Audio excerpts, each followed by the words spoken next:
Emma Woodhouse, handsome, clever, and rich, with a comfortable home and happy disposition, seemed to unite some of the best blessings of existence, and had lived nearly 21 years in the world with very little to distress or vex her. She was the youngest of the two daughters of a most affectionate, indulgent father, and had, in consequence of her sister's marriage, been mistress of his house from a very early period. Her mother had died too long ago for her to have more than an indistinct remembrance of her caresses, and her place had been supplied by an excellent woman as governess, who had fallen little short of a mother in affection. 16 years had Miss Taylor been in Mr. Woodhouse's family, less as a governess than a friend, very fond of both daughters, but particularly of Emma. Between them it was more the intimacy of sisters. Even before Miss Taylor had ceased to hold the nominal office of governess, the mildness of her temper had hardly allowed her to impose any restraint, and the shadow of authority being now long passed away, they had been living together as friend and friend, very mutually attached, and Emma doing just what she liked, highly esteeming Miss Taylor's judgment, but directed chiefly by her own. The real evils, indeed, of Emma's situation were the power of having rather too much her own way, and a disposition to think a little too well of herself. These were the disadvantages which threatened alloy to her many enjoyments. The danger, however, was at present so unperceived, that they did not by any means rank as misfortunes with her. Sorrow came, a gentle sorrow, but not at all in the shape of any disagreeable consciousness. Miss Taylor married. It was Miss Taylor's loss which first brought grief. It was on the wedding day of this beloved friend that Emma first sat in mournful thought of any continuance. The wedding over, and the bride people gone, her father and herself were left to dine together, with no prospect of a third to cheer a long evening. Her father composed himself to sleep after dinner, as usual, and she had then only to sit and think of what she had lost. The event had every promise of happiness for her friend. Mr. Weston was a man of unexceptionable character, easy fortune, suitable age, and pleasant manners, and there was some satisfaction in considering with what self-denying, generous friendship she had always wished and promoted the match, but it was a black morning's work for her. The want of Miss Taylor would be felt every hour of every day. She recalled her past kindness, the affection of 16 years, how she had taught and how she had played with her from 5 years old, how she had devoted all her powers to attach and amuse her in health, and how nursed her through the various illnesses of childhood. A large debt of gratitude was owing here, but the intercourse of the last 7 years, the equal footing and perfect unreserve which had soon followed Isabella's marriage, on their being left to each other, was yet a dearer, tenderer recollection. She had been a friend and companion such as few possessed, intelligent, well-informed, useful, gentle, knowing all the ways of the family, interested in all its concerns, and peculiarly interested in herself, in every pleasure, every scheme of hers, one to whom she could speak every thought as it arose, and who had such an affection for her as could never find fault. How was she to bear the change? It was true that her friend was going only half a mile from them, but Emma was aware that great must be the difference between a Mrs. Weston, only half a mile from them, and a Miss Taylor in the house, and with all her advantages, natural and domestic, she was now in great danger of suffering from intellectual solitude. She dearly loved her father, but he was no companion for her. He could not meet her in conversation, rational or playful. The evil of the actual disparity in their ages, and Mr. Woodhouse had not married early, was much increased by his constitution and habits, for having been a valetudinarian all his life, without activity of mind or body, he was a much older man in ways than in years, and though everywhere beloved for the friendliness of his heart and his amiable temper, his talents could not have recommended him at any time. Her sister, though comparatively but little removed by matrimony, being settled in London, only 16 miles off, was much beyond her daily reach, and many a long October and November evening must be struggled through at Hartfield, before Christmas brought the next visit from Isabella and her husband, and their little children, to fill the house, and give her pleasant society again. Highbury, the large and populous village, almost amounting to a town, to which Hartfield, in spite of its separate lawn, and shrubberies, and name, did really belong, afforded her no equals. The Woodhouses were first in consequence there. All looked up to them. She had many acquaintance in the place, for her father was universally civil, but not one among them who could be accepted in lieu of Miss Taylor for even half a day. It was a melancholy change, and Emma could not but sigh over it, and wish for impossible things, till her father awoke, and made it necessary to be cheerful. His spirits required support. He was a nervous man, easily depressed, fond of everybody that he was used to, and hating to part with them, hating change of every kind. Matrimony, as the origin of change, was always disagreeable, and he was by no means yet reconciled to his own daughter's marrying, nor could ever speak of her, but with compassion, though it had been entirely a match of affection, when he was now obliged to part with Miss Taylor too, and from his habits of gentle selfishness, and of being never able to suppose that other people could feel differently from himself, he was very much disposed to think Miss Taylor had done as sad a thing for herself. As for them, Anne would have been a great deal happier if she had spent all the rest of her life at Hartfield.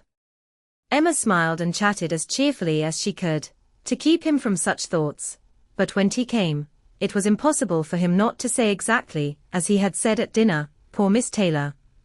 I wish she were here again. What a pity it is that Mr. Weston ever thought of her." "I cannot agree with you, Papa, you know I cannot. Mr. Weston is such a good-humoured, pleasant, excellent man, that he thoroughly deserves a good wife, and you would not have had Miss Taylor live with us forever, and bear all my odd humours, when she might have a house of her own." "A house of her own, but where is the advantage of a house of her own? This is 3 times as large. And you have never any odd humours, my dear. How often we shall be going to see them, and they coming to see us, we shall be always meeting. We must begin, we must go and pay wedding visit very soon." "My dear, how am I to get so far? Randalls is such a distance. I could not walk half so far." "No, Papa, nobody thought of your walking. We must go in the carriage, to be sure." "The carriage? But James will not like to put the horses to for such a little way, and where are the poor horses to be while we are paying our visit?" "They are to be put into Mr. Weston's stable, Papa. You know we have settled all that already. We talked it all over with Mr. Weston last night. And as for James, you may be very sure he will always like going to Randalls, because of his daughter's being housemaid there. I only doubt whether he will ever take us anywhere else." "That was your doing, Papa. You got Hannah that good place." "Nobody thought of Hannah till you mentioned her. James is so obliged to you." "I am very glad I did think of her. It was very lucky, for I would not have had poor James think himself slighted upon any account, and I am sure she will make a very good servant. She is a civil, pretty-spoken girl. I have a great opinion of her. Whenever I see her, she always curtsies and asks me how I do, in a very pretty manner, and when you have had her here to do needlework, I observe she always turns the lock of the door the right way, and never bangs it. I am sure she will be an excellent servant, and it will be a great comfort to poor Miss Taylor to have somebody about her that she is used to see. Whenever James goes over to see his daughter, you know, she will be hearing of us. He will be able to tell her how we all are." Emma spared no exertions to maintain this happier flow of ideas, and hoped, by the help of backgammon, to get her father tolerably through the evening, and be attacked by no regrets but her own. The backgammon table was placed, but a visitor immediately afterwards walked in and made it unnecessary. Mr. Knightley, a sensible man about 7 or 38, was not only a very old and intimate friend of the family, but particularly connected with it, as the elder brother of Isabella's husband. He lived about a mile from Highbury, was a frequent visitor, and always welcome, and at this time more welcome than usual, as coming directly from their mutual connections in London. He had returned to a late dinner, after some days' absence, and now walked up to Hartfield to say that all were well in Brunswick Square. It was a happy circumstance, and animated Mr. Woodhouse for some time. Mr. Knightley had a cheerful manner, which always did him good, and his many inquiries after poor Isabella and her children were answered most satisfactorily. When this was over, Mr. Woodhouse gratefully observed, "It is very kind of you, Mr. Knightley, to come out at this late hour to call upon us. I am afraid you must have had a shocking walk." "Not at all, sir. It is a beautiful moonlight night, and so mild that I must draw back from your great fire. But you must have found it very damp and dirty. I wish you may not catch cold." "Dirty, sir? Look at my shoes. Not a speck on them." "Well, that is quite surprising, for we have had a vast deal of rain here. It rained dreadfully hard for half an hour while we were at breakfast. I wanted them to put off the wedding. By the by, I have not wished you joy. Being pretty well aware of what sort of joy you must both be feeling, I have been in no hurry with my congratulations, but I hope it all went off tolerably well. How did you all behave? Who cried most?" "Ah, poor Miss Taylor. 'Tis a sad business. Poor Mr. and Miss Woodhouse, if you please, but I cannot possibly say poor Miss Taylor. I have a great regard for you and Emma, but when it comes to the question of dependence or independence, at any rate, it must be better to have only one to please than two. Especially when one of those two is such a fanciful, troublesome creature," said Emma playfully.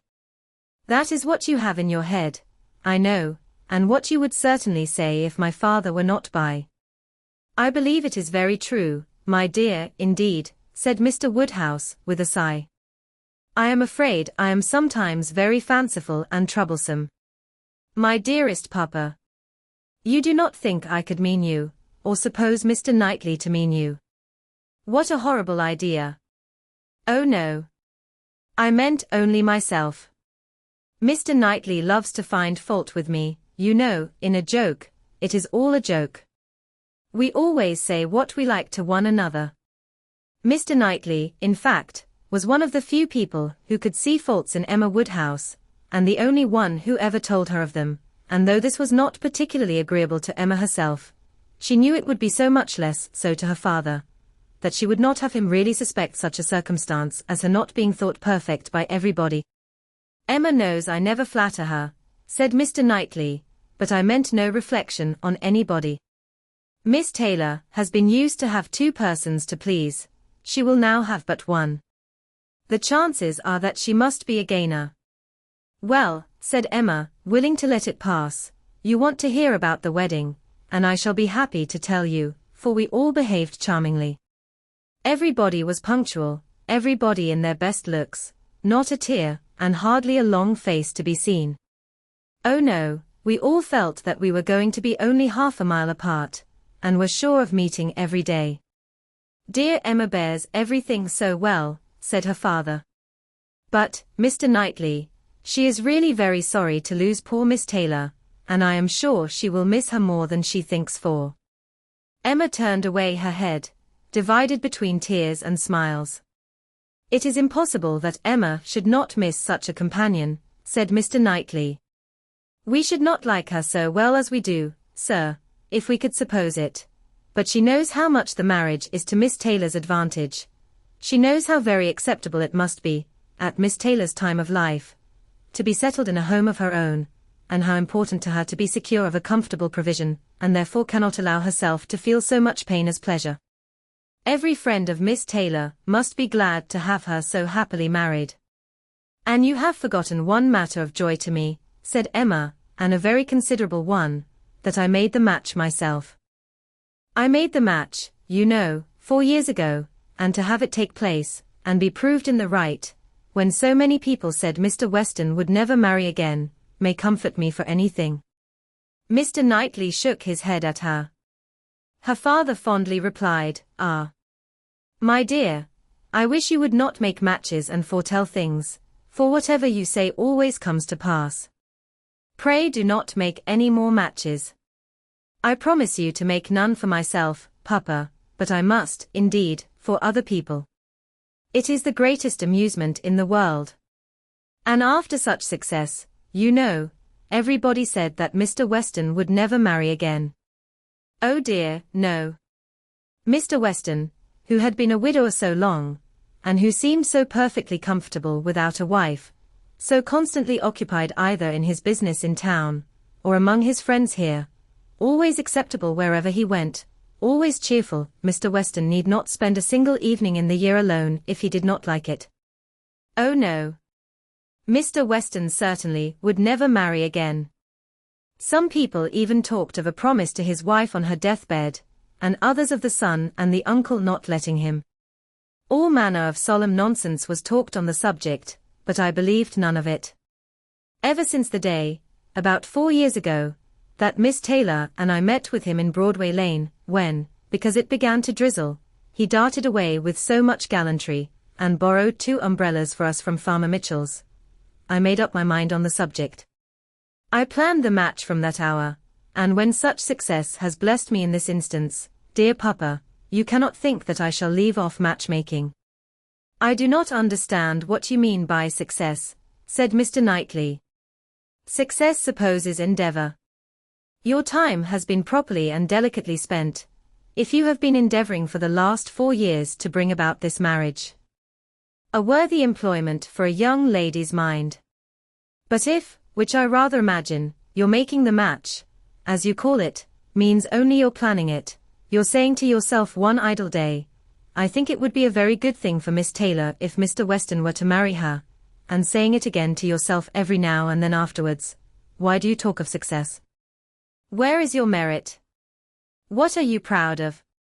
You made a lucky guess, and that is all that can be said. And have you never known the pleasure and triumph of a lucky guess? I pity you. I thought you cleverer, for, depend upon it, a lucky guess is never merely luck. There is always some talent in it. And as to my poor word success, which you quarrel with, I do not know that I am so entirely without any claim to it. You have drawn 2 pretty pictures, but I think there may be a third, a something between the do-nothing and the do-all. If I had not promoted Mr. Weston's visits here, and given many little encouragements, and smoothed many little matters, it might not have come to anything after all. I think you must know Hartfield enough to comprehend that. A straightforward, open-hearted man like Weston, and a rational, unaffected woman like Miss Taylor, may be safely left to manage their own concerns. You are more likely to have done harm to yourself, than good to them, by interference. Emma never thinks of herself, if she can do good to others, rejoined Mr. Woodhouse, understanding but in part. But, my dear, pray do not make any more matches. They are silly things, and break up one's family circle grievously. Only one more, Papa, only for Mr. Elton. Poor Mr. Elton. You like Mr. Elton, Papa. I must look about for a wife for him. There is nobody in Highbury who deserves him, and he has been here a whole year, and has fitted up his house so comfortably, that it would be a shame to have him single any longer, and I thought when he was joining their hands today, he looked so very much as if he would like to have the same kind office done for him. I think very well of Mr. Elton, and this is the only way I have of doing him a service. Mr. Elton is a very pretty young man, to be sure, and a very good young man, and I have a great regard for him. But if you want to show him any attention, my dear, ask him to come and dine with us some day. That will be a much better thing. I dare say Mr. Knightley will be so kind as to meet him. With a great deal of pleasure, sir, at any time, said Mr. Knightley, laughing, and I agree with you entirely, that it will be a much better thing. Invite him to dinner, Emma, and help him to the best of the fish and the chicken, but leave him to choose his own wife. Depend upon it, a man of 6 or 7 and 20 can take care of himself. Chapter 2. Mr. Weston was a native of Highbury, and born of a respectable family, which for the last 2 or 3 generations had been rising into gentility and property. He had received a good education, but on succeeding early in life to a small independence, had become indisposed for any of the more homely pursuits in which his brothers were engaged, and had satisfied an active, cheerful mind and social temper by entering into the militia of his county, then embodied Captain Weston was a general favourite, and when the chances of his military life had introduced him to Miss Churchill, of a great Yorkshire family, and Miss Churchill fell in love with him, nobody was surprised, except her brother and his wife, who had never seen him, and who were full of pride and importance, which the connection would offend. Miss Churchill, however, being of age, and with the full command of her fortune, though her fortune bore no proportion to the family estate, was not to be dissuaded from the marriage, and it took place, to the infinite mortification of Mr. and Mrs. Churchill, who threw her off with due decorum. It was an unsuitable connection, and did not produce much happiness. Mrs. Weston ought to have found more in it, for she had a husband whose warm heart and sweet temper made him think everything due to her in return for the great goodness of being in love with him, but though she had one sort of spirit, she had not the best. She had resolution enough to pursue her own will in spite of her brother, but not enough to refrain from unreasonable regrets at that brother's unreasonable anger, nor from missing the luxuries of her former home. They lived beyond their income, but still it was nothing in comparison of Enscombe. She did not cease to love her husband, but she wanted at once to be the wife of Captain Weston and Miss Churchill of Enscombe. Captain Weston, who had been considered, especially by the Churchills, as making such an amazing match, was proved to have much the worst of the bargain, for when his wife died, after a 3 years' marriage, he was rather a poorer man than at first, and with a child to maintain. From the expense of the child, however, he was soon relieved. The boy had, with the additional softening claim of a lingering illness of his mother's, been the means of a sort of reconciliation, and Mr. and Mrs. Churchill, having no children of their own, nor any other young creature of equal kindred to care for, offered to take the whole charge of the little Frank soon after her decease. Some scruples and some reluctance the widower father may be supposed to have felt, but as they were overcome by other considerations, the child was given up to the care and the wealth of the Churchills, and he had only his own comfort to seek, and his own situation to improve as he could. A complete change of life became desirable. He quitted the militia and engaged in trade, having brothers already established in a good way in London, which afforded him a favourable opening. It was a concern which brought just employment enough. He had still a small house in Highbury, where most of his leisure days were spent, and between useful occupation and the pleasures of society, the next 18 or 20 years of his life passed cheerfully away. He had, by that time, realized an easy competence, enough to secure the purchase of a little estate adjoining Highbury, which he had always longed for, enough to marry a woman as portionless even as Miss Taylor, and to live according to the wishes of his own friendly and social disposition. It was now some time since Miss Taylor had begun to influence his schemes, but as it was not the tyrannic influence of youth on youth, it had not shaken his determination of never settling till he could purchase Randalls, and the sale of Randalls was long looked forward to, but he had gone steadily on, with these objects in view, till they were accomplished. He had made his fortune, bought his house, and obtained his wife, and was beginning a new period of existence, with every probability of greater happiness than in any yet passed through. He had never been an unhappy man, his own temper had secured him from that, even in his first marriage, but his second must show him how delightful a well-judging and truly amiable woman could be, and must give him the pleasantest proof of its being a great deal better to choose than to be chosen, to excite gratitude than to feel it. He had only himself to please in his choice, his fortune was his own, for as to Frank, it was more than being tacitly brought up as his uncle's heir, it had become so avowed an adoption, as to have him assume the name of Churchill on coming of age. It was most unlikely, therefore, that he should ever want his father's assistance. His father had no apprehension of it.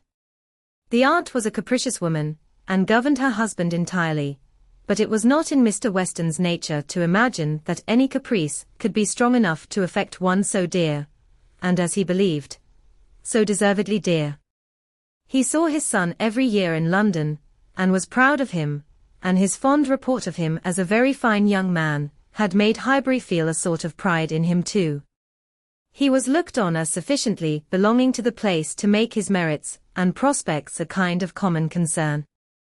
Mr. Frank Churchill was one of the boasts of Highbury, and a lively curiosity to see him prevailed, though the compliment was so little returned that he had never been there in his life. His coming to visit his father had been often talked of but never achieved. Now, upon his father's marriage, it was very generally proposed, as a most proper attention, that the visit should take place. There was not a dissentient voice on the subject, either when Mrs. Perry drank tea with Mrs. and Miss Bates, or when Mrs. and Miss Bates returned the visit. Now was the time for Mr. Frank Churchill to come among them, and the hope strengthened when it was understood that he had written to his new mother on the occasion. For a few days, every morning visit in Highbury included some mention of the handsome letter Mrs. Weston had received. I suppose you have heard of the handsome letter Mr. Frank Churchill has written to Mrs. Weston. I understand it was a very handsome letter, indeed. Mr. Woodhouse told me of it. Mr. Woodhouse saw the letter, and he says he never saw such a handsome letter in his life. It was, indeed, a highly prized letter. Mrs. Weston had, of course, formed a very favorable idea of the young man, and such a pleasing attention was an irresistible proof of his great good sense, and a most welcome addition to every source and every expression of congratulation which her marriage had already secured. She felt herself a most fortunate woman, and she had lived long enough to know how fortunate she might well be thought, where the only regret was for a partial separation from friends whose friendship for her had never cooled, and who could ill bear to part with her. She knew that at times she must be missed, and could not think, without pain, of Emma's losing a single pleasure, or suffering an hour's ennui, from the want of her companionableness. But dear Emma was of no feeble character. She was more equal to her situation than most girls would have been, and had sense and energy and spirits that might be hoped would bear her well and happily through its little difficulties and privations. And then there was such comfort in the very easy distance of Randalls from Hartfield, so convenient for even solitary female walking, and in Mr. Weston's disposition and circumstances, which would make the approaching season no hindrance to their spending half the evenings in the week together. Her situation was altogether the subject of hours of gratitude to Mrs. Weston, and of moments only of regret, and her satisfaction, her more than satisfaction, her cheerful enjoyment, was so just and so apparent, that Emma, well as she knew her father, was sometimes taken by surprise at his being still able to pity poor Miss Taylor, when they left her at Randalls in the centre of every domestic comfort, or saw her go away in the evening attended by her pleasant husband to a carriage of her own. But never did she go without Mr. Woodhouse's giving a gentle sigh, and saying, "Ah, poor Miss Taylor. She would be very glad to stay." There was no recovering Miss Taylor, nor much likelihood of ceasing to pity her, but a few weeks brought some alleviation to Mr. Woodhouse. The compliments of his neighbours were over, he was no longer teased by being wished joy of so sorrowful an event, and the wedding cake, which had been a great distress to him, was all eat up.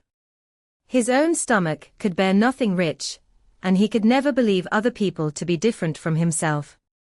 What was unwholesome to him he regarded as unfit for any body, and he had, therefore, earnestly tried to dissuade them from having any wedding cake at all, and when that proved vain, as earnestly tried to prevent anybody's eating it. He had been at the pains of consulting Mr. Perry, the apothecary, on the subject. Mr. Perry was an intelligent, gentlemanlike man, whose frequent visits were one of the comforts of Mr. Woodhouse's life, and upon being applied to, he could not but acknowledge, though it seemed rather against the bias of inclination, that wedding cake might certainly disagree with many, perhaps with most people, unless taken moderately. With such an opinion, in confirmation of his own, Mr. Woodhouse hoped to influence every visitor of the newly married pair, but still the cake was eaten, and there was no rest for his benevolent nerves till it was all gone. There was a strange rumour in Highbury of all the little Perrys being seen with a slice of Mrs. Weston's wedding cake in their hands, but Mr. Woodhouse would never believe it. Chapter 3. Mr. Woodhouse was fond of society in his own way. He liked very much to have his friends come and see him, and from various united causes, from his long residence at Hartfield, and his good nature, from his fortune, his house, and his daughter, he could command the visits of his own little circle in a great measure, as he liked. He had not much intercourse with any families beyond that circle, his horror of late hours, and large dinner parties, made him unfit for any acquaintance, but such as would visit him on his own terms.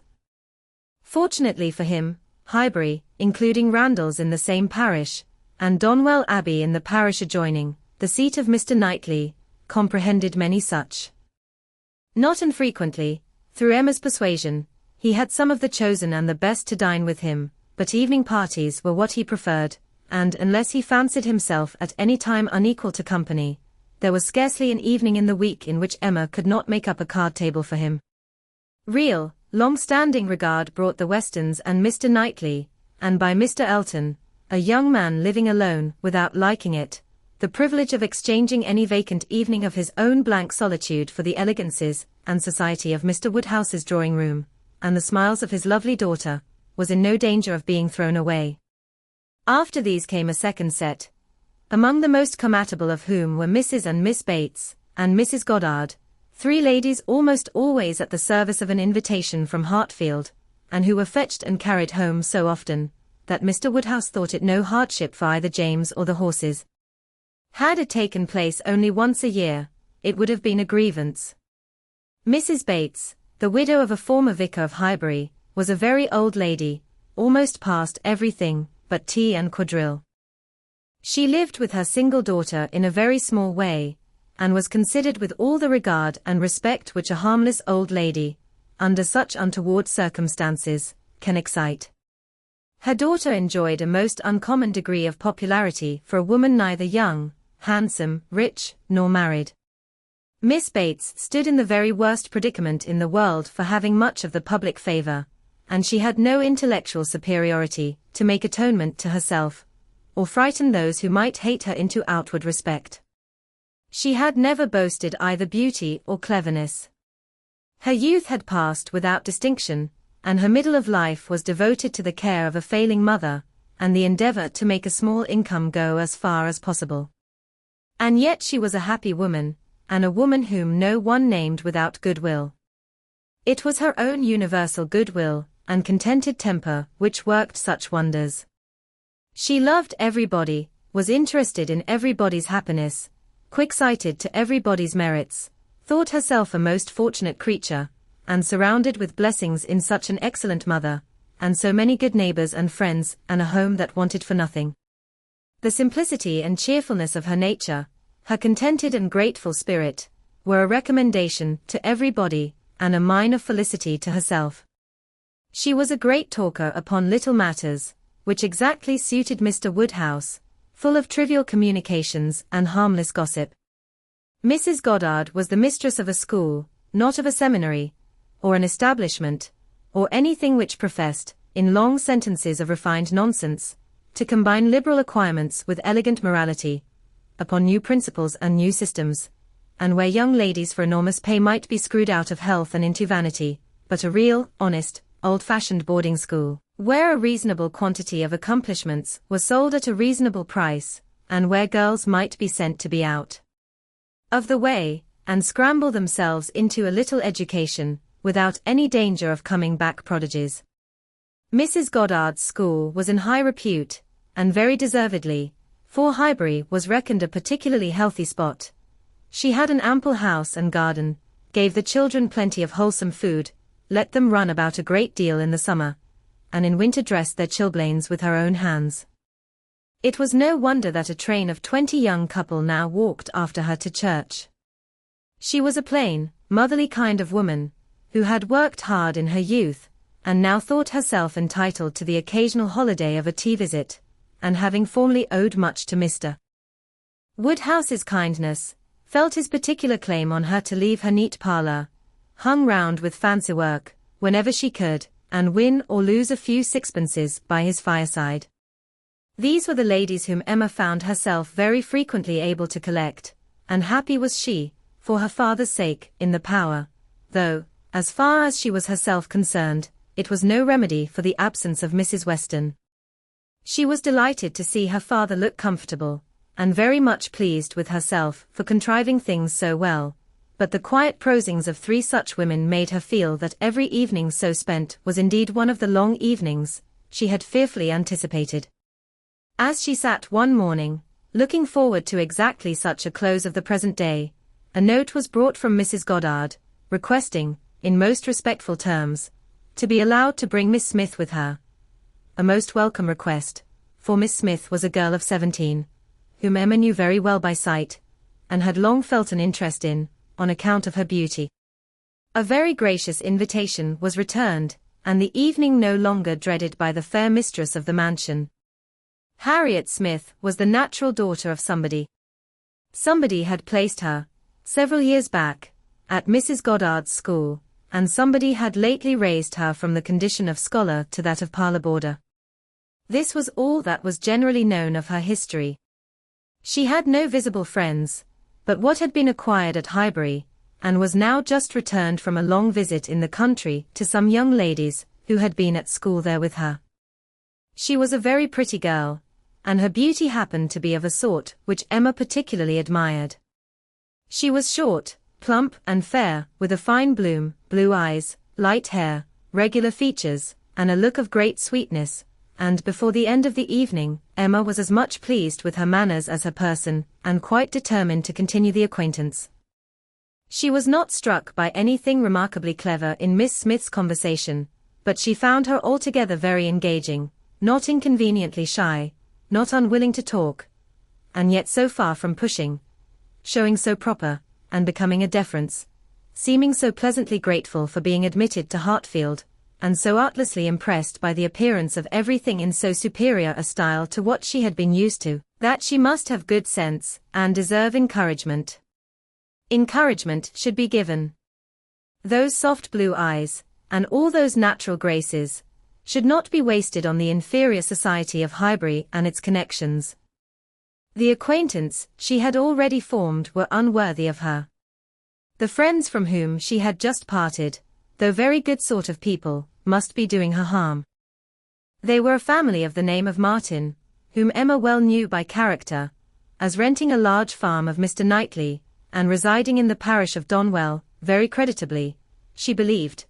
She knew Mr. Knightley thought highly of them, but they must be coarse and unpolished, and very unfit to be the intimates of a girl who wanted only a little more knowledge and elegance to be quite perfect. She would notice her, she would improve her, she would detach her from her bad acquaintance, and introduce her into good society, she would form her opinions and her manners. It would be an interesting, and certainly a very kind undertaking, highly becoming her own situation in life, her leisure and powers. She was so busy in admiring those soft blue eyes, in talking and listening, and forming all these schemes in the in-betweens, that the evening flew away, at a very unusual rate, and the supper table, which always closed such parties, and for which she had been used to sit and watch the due time, was all set out and ready, and moved forwards to the fire, before she was aware.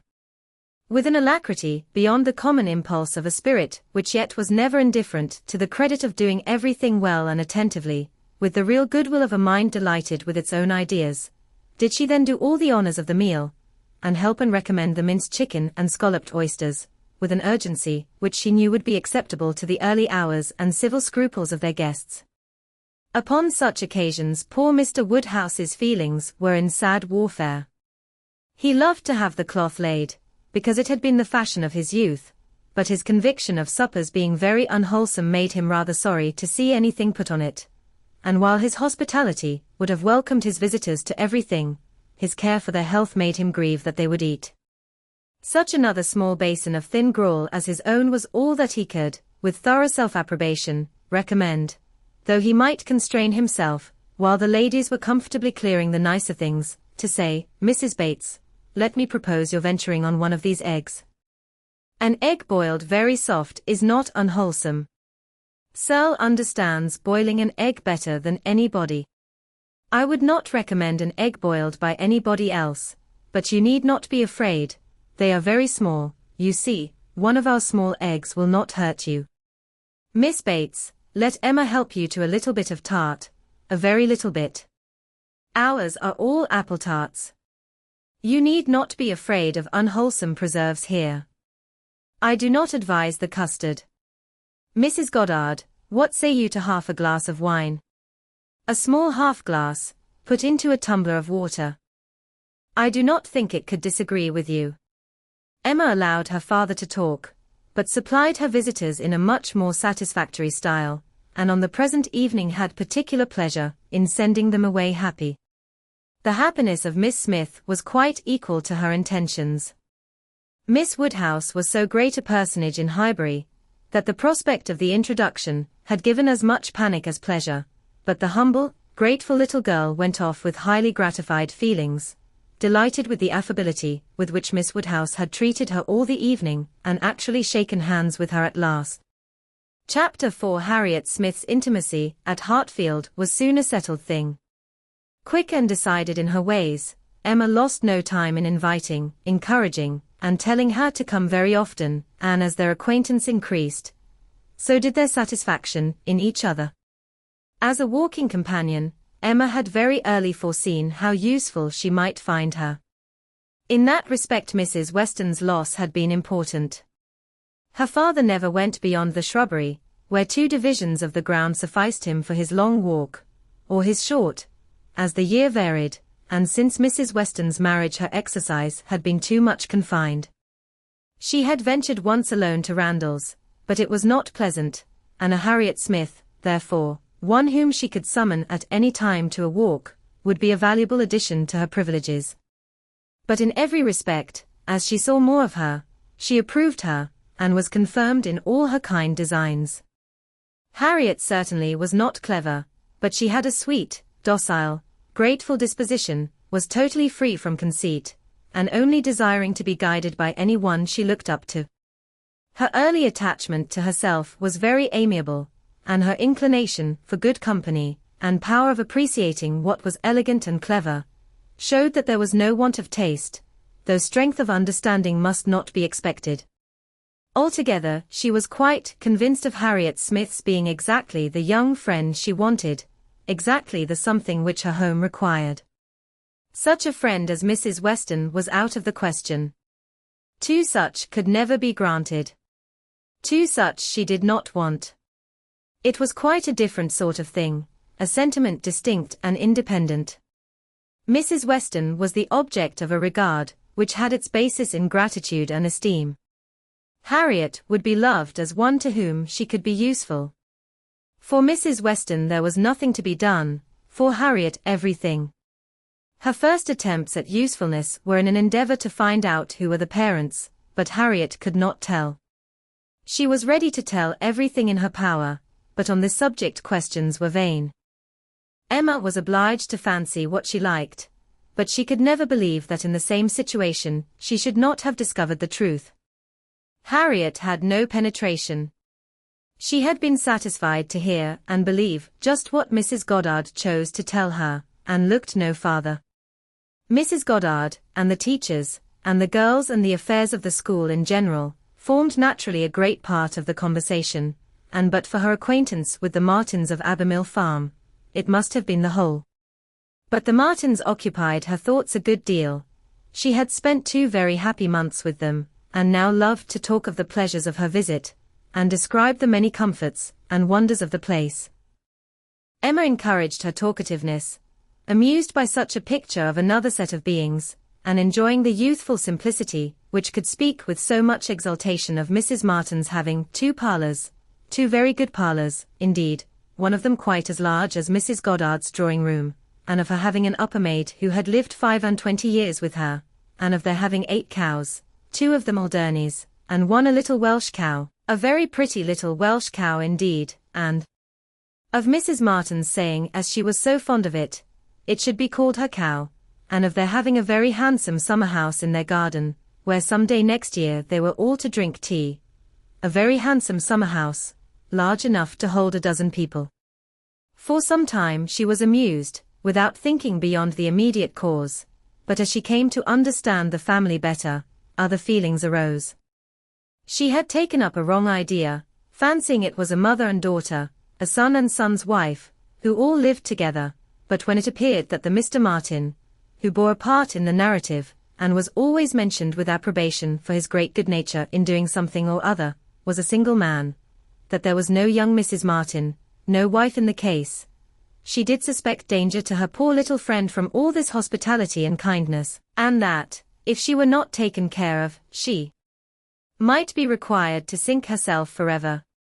With this inspiriting notion, her questions increased in number and meaning, and she particularly led Harriet to talk more of Mr. Martin, and there was evidently no dislike to it.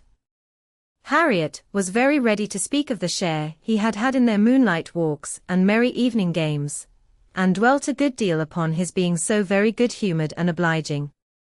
He had gone 3 miles round one day in order to bring her some walnuts, because she had said how fond she was of them, and in everything else he was so very obliging.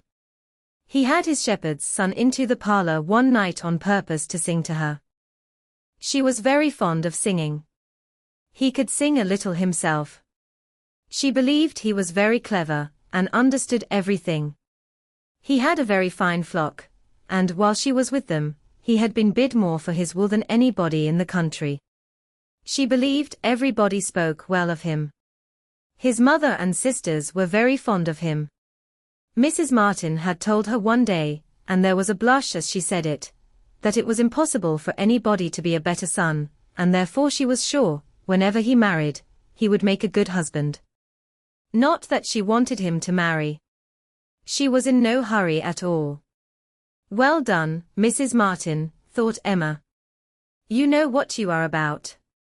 And when she had come away, Mrs. Martin was so very kind as to send Mrs. Goddard a beautiful goose, the finest goose Mrs. Goddard had ever seen.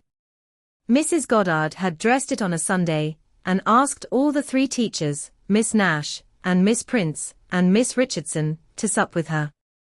Mr. Martin, I suppose, is not a man of information beyond the line of his own business. He does not read. Oh yes, that is, no, I do not know, but I believe he has read a good deal, but not what you would think anything of. He reads the agricultural reports, and some other books that lay in one of the window seats, but he reads all them to himself. But sometimes of an evening, before we went to cards, he would read something aloud out of the elegant extracts, very entertaining. And I know he has read The Vicar of Wakefield. He never read The Romance of the Forest, nor The Children of the Abbey. He had never heard of such books before I mentioned them, but he is determined to get them now as soon as ever he can. The next question was, what sort of looking man is Mr. Martin? Oh. Not handsome, not at all handsome. I thought him very plain at first, but I do not think him so plain now. One does not, you know, after a time. But did you never see him? He is in Highbury every now and then, and he is sure to ride through every week in his way to Kingston. He has passed you very often. That may be, and I may have seen him 50 times, but without having any idea of his name. A young farmer, whether on horseback or on foot, is the very last sort of person to raise my curiosity. The yeomanry are precisely the order of people with whom I feel I can have nothing to do. A degree or 2 lower, and a creditable appearance might interest me. I might hope to be useful to their families in some way or other. But a farmer can need none of my help, and is, therefore, in one sense, as much above my notice as in every other he is below it. To be sure. Oh yes. It is not likely you should ever have observed him, but he knows you very well indeed, I mean by sight. I have no doubt of his being a very respectable young man. I know, indeed, that he is so, and as such, wish him well.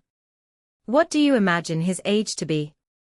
He was 24 the 8th of last June, and my birthday is the 23rd, just a fortnight, and a day's difference, which is very odd. Only 24. That is too young to settle. His mother is perfectly right not to be in a hurry. They seem very comfortable as they are, and if she were to take any pains to marry him, she would probably repent it. 6 years hence, if he could meet with a good sort of young woman in the same rank as his own, with a little money, it might be very desirable. 6 years hence. Dear Miss Woodhouse, he would be 30 years old. Well, and that is as early as most men can afford to marry, who are not born to an independence. Mr. Martin, I imagine, has his fortune entirely to make, cannot be at all beforehand with the world. Whatever money he might come into when his father died, whatever his share of the family property, it is, I dare say, all afloat, all employed in his stock, and so forth, and though, with diligence and good luck, he may be rich in time, it is next to impossible that he should have realized anything yet. To be sure, so it is. But they live very comfortably. They have no indoors man, else they do not want for anything, and Mrs. Martin talks of taking a boy another year. I wish you may not get into a scrape, Harriet, whenever he does marry, I mean, as to being acquainted with his wife, for though his sisters, from a superior education, are not to be altogether objected to, it does not follow that he might marry anybody at all fit for you to notice. The misfortune of your birth ought to make you particularly careful as to your associates. There can be no doubt of your being a gentleman's daughter, and you must support your claim to that station by everything within your own power, or there will be plenty of people who would take pleasure in degrading you. Yes, to be sure, I suppose there are. But while I visit at Hartfield, and you are so kind to me, Miss Woodhouse, I am not afraid of what anybody can do. You understand the force of influence pretty well, Harriet, but I would have you so firmly established in good society, as to be independent even of Hartfield and Miss Woodhouse. I want to see you permanently well connected, and to that end it will be advisable to have as few odd acquaintances as may be, and therefore, I say that if you should still be in this country when Mr. Martin marries, I wish you may not be drawn in by your intimacy with the sisters, to be acquainted with the wife, who will probably be some mere farmer's daughter, without education. To be sure. Yes. Not that I think Mr. Martin would ever marry anybody, but what had had some education, and been very well brought up. However, I do not mean to set up my opinion against yours, and I am sure I shall not wish for the acquaintance of his wife. I shall always have a great regard for the Miss Martins, especially Elizabeth, and should be very sorry to give them up, for they are quite as well educated as me. But if he marries a very ignorant, vulgar woman, certainly I had better not visit her, if I can help it. Emma watched her through the fluctuations of this speech, and saw no alarming symptoms of love. The young man had been the first admirer, but she trusted there was no other hold, and that there would be no serious difficulty, on Harriet's side, to oppose any friendly arrangement of her own. They met Mr. Martin the very next day, as they were walking on the Donwell Road.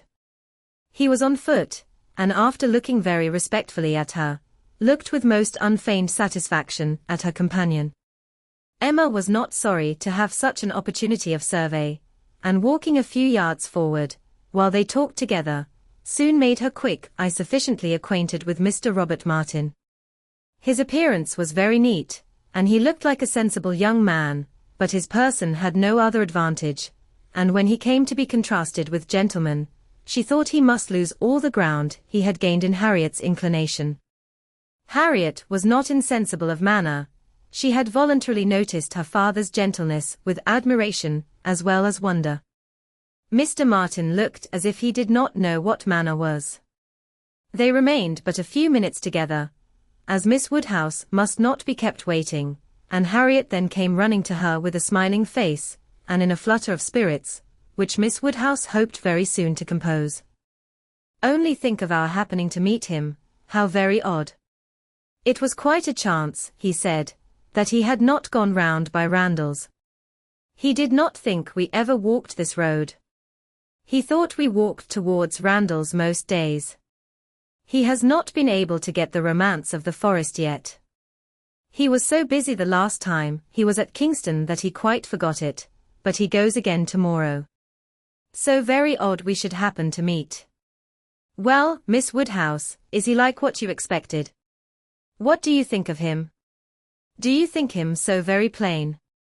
He is very plain, undoubtedly, remarkably plain, but that is nothing compared with his entire want of gentility.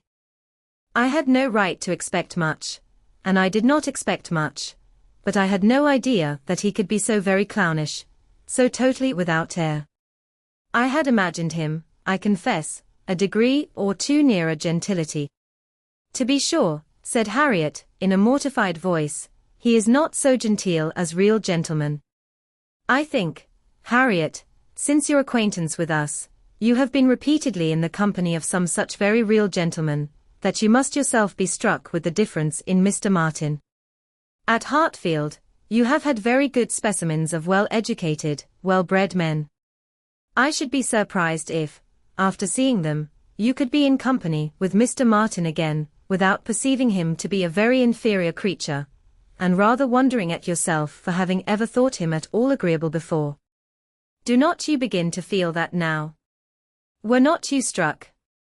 I am sure you must have been struck by his awkward look and abrupt manner, and the uncouthness of a voice, which I heard to be wholly unmodulated as I stood here. Certainly, he is not like Mr. Knightley. He has not such a fine air and way of walking as Mr. Knightley. I see the difference plain enough. But Mr. Knightley is so very fine a man. Mr. Knightley's air is so remarkably good, that it is not fair to compare Mr. Martin with him. You might not see 1 in 100 with gentlemen, so plainly written, as in Mr. Knightley. But he is not the only gentleman you have been lately used to. What say you to Mr. Weston and Mr. Elton? Compare Mr. Martin with either of them. Compare their manner of carrying themselves, of walking, of speaking, of being silent. You must see the difference. Oh yes, there is a great difference. But Mr. Weston is almost an old man. Mr. Weston must be between 40 and 50. Which makes his good manners the more valuable. The older a person grows, Harriet, the more important it is that their manners should not be bad, the more glaring and disgusting any loudness, or coarseness, or awkwardness becomes. What is passable in youth is detestable in later age. Mr. Martin is now awkward and abrupt. What will he be at Mr. Weston's time of life? There is no saying, indeed, replied Harriet rather solemnly. But there may be pretty good guessing. He will be a completely gross, vulgar farmer, totally inattentive to appearances, and thinking of nothing but profit and loss. Will he, indeed? That will be very bad. How much his business engrosses him already, is very plain from the circumstance of his forgetting to inquire for the book you recommended. He was a great deal too full of the market to think of anything else, which is just as it should be, for a thriving man. What has he to do with books? And I have no doubt that he will thrive, and be a very rich man in time, and his being illiterate and coarse need not disturb us. I wonder he did not remember the book, was all Harriet's answer, and spoken with a degree of grave displeasure which Emma thought might be safely left to itself. She, therefore, said no more for some time. Her next beginning was, in one respect, perhaps, Mr. Elton's manners are superior to Mr. Knightley's or Mr. Weston's. They have more gentleness. They might be more safely held up as a pattern.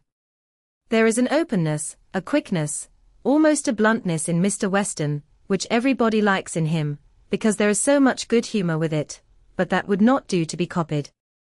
Neither would Mr. Knightley's downright, decided, commanding sort of manner, though it suits him very well, his figure, and look, and situation in life seem to allow it, but if any young man were to set about copying him, he would not be sufferable. On the contrary, I think a young man might be very safely recommended to take Mr. Elton as a model. Mr. Elton is good-humoured, cheerful, obliging, and gentle. He seems to me to be grown particularly gentle of late. I do not know whether he has any design of ingratiating himself with either of us, Harriet, by additional softness, but it strikes me that his manners are softer than they used to be. If he means anything, it must be to please you. Did not I tell you what he said of you the other day? She then repeated some warm personal praise, which she had drawn from Mr. Elton, and now did full justice to, and Harriet blushed and smiled, and said she had always thought Mr. Elton very agreeable. Mr. Elton was the very person fixed on by Emma for driving the young farmer out of Harriet's head. She thought it would be an excellent match, and only too palpably desirable, natural, and probable, for her to have much merit in planning it. She feared it was what everybody else must think of and predict.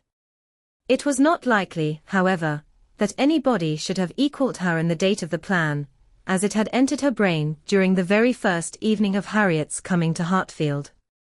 The longer she considered it, the greater was her sense of its expediency.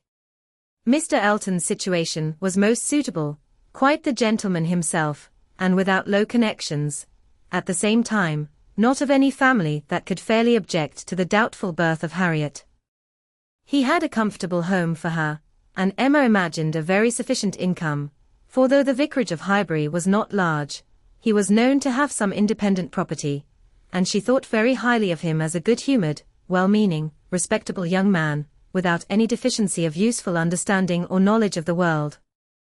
She had already satisfied herself that he thought Harriet a beautiful girl, which she trusted, with such frequent meetings at Hartfield, was foundation enough on his side, and on Harriet's there could be little doubt that the idea of being preferred by him would have all the usual weight and efficacy. And he was really a very pleasing young man, a young man whom any woman not fastidious might like.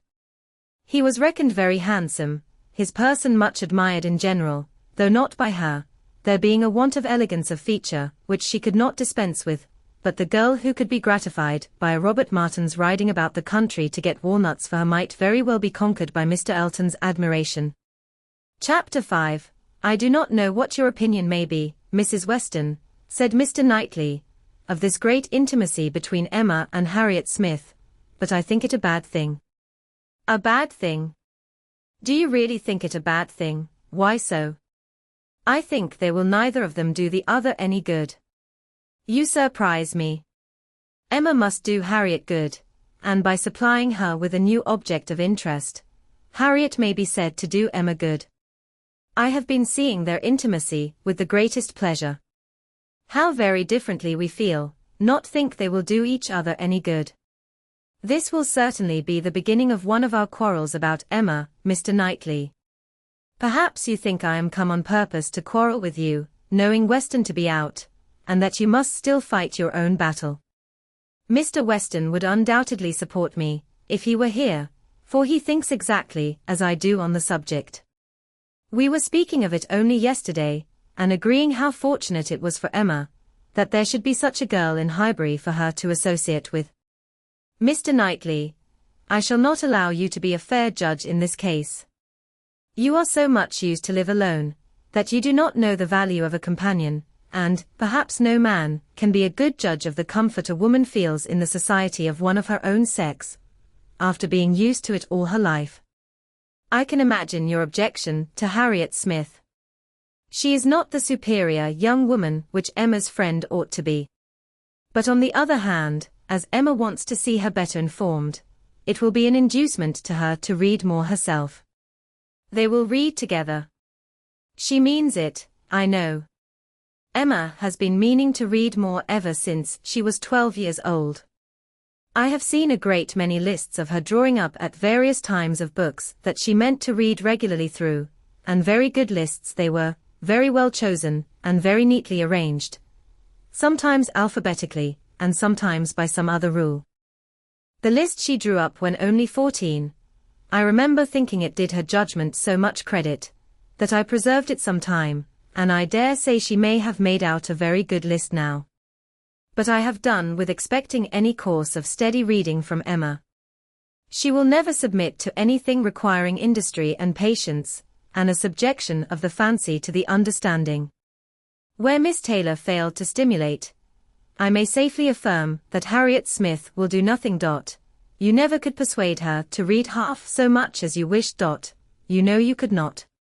I dare say, replied Mrs. Weston, smiling, that I thought so then, but since we have parted, I can never remember Emma's omitting to do anything I wished. There is hardly any desiring to refresh such a memory as that, said Mr. Knightley, feelingly, and for a moment or two he had done. But I, he soon added, who have had no such charm thrown over my senses, must still see, hear, and remember. Emma is spoiled by being the cleverest of her family. At 10 years old, She had the misfortune of being able to answer questions which puzzled her sister at 17. She was always quick and assured, Isabella slow and diffident. And ever since she was 12, Emma has been mistress of the house and of you all. In her mother she lost the only person able to cope with her. She inherits her mother's talents, and must have been under subjection to her. I should have been sorry, Mr. Knightley, to be dependent on your recommendation. Had I quitted Mr. Woodhouse's family and wanted another situation, I do not think you would have spoken a good word for me to anybody. I am sure you always thought me unfit for the office I held. Yes, said he, smiling. You are better placed here, very fit for a wife, but not at all for a governess. But you were preparing yourself to be an excellent wife all the time you were at Hartfield.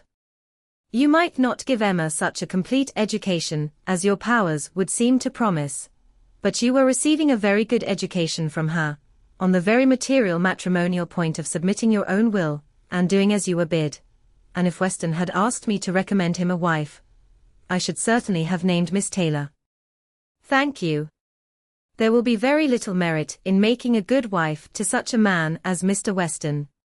Why, to own the truth, I am afraid you are rather thrown away, and that with every disposition to bear, there will be nothing to be borne. We will not despair, however. Weston may grow cross from the wantonness of comfort, or his son may plague him. I hope not that. It is not likely. No, Mr. Knightley, do not foretell vexation from that quarter. Not I, indeed. I only name possibilities. I do not pretend to Emma's genius for foretelling and guessing. I hope, with all my heart, the young man may be a Weston in merit, and a Churchill in fortune. But Harriet Smith, I have not half done about Harriet Smith.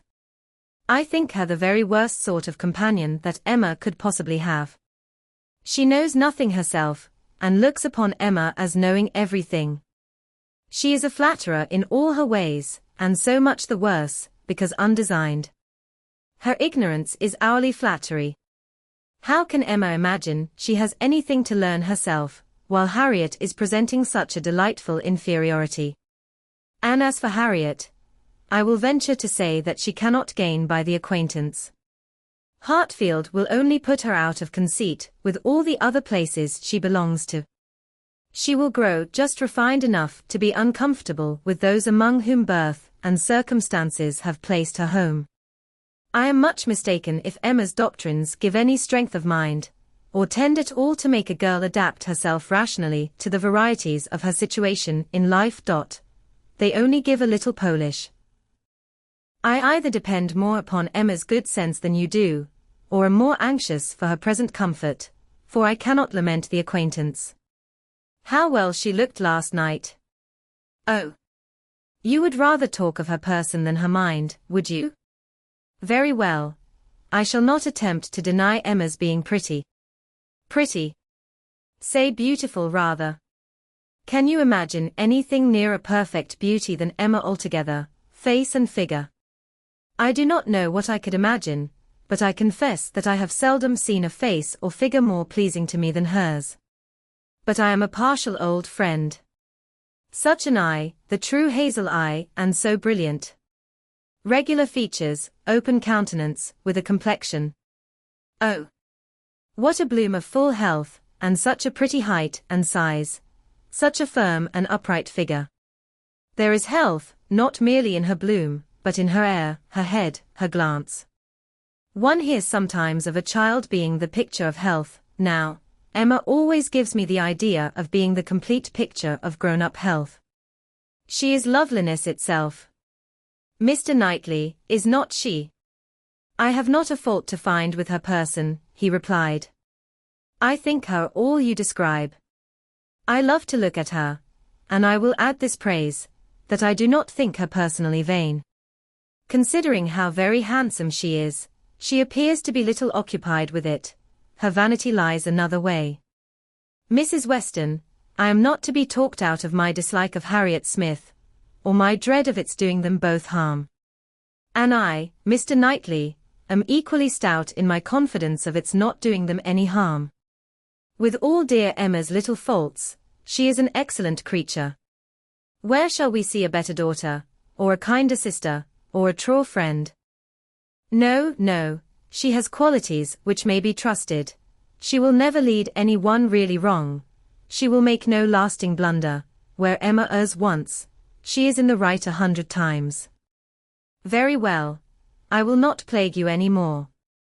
Emma shall be an angel, and I will keep my spleen to myself till Christmas brings John and Isabella.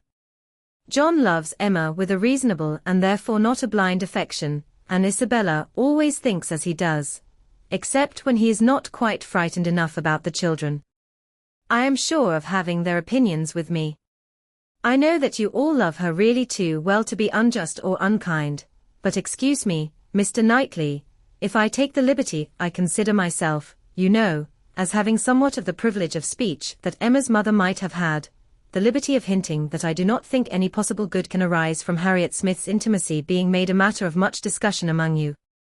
Pray excuse me, but supposing any little inconvenience may be apprehended from the intimacy, it cannot be expected that Emma, accountable to nobody but her father, who perfectly approves the acquaintance, should put an end to it, so long as it is a source of pleasure to herself. It has been so many years my province to give advice, that you cannot be surprised, Mr. Knightley, at this little remains of office.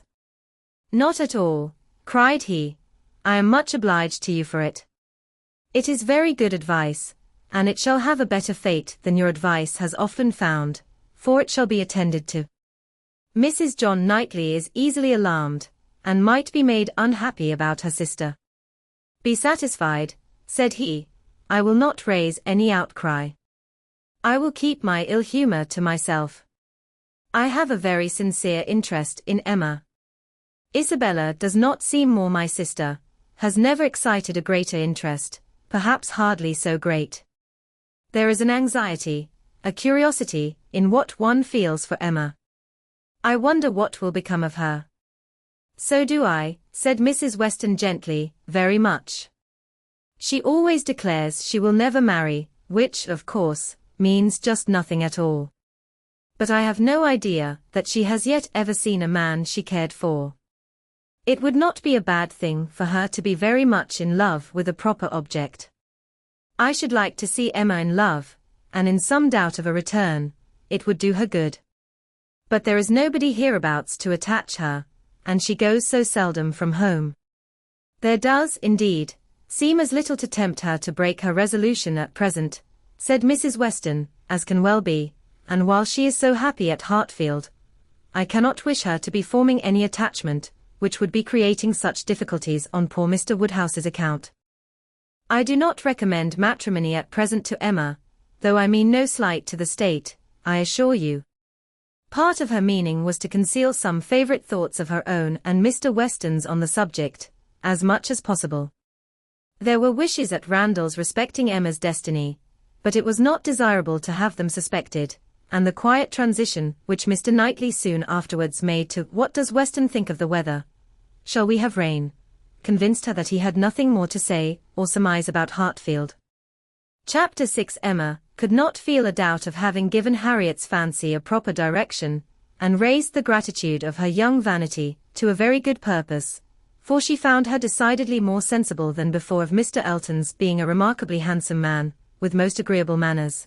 And as she had no hesitation in following up the assurance of his admiration by agreeable hints, she was soon pretty confident of creating as much liking on Harriet's side as there could be any occasion. 4. She was quite convinced of Mr. Elton's being in the fairest way of falling in love, if not in love already. She had no scruple with regard to him. He talked of Harriet, and praised her so warmly, that she could not suppose anything wanting which a little time would not add. His perception of the striking improvement of Harriet's manner, since her introduction at Hartfield, was not one of the least agreeable proofs of his growing attachment. "You have given Miss Smith all that she required," said he, "you have made her graceful and easy. She was a beautiful creature when she came to you, but, in my opinion, the attractions you have added are infinitely superior to what she received from nature. I am glad you think I have been useful to her, but Harriet only wanted drawing out, and receiving a few, very few hints. She had all the natural grace of sweetness of temper, and artlessness in herself. I have done very little. If it were admissible to contradict a lady, said the gallant Mr. Elton, I have perhaps given her a little more decision of character, have taught her to think on points which had not fallen in her way before. Exactly so, that is what principally strikes me. So much superadded decision of character. Skillful has been the hand. Great has been the pleasure, I am sure. I never met with a disposition more truly amiable. I have no doubt of it. And it was spoken with a sort of sighing animation, which had a vast deal of the lover. She was not less pleased another day with the manner in which he seconded a sudden wish of hers, to have Harriet's picture. Did you ever have your likeness taken, Harriet? Said she. Did you ever sit for your picture? Harriet was on the point of leaving the room, and only stopped to say, with a very interesting naivete, oh, dear, no, never. No sooner was she out of sight, than Emma exclaimed, what an exquisite possession a good picture of her would be. I would give any money for it. I almost long to attempt her likeness myself. You do not know it, I dare say, but 2 or 3 years ago, I had a great passion for taking likenesses, and attempted several of my friends, and was thought to have a tolerable eye in general. But from one cause or another, I gave it up in disgust. But really, I could almost venture, if Harriet would sit to me. It would be such a delight to have her picture. Let me entreat you, cried Mr. Elton, it would indeed be a delight. Let me entreat you, Miss Woodhouse, to exercise so charming a talent in favor of your friend. I know what your drawings are. How could you suppose me ignorant? Is not this room rich in specimens of your landscapes and flowers? And has not Mrs. Weston some inimitable figure pieces in her drawing room, at Randall's? Yes, good man, thought Emma, but what has all that to do with taking likenesses? You know nothing of drawing. Don't pretend to be in raptures about mine. Keep your raptures for Harriet's face. Well, if you give me such kind encouragement, Mr. Elton, I believe I shall try what I can do. Harriet's features are very delicate, which makes a likeness difficult, and yet there is a peculiarity in the shape of the eye and the lines about the mouth which one ought to catch. Exactly so, the shape of the eye and the lines about the mouth. I have not a doubt of your success. Pray attempt it. As you will do it, it will indeed, to use your own words, be an exquisite possession. But I am afraid, Mr. Elton, Harriet will not like to sit. She thinks so little of her own beauty. Did not you observe her manner of answering me? How completely it meant, why should my picture be drawn? Oh, yes, I observed it, I assure you. It was not lost on me. But still I cannot imagine, she would not be persuaded. Harriet was soon back again, and the proposal almost immediately made, and she had no scruples which could stand many minutes against the earnest pressing of both the others. Emma wished to go to work directly, and therefore produced the portfolio containing her various attempts at portraits, for not one of them had ever been finished, that they might decide together on the best size for Harriet. Her many beginnings were displayed. Miniatures, half-lengths, whole lengths, pencil, crayon, and watercolors had been all tried in turn. She had always wanted to do everything, and had made more progress both in drawing and music than many might have done with so little labor, as she would ever submit to. She played and sang, and drew in almost every style, but steadiness had always been wanting, and in nothing had she approached the degree of excellence, which she would have been glad to command, and ought not to have failed of. She was not much deceived as to her own skill either as an artist or a musician, but she was not unwilling to have others deceived, or sorry to know her reputation for accomplishment often higher than it deserved. There was merit in every drawing, in the least finished, perhaps the most. Her style was spirited, but had there been much less, or had there been 10 times more, the delight and admiration of her 2 companions would have been the same. They were both in ecstasies. A likeness pleases everybody, and Miss Woodhouse's performances must be capital. No great variety of faces for you, said Emma. I had only my own family to study from. There is my father, another of my father, but the idea of sitting for his picture made him so nervous, that I could only take him by stealth, neither of them very like therefore. Mrs. Weston again, and again, and again, you see. Dear Mrs. Weston. Always my kindest friend on every occasion. She would sit whenever I asked her. There is my sister, and really quite her own little elegant figure, and the face not unlike. I should have made a good likeness of her, if she would have sat longer, but she was in such a hurry to have me draw her 4 children that she would not be quiet. Then, here come all my attempts at 3 of those 4 children, there they are, Henry and John and Bella, from one end of the sheet to the other, and any one of them might do for any one of the rest.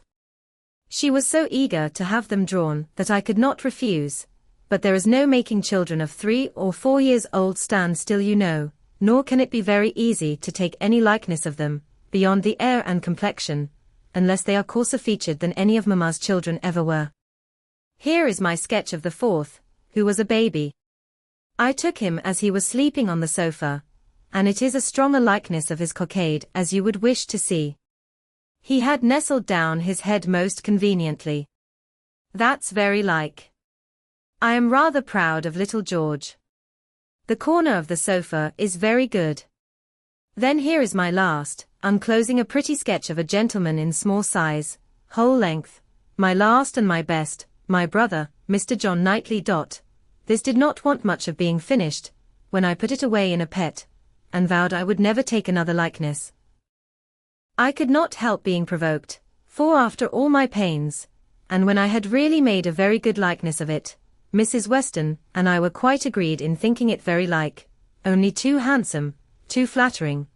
But that was a fault on the right side after all this, came poor dear Isabella's cold approbation of, yes, it was a little like, but to be sure it did not do him justice.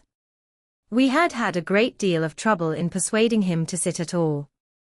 It was made a great favor of, and altogether it was more than I could bear, and so I never would finish it, to have it apologized over as an unfavorable likeness, to every morning visitor in Brunswick Square, and as I said, I did then forswear ever drawing anybody again.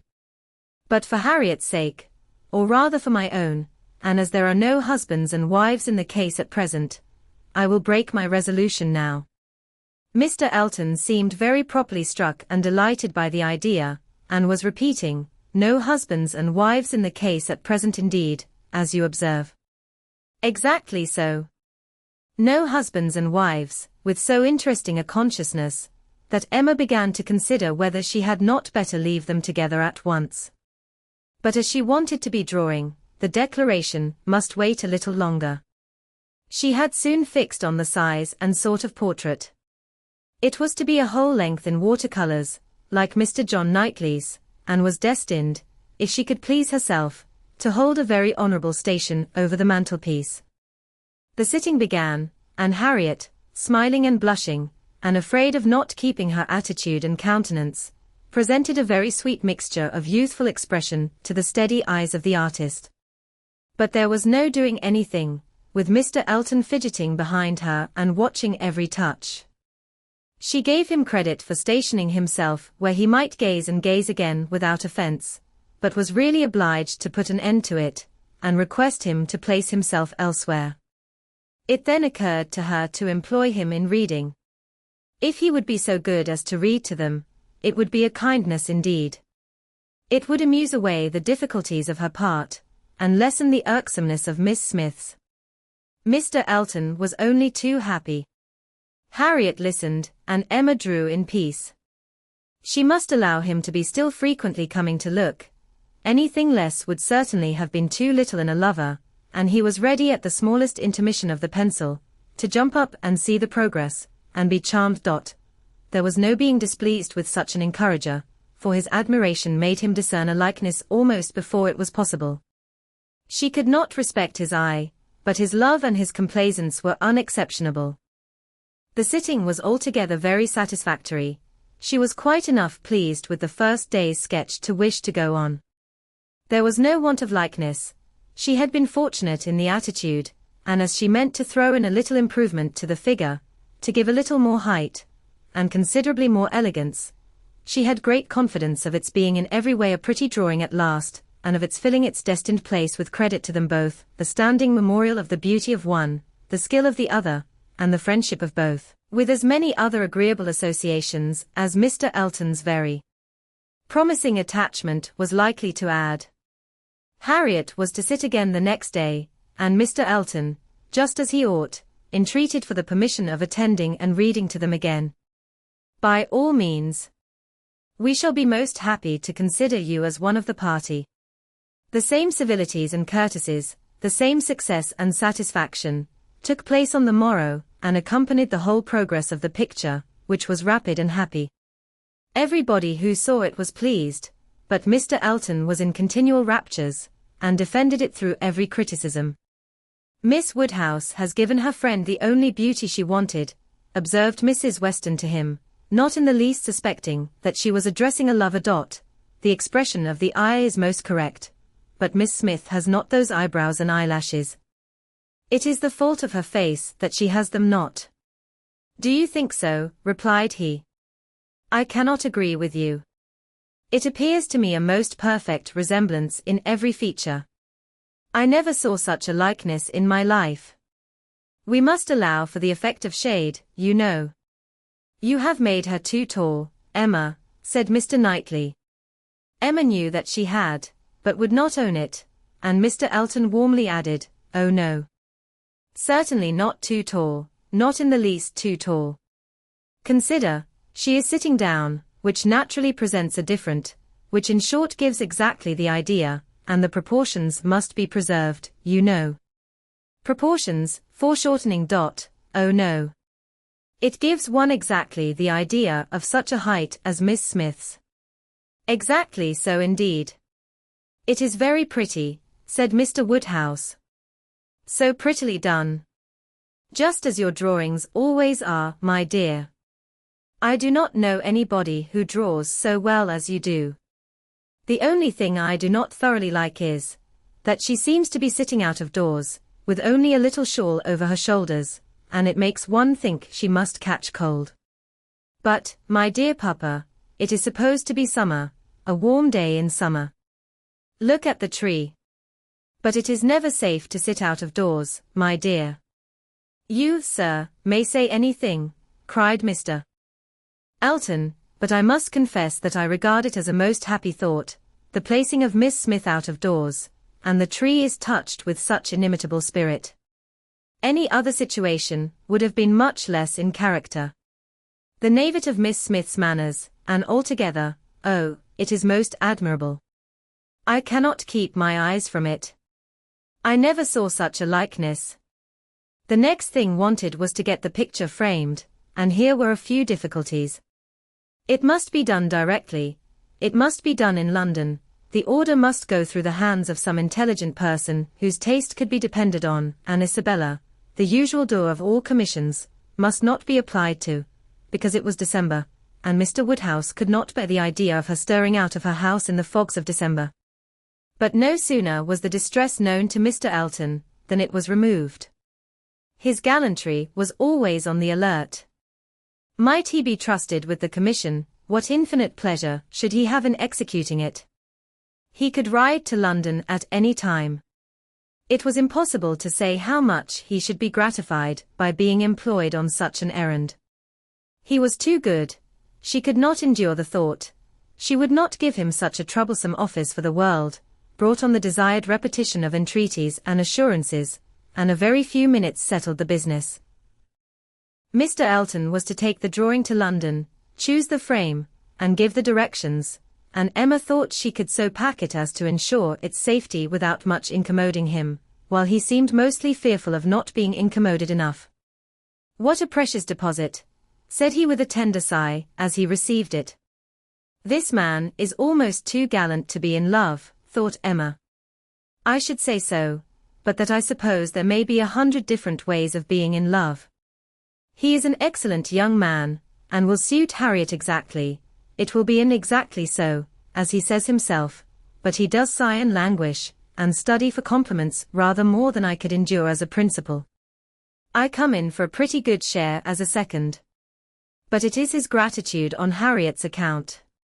Chapter 7. The very day of Mr. Elton's going to London produced a fresh occasion for Emma's services towards her friend.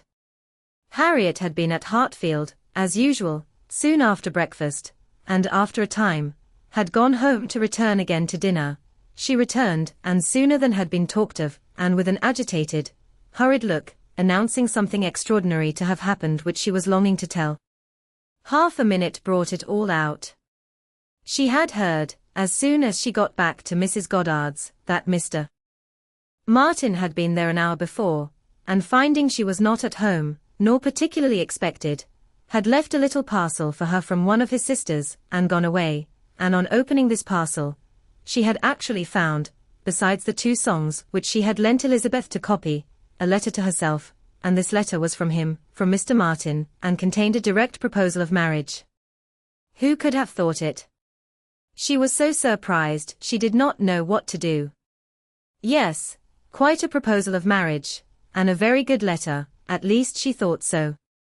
And he wrote as if he really loved her very much, but she did not know, and so, she was come as fast as she could to ask Miss Woodhouse what she should do.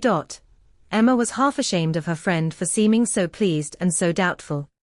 Upon my word, she cried, the young man is determined not to lose anything for want of asking. He will connect himself well if he can. Will you read the letter? Cried Harriet. Pray do.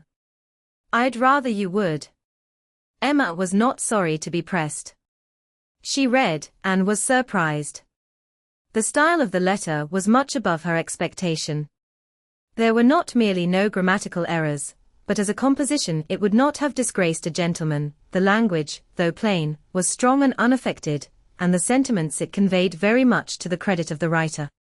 It was short, but expressed good sense, warm attachment, liberality, propriety, even delicacy of feeling. She paused over it, while Harriet stood anxiously watching for her opinion, with a well, and was at last forced to add, is it a good letter? Or is it too short? Yes, indeed, a very good letter, replied Emma rather slowly. So good a letter, Harriet, that everything considered, I think one of his sisters must have helped him. I can hardly imagine the young man whom I saw talking with you the other day could express himself so well, if left quite to his own powers, and yet it is not the style of a woman. No, certainly. It is too strong and concise, not diffuse enough for a woman. No doubt he is a sensible man, and I suppose may have a natural talent for, thinks strongly and clearly, and when he takes a pen in hand, his thoughts naturally find proper words. It is so with some men. Yes, I understand the sort of mind. Vigorous, decided, with sentiments to a certain point, not coarse. A better written letter, Harriet, returning it, than I had expected. Well, said the still waiting Harriet, well, Anne, and what shall I do? What shall you do? In what respect? Do you mean with regard to this letter? Yes. But what are you in doubt of? You must answer it of course, and speedily. Yes. But what shall I say? Dear Miss Woodhouse, do advise me. Oh no, no. The letter had much better be all your own. You will express yourself very properly, I am sure. There is no danger of your not being intelligible, which is the first thing. Your meaning must be unequivocal, no doubts or demurs, and such expressions of gratitude and concern for the pain you are inflicting as propriety requires, will present themselves unbidden to your mind, I am persuaded. You need not be prompted to write, with the appearance of sorrow for his disappointment. You think I ought to refuse him then, said Harriet, looking down. Ought to refuse him? My dear Harriet, what do you mean? Are you in any doubt as to that? I thought, but I beg your pardon, perhaps I have been under a mistake. I certainly have been misunderstanding you, if you feel in doubt as to the purport of your answer. I had imagined you were consulting me only as to the wording of it. Harriet was silent. With a little reserve of manner, Emma continued, You mean to return a favorable answer, I collect. No, I do not, that is, I do not mean, what shall I do? What would you advise me to do? Pray, dear Miss Woodhouse, tell me what I ought to do. I shall not give you any advice, Harriet. I will have nothing to do with it. This is a point which you must settle with your feelings. I had no notion that he liked me so very much, said Harriet, contemplating the letter. For a little while Emma persevered in her silence, but beginning to apprehend the bewitching flattery of that letter might be too powerful, she thought it best to say, I lay it down as a general rule, Harriet, that if a woman doubts as to whether she should accept a man or not, she certainly ought to refuse him. If she can hesitate as to yes, she ought to say no directly. It is not a state to be safely entered into with doubtful feelings, with half a heart. I thought it my duty as a friend, and older than yourself, to say thus much to you. But do not imagine that I want to influence you. Oh. No, I am sure you are a great deal too kind to, but if you would just advise me what I had best do, no, I do not mean that. As you say, one's mind ought to be quite made up, one should not be hesitating. It is a very serious thing. It will be safer to say no, perhaps. Do you think I had better say no? Not for the world, said Emma, smiling graciously, would I advise you either way. You must be the best judge of your own happiness. If you prefer Mr. Martin to every other person, if you think him the most agreeable man you have ever been in company with, why should you hesitate? You blush, Harriet. Does anybody else occur to you at this moment under such a definition? Harriet, do not deceive yourself, do not be run away with by gratitude and compassion. At this moment whom are you thinking of? The symptoms were favorable. Instead of answering, Harriet turned away confused, and stood thoughtfully by the fire, and though the letter was still in her hand, it was now mechanically twisted about without regard. Emma waited the result with impatience, but not without strong hopes. At last, with some hesitation, Harriet said, Miss Woodhouse, as you will not give me your opinion, I must do as well as I can by myself, and I have now quite determined, and really almost made up my mind, to refuse Mr. Martin.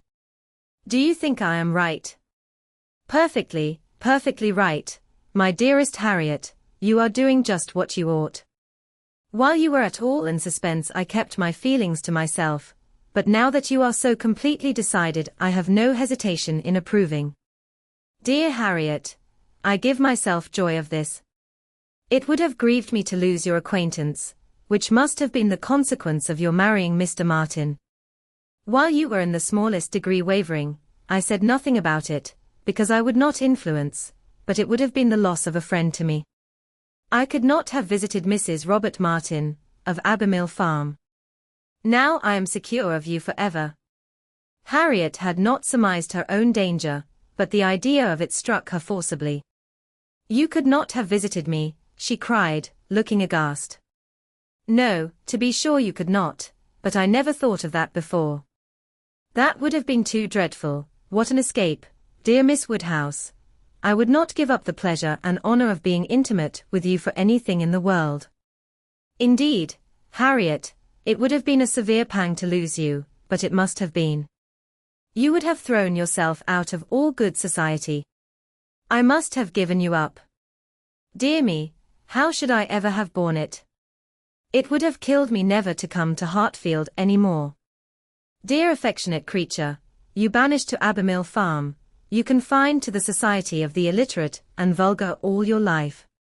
I wonder how the young man could have the assurance to ask it. He must have a pretty good opinion of himself. I do not think he is conceited either, in general, said Harriet, her conscience opposing such censure. At least, he is very good-natured, and I shall always feel much obliged to him, and have a great regard for. But that is quite a different thing from, and you know, though he may like me, it does not follow that I should, and certainly I must confess that since my visiting here I have seen people, and if one comes to compare them, person and manners, There is no comparison at all, one is so very handsome and agreeable. However, I do really think Mr. Martin a very amiable young man, and have a great opinion of him, and his being so much attached to me, and his writing such a letter, but as to leaving you, it is what I would not do upon any consideration. Thank you, my own sweet little friend. We will not be parted. A woman is not to marry a man merely because she is asked, or because he is attached to her, and can write a tolerable letter. Oh no, and it is but a short letter too. Emma felt the bad taste of her friend, but let it pass with a very true, and it would be a small consolation to her, for the clownish manner which might be offending her every hour of the day, to know that her husband could write a good letter. Oh. Yes, very. Nobody cares for a letter, the thing is, to be always happy with pleasant companions. I am quite determined to refuse him. But how shall I do? What shall I say?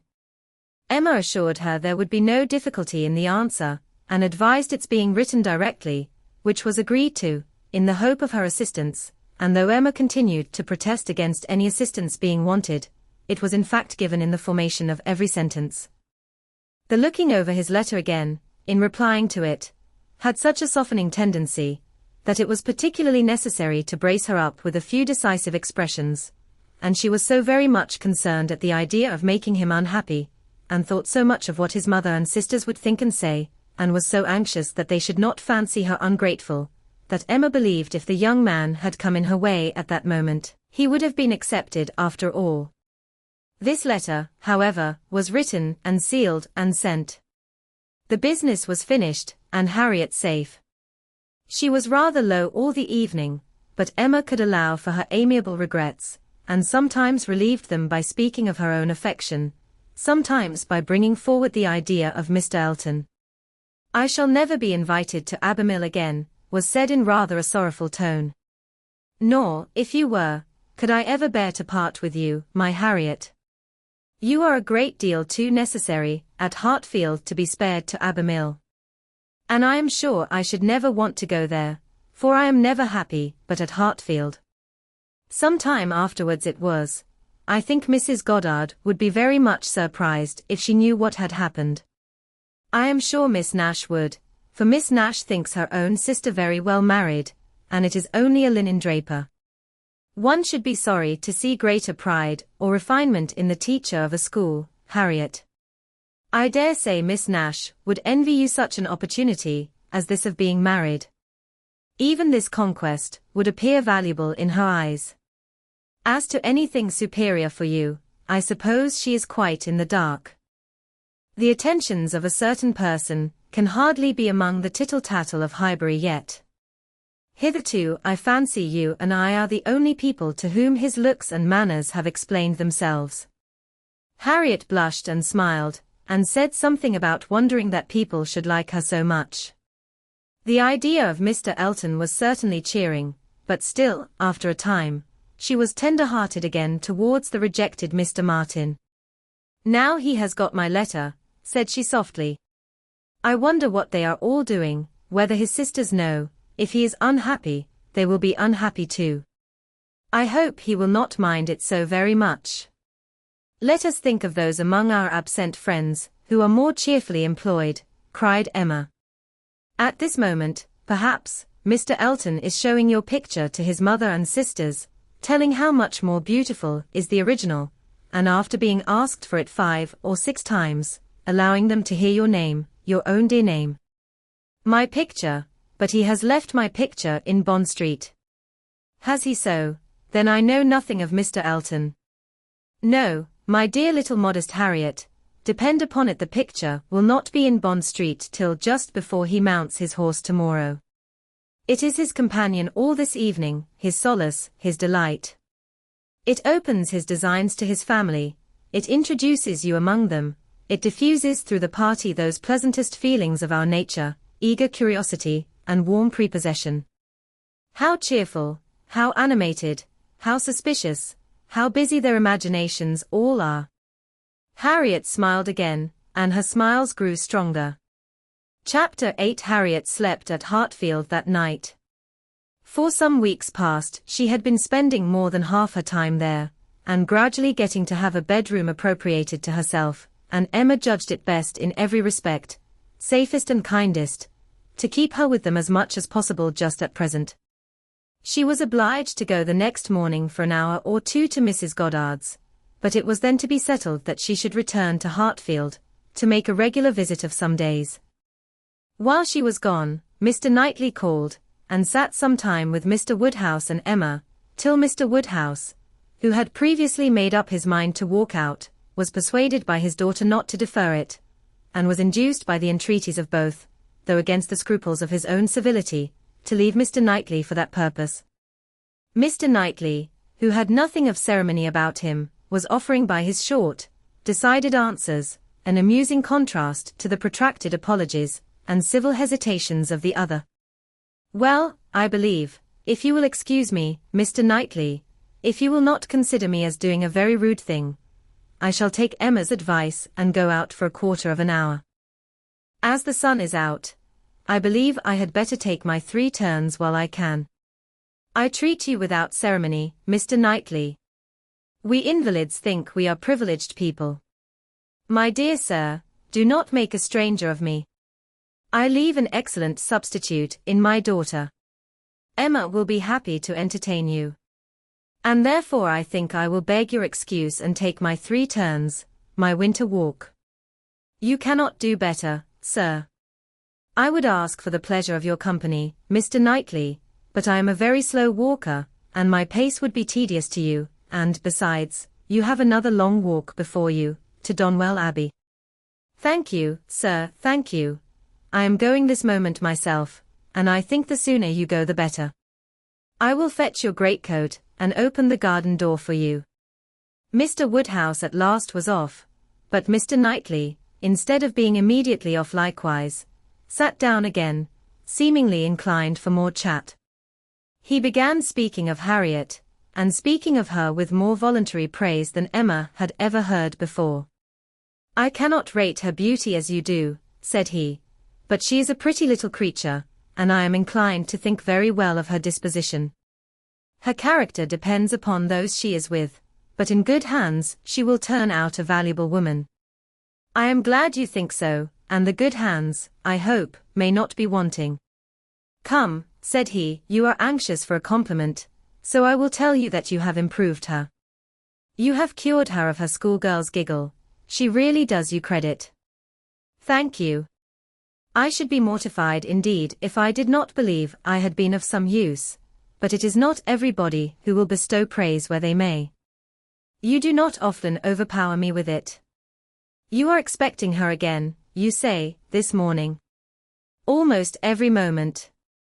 She has been gone longer already than she intended. Something has happened to delay her, some visitors perhaps. Highbury gossips, tiresome wretches.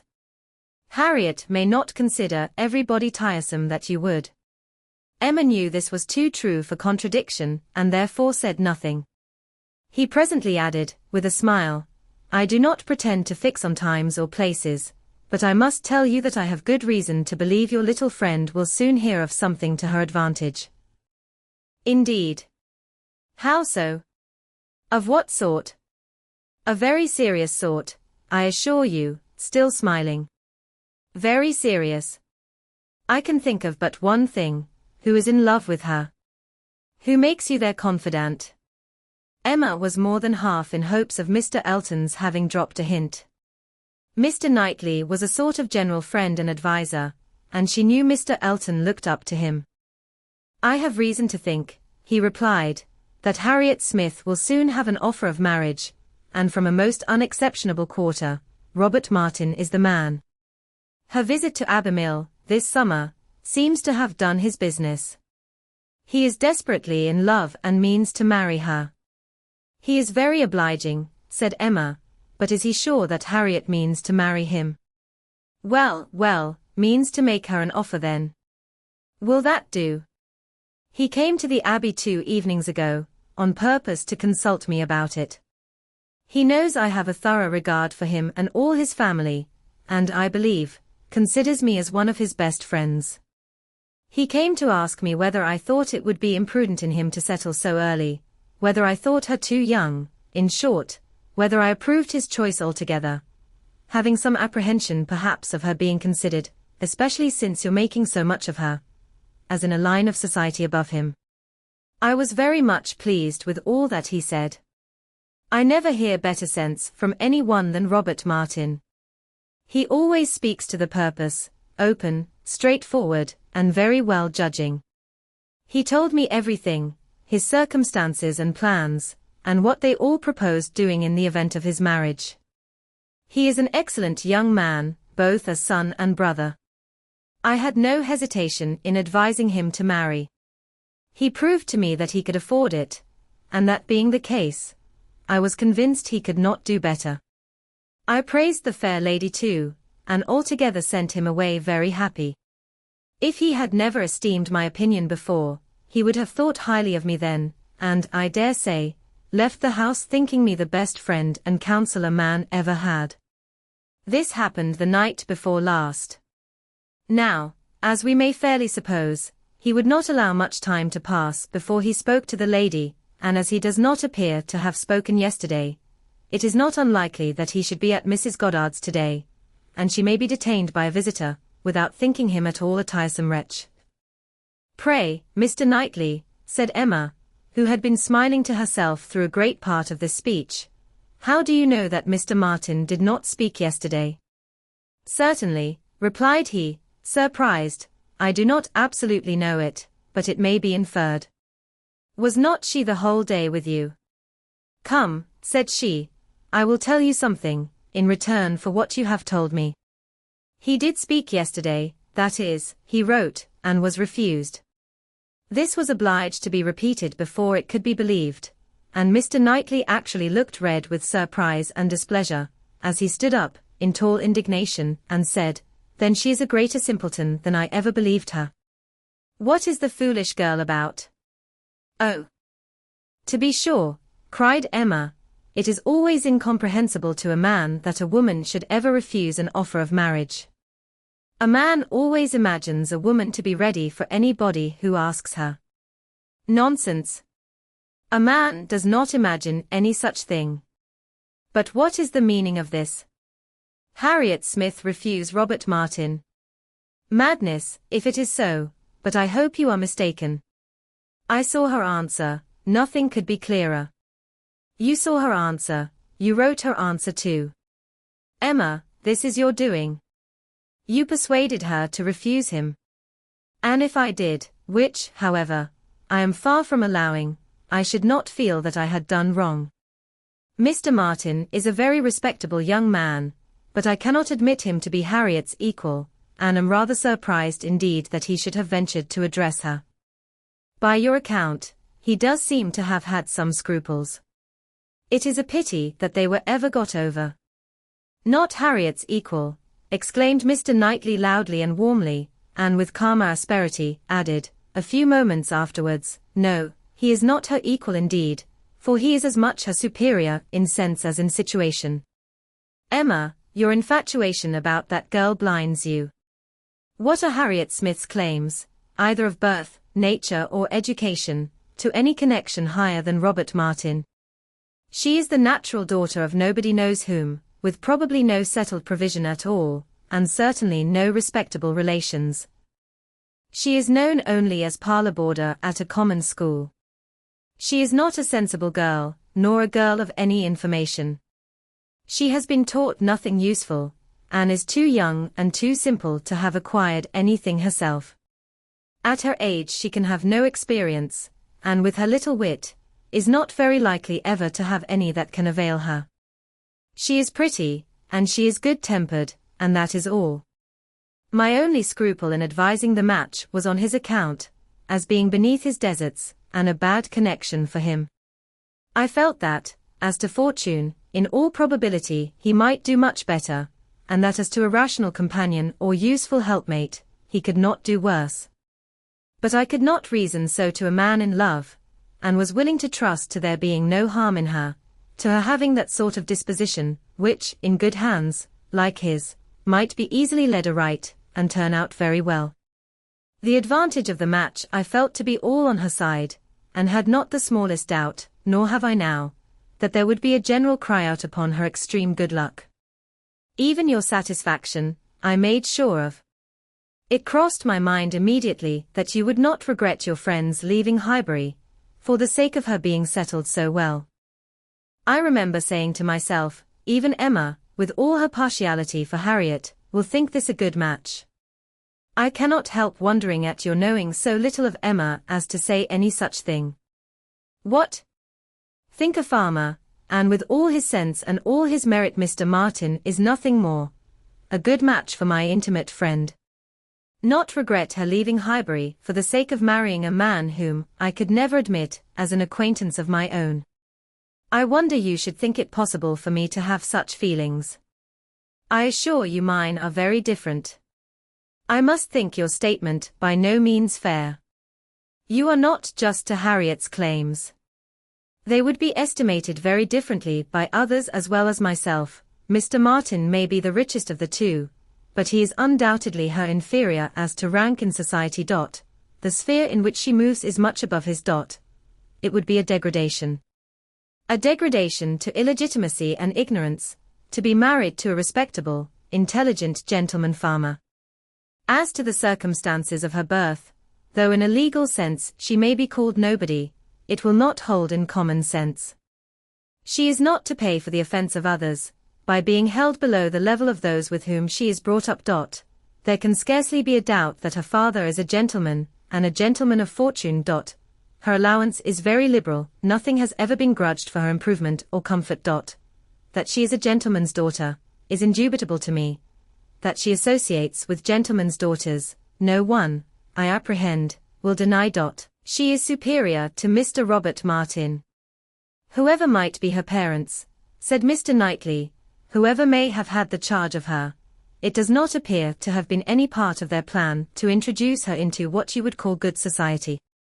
After receiving a very indifferent education, she is left in Mrs. Goddard's hands to shift as she can, to move, in short, in Mrs. Goddard's line, to have Mrs. Goddard's acquaintance. Her friends evidently thought this good enough for her, and it was good enough. She desired nothing better herself. Till you chose to turn her into a friend, her mind had no distaste for her own set, nor any ambition beyond it. She was as happy as possible with the Martins in the summer. She had no sense of superiority then. If she has it now, you have given it. You have been no friend to Harriet Smith, Emma. Robert Martin would never have proceeded so far, if he had not felt persuaded of her not being disinclined to him. I know him well. He has too much real feeling to address any woman on the haphazard of selfish passion. And as to conceit, he is the farthest from it of any man I know. Depend upon it he had encouragement. It was most convenient to Emma not to make a direct reply to this assertion. She chose rather to take up her own line of the subject again. You are a very warm friend to Mr. Martin, but, as I said before, are unjust to Harriet. Harriet's claims to marry well are not so contemptible as you represent them. She is not a clever girl, but she has better sense than you are aware of, and does not deserve to have her understanding spoken of so slightingly. Waiving that point, however, and supposing her to be, as you describe her, only pretty and good-natured, let me tell you, that in the degree she possesses them, they are not trivial recommendations to the world in general, for she is, in fact, a beautiful girl, and must be thought so by 99 people out of 100, until it appears that men are much more philosophic on the subject of beauty than they are generally supposed, till they do fall in love with well-informed minds instead of handsome faces. A girl, with such loveliness as Harriet, has a certainty of being admired and sought after, of having the power of choosing from among many, consequently a claim to be nice.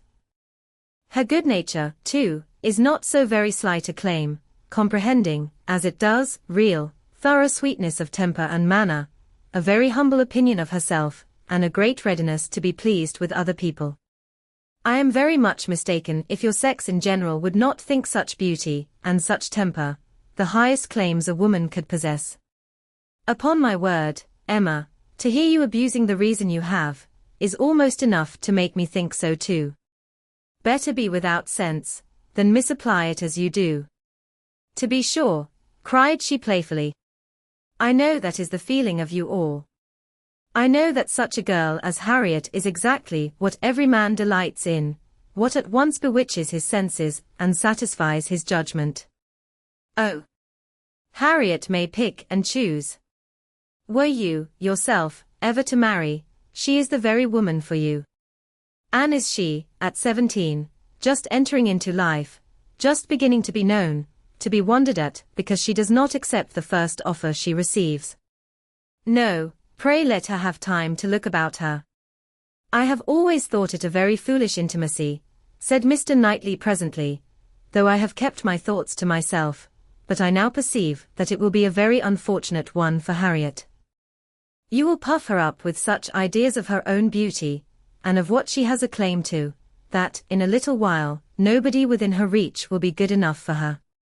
Vanity working on a weak head, produces every sort of mischief. Nothing so easy as for a young lady to raise her expectations too high. Miss Harriet Smith may not find offers of marriage flow in so fast, though she is a very pretty girl. Men of sense, whatever you may choose to say, do not want silly wives.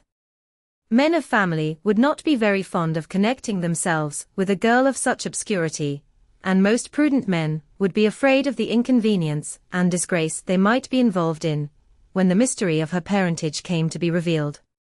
Let her marry Robert Martin, and she is safe, respectable, and happy forever, but if you encourage her to expect to marry greatly, and teach her to be satisfied with nothing less than a man of consequence and large fortune, she may be a parlor boarder at Mrs. Goddard's all the rest of her life, or, at least, for Harriet Smith is a girl who will marry somebody or other, till she grow desperate, and is glad to catch at the old writing-master's son.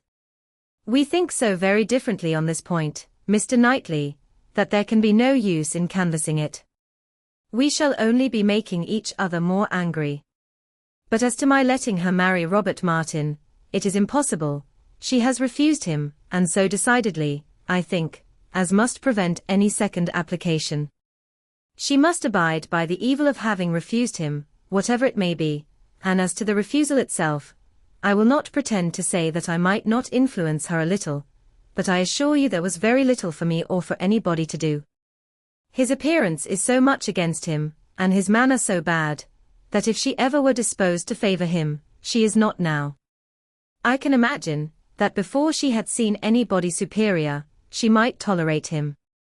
He was the brother of her friends, and he took pains to please her, and altogether, having seen nobody better, that must have been his great assistant, she might not, while she was at Abermill, find him disagreeable.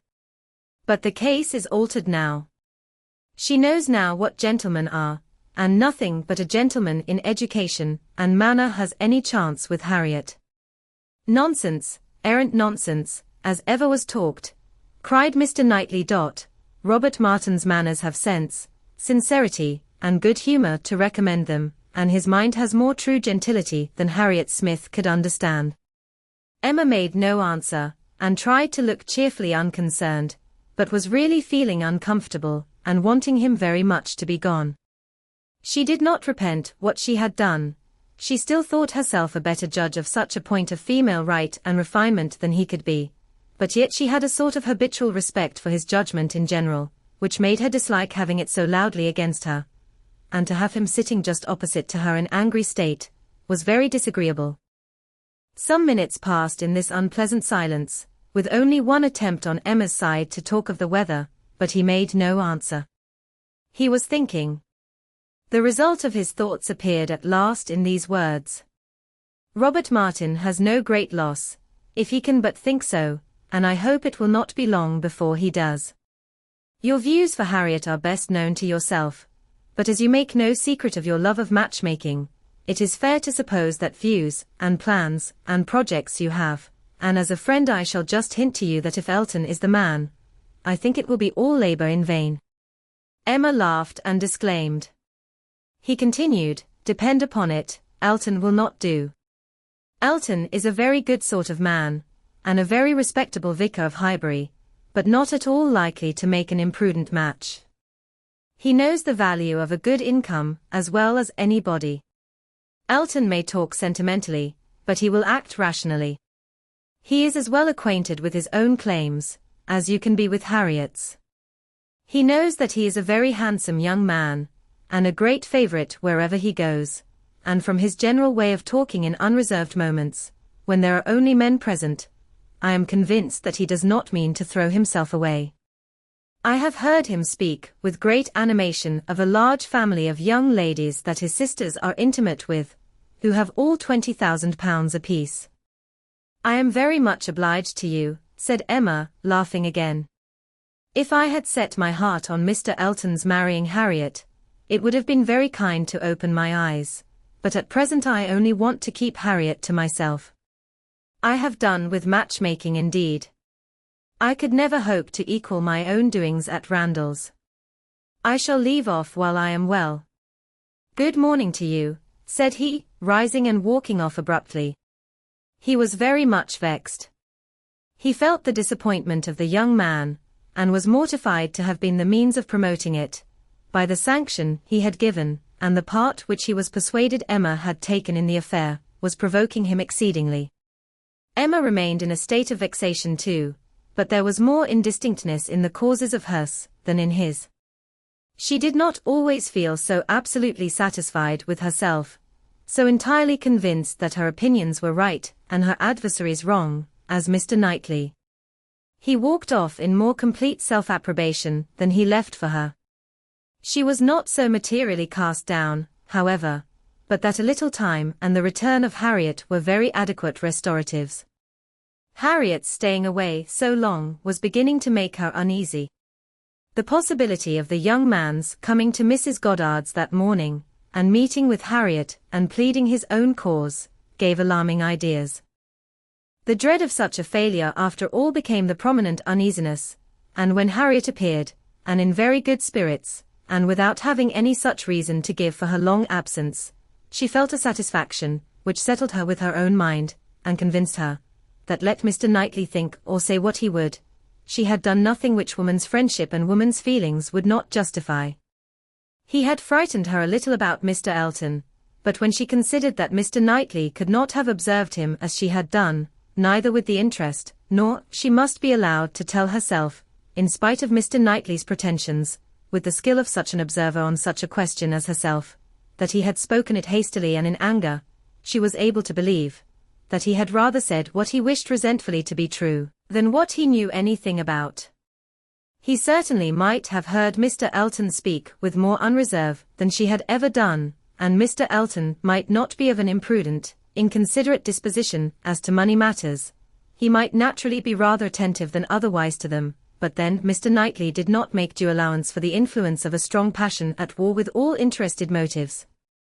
Mr. Knightley saw no such passion, and of course thought nothing of its effects, but she saw too much of it to feel a doubt of its overcoming any hesitations that a reasonable prudence might originally suggest, and more than a reasonable, becoming degree of prudence, she was very sure did not belong to Mr. Elton. Harriet's cheerful look and manner established hers.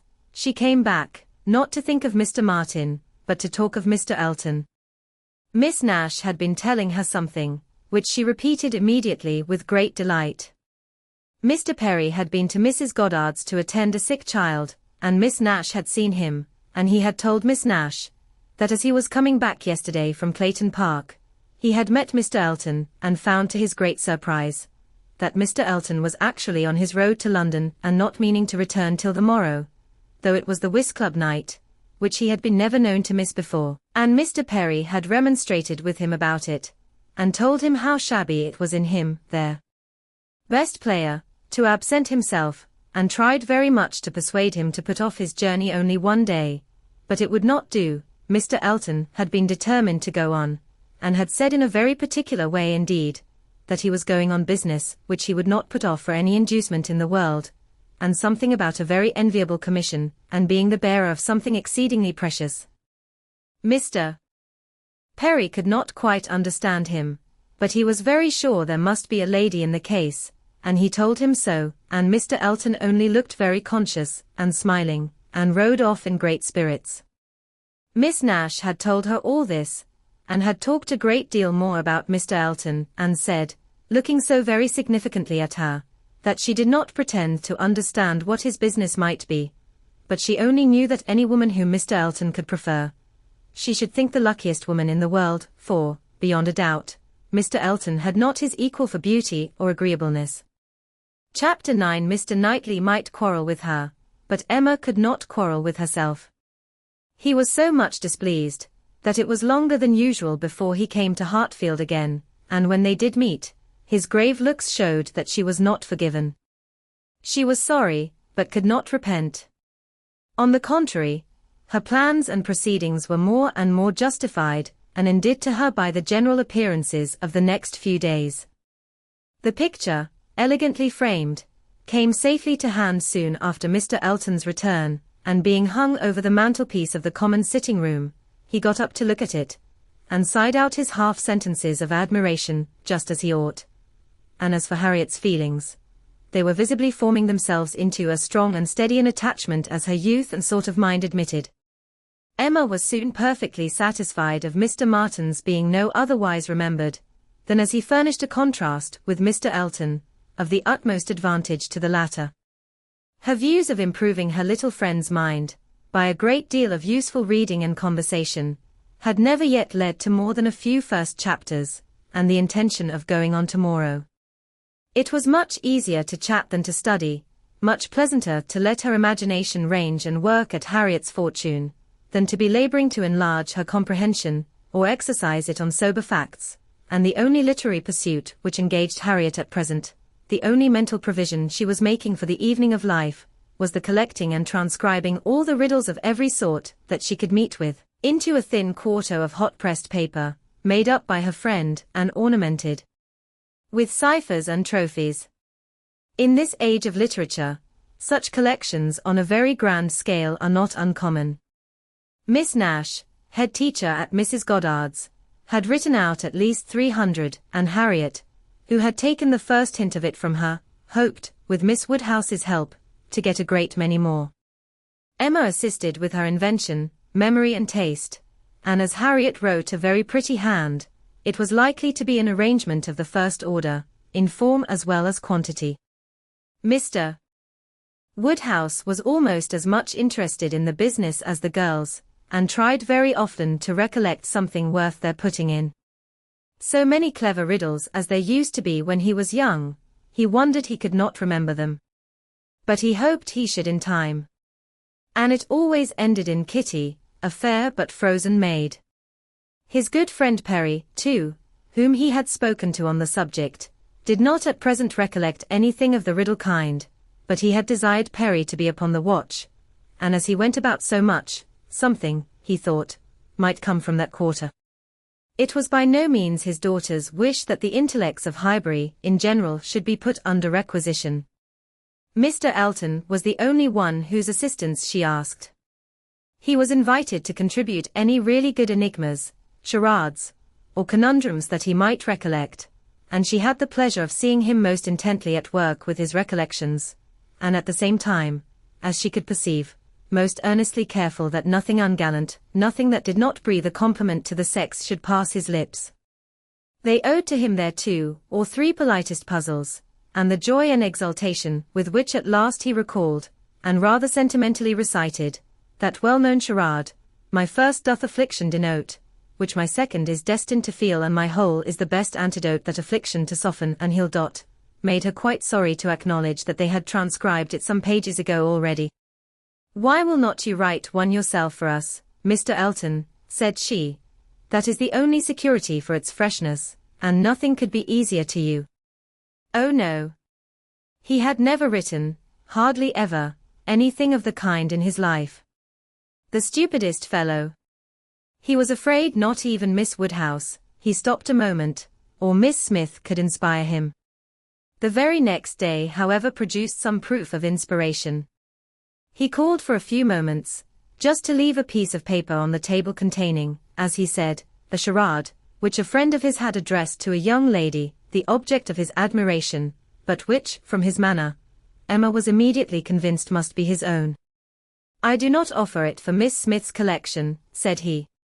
Being my friends, I have no right to expose it in any degree to the public eye, but perhaps you may not dislike looking at it.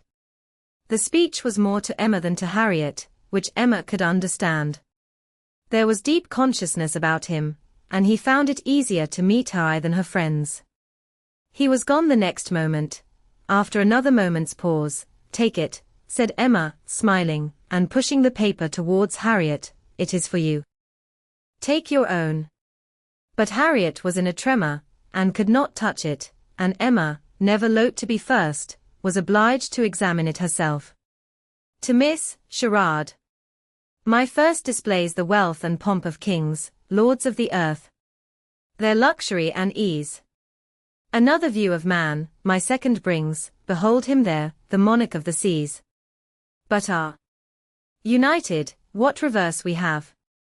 Man's boasted power and freedom, all are flown, lord of the earth and sea, he bends a slave, and woman, lovely woman, reigns alone. Thy ready wit the word will soon supply, may its approval beam in that soft eye. She cast her eye over it, pondered, caught the meaning, read it through again to be quite certain, and quite mistress of the lines, and then passing it to Harriet, sat happily smiling, and saying to herself, while Harriet was puzzling over the paper in all the confusion of hope and dullness, "Very well, Mr. Elton, very well indeed. I have read worse charades. Courtship, a very good hint. I give you credit for it. This is feeling your way. This is saying very plainly, pray, Miss Smith, give me leave to pay my addresses to you. Approve my charade and my intentions in the same glance. May its approval beam in that soft eye. Harriet exactly.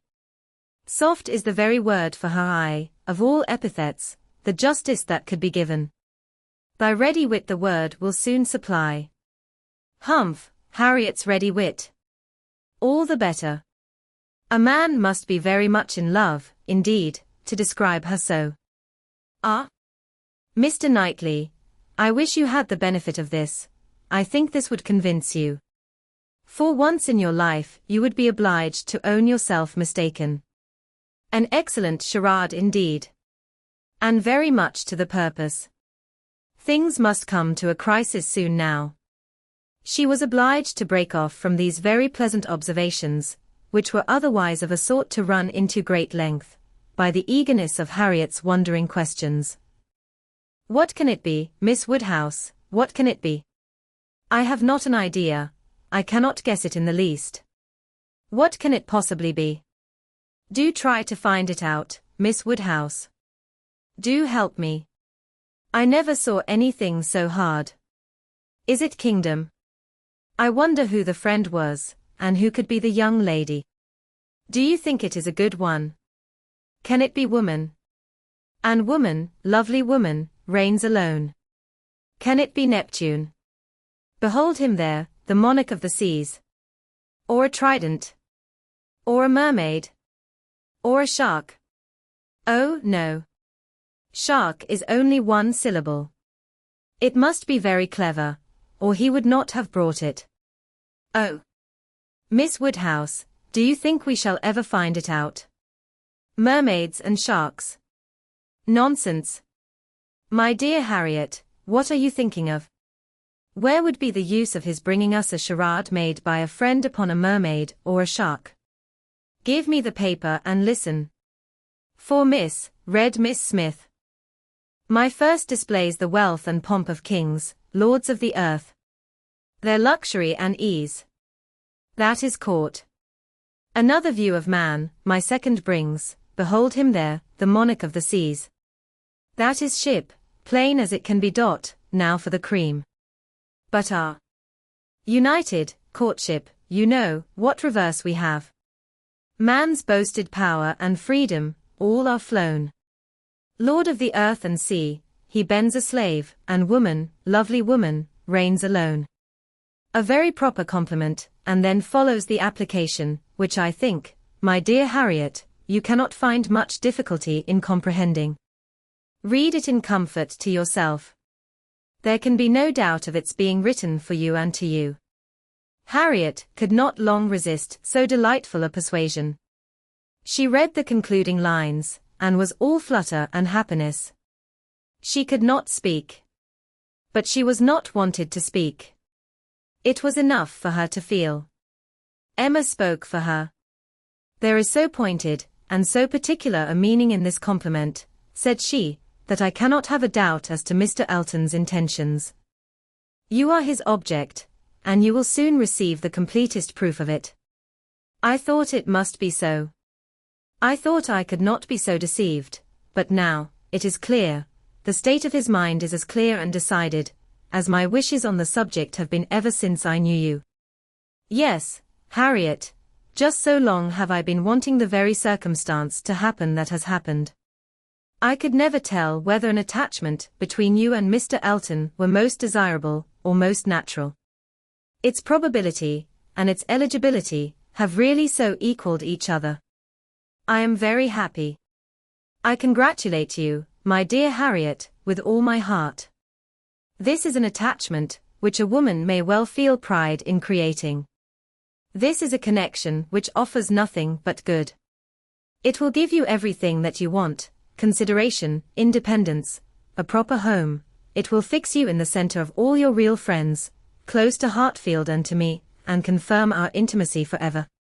This, Harriet, is an alliance which can never raise a blush in either of us. Dear Miss Woodhouse. And dear Miss Woodhouse, was all that Harriet, with many tender embraces, could articulate at first, but when they did arrive at something more like conversation, it was sufficiently clear to her friend that she saw, felt, anticipated, and remembered just as she ought. Mr. Elton's superiority had very ample acknowledgment. "Whatever you say is always right," cried Harriet, "and therefore I suppose, and believe, and hope it must be so, but otherwise I could not have imagined it. It is so much beyond anything I deserve. Mr. Elton, who might marry anybody. There cannot be two opinions about him. He is so very superior. Only think of those sweet verses, to Miss. Dear me, how clever, could it really be meant for me? I cannot make a question, or listen to a question about that. It is a certainty. Receive it on my judgment. It is a sort of prologue to the play, a motto to the chapter, and will be soon followed by matter-of-fact prose.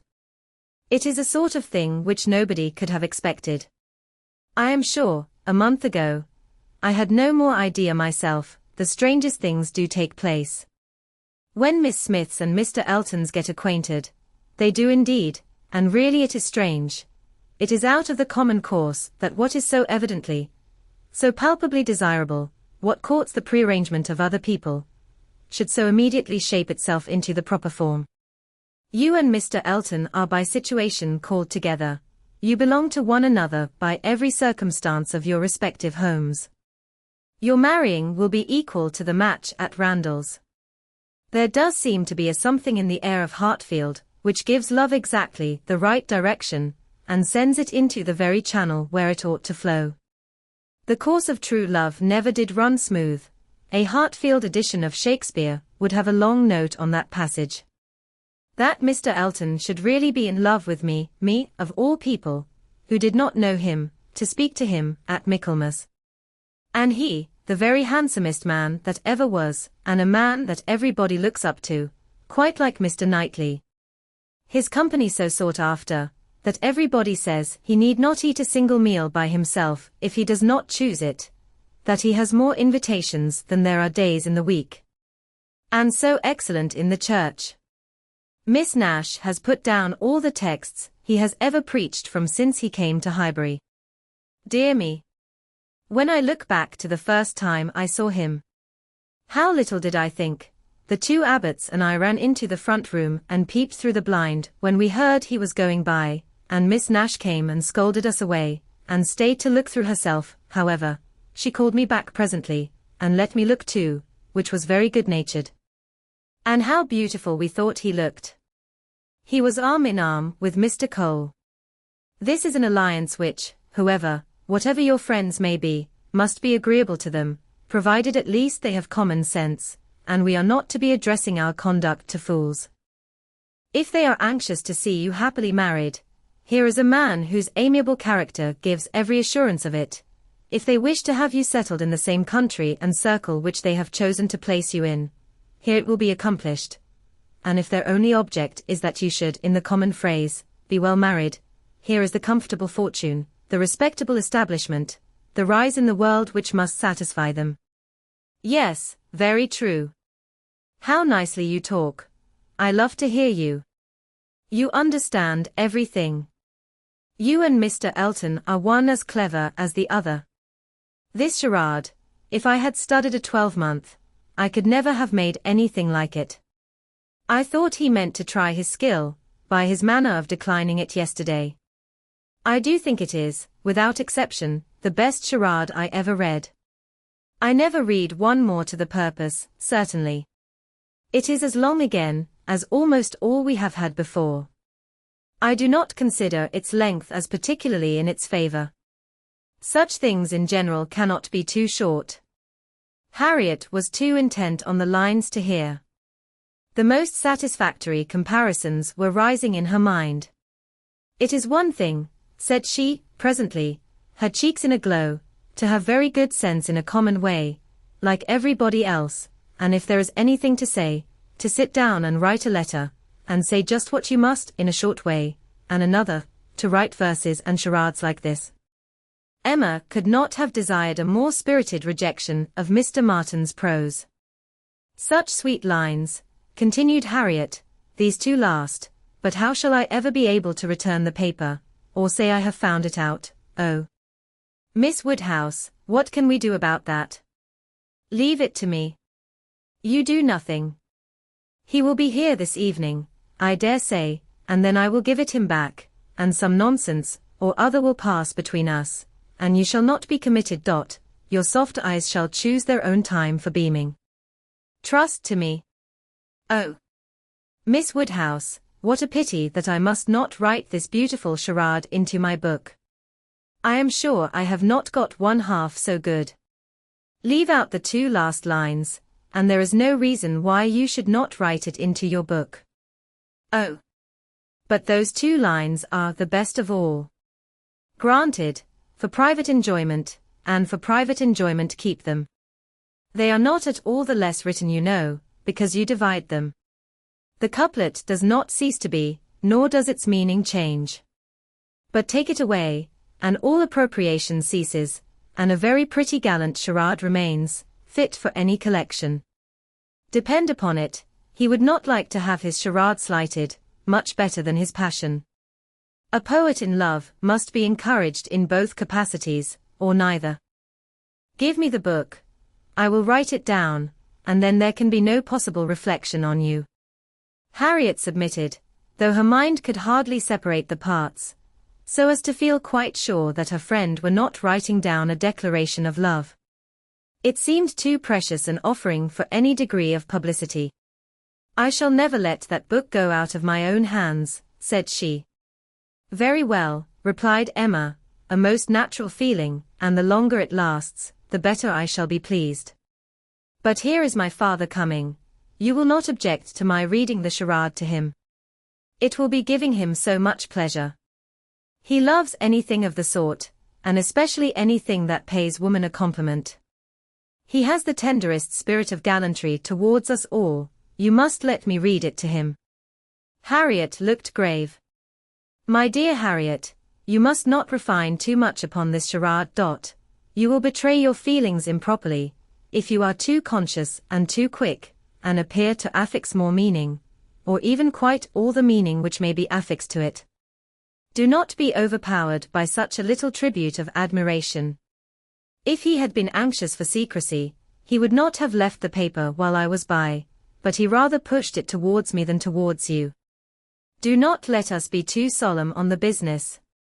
He has encouragement enough to proceed, without our sighing out our souls over this charade. Oh, no, I hope I shall not be ridiculous about it. Do as you please. Mr. Woodhouse came in, and very soon led to the subject again, by the recurrence of his very frequent inquiry of, well, my dears, how does your book go on? Have you got anything fresh? Yes, Papa, we have something to read you, something quite fresh. A piece of paper was found on the table this morning, dropped, we suppose, by a fairy, containing a very pretty charade, and we have just copied it in. She read it to him, just as he liked to have anything read, slowly and distinctly, and 2 or 3 times over, with explanations of every part, as she proceeded, and he was very much pleased, and as she had foreseen, especially struck with the complimentary conclusion. "Aye, that's very just, indeed, that's very properly said. Very true. Woman, lovely woman. It is such a pretty charade, my dear, that I can easily guess what fairy brought it. Nobody could have written so prettily, but you, Emma." Emma only nodded, and smiled. After a little thinking, and a very tender sigh, he added, "Ah. It is no difficulty to see who you take after. Your dear mother was so clever at all those things. If I had but her memory. But I can remember nothing, not even that particular riddle which you have heard me mention. I can only recollect the first stanza, and there are several. Kitty, a fair but frozen maid, kindled a flame I yet deplore, the hoodwinked boy I called to aid, though of his near approach afraid, so fatal to my suit before. And that is all that I can recollect of it, but it is very clever all the way through. But I think, my dear, you said you had got it." "Yes, Papa, it is written out in our second page. We copied it from the elegant extracts. It was Garrick's, you know." "Aye, very true. I wish I could recollect more of it. Kitty, a fair but frozen maid. The name makes me think of poor Isabella, for she was very near being christened Catherine, after her grandmamma. I hope we shall have her here next week. Have you thought, my dear, where you shall put her, and what room there will be for the children?" "Oh. Yes, she will have her own room, of course, the room she always has, and there is the nursery for the children, just as usual, you know. Why should there be any change?" "I do not know, my dear, but it is so long since she was here, not since last Easter, and then only for a few days. Mr. John Knightley's being a lawyer is very inconvenient. Poor Isabella. She is sadly taken away from us all, and how sorry she will be when she comes, not to see Miss Taylor here. She will not be surprised, Papa, at least." "I do not know, my dear. I am sure I was very much surprised when I first heard she was going to be married. We must ask Mr. and Mrs. Weston to dine with us, while Isabella is here." "Yes, my dear, if there is time. But in a very depressed tone, she is coming for only 1 week. There will not be time for anything. It is unfortunate that they cannot stay longer, but it seems a case of necessity. Mr. John Knightley must be in town again on the 28th, and we ought to be thankful, Papa, that we are to have the whole of the time they can give to the country, that 2 or 3 days are not to be taken out for the Abbey. Mr. Knightley promises to give up his claim this Christmas, though you know it is longer since they were with him than with us. It would be very hard, indeed, my dear, if poor Isabella were to be anywhere but at Hartfield. Mr. Woodhouse could never allow for Mr. Knightley's claims on his brother, or anybody's claims on Isabella, except his own."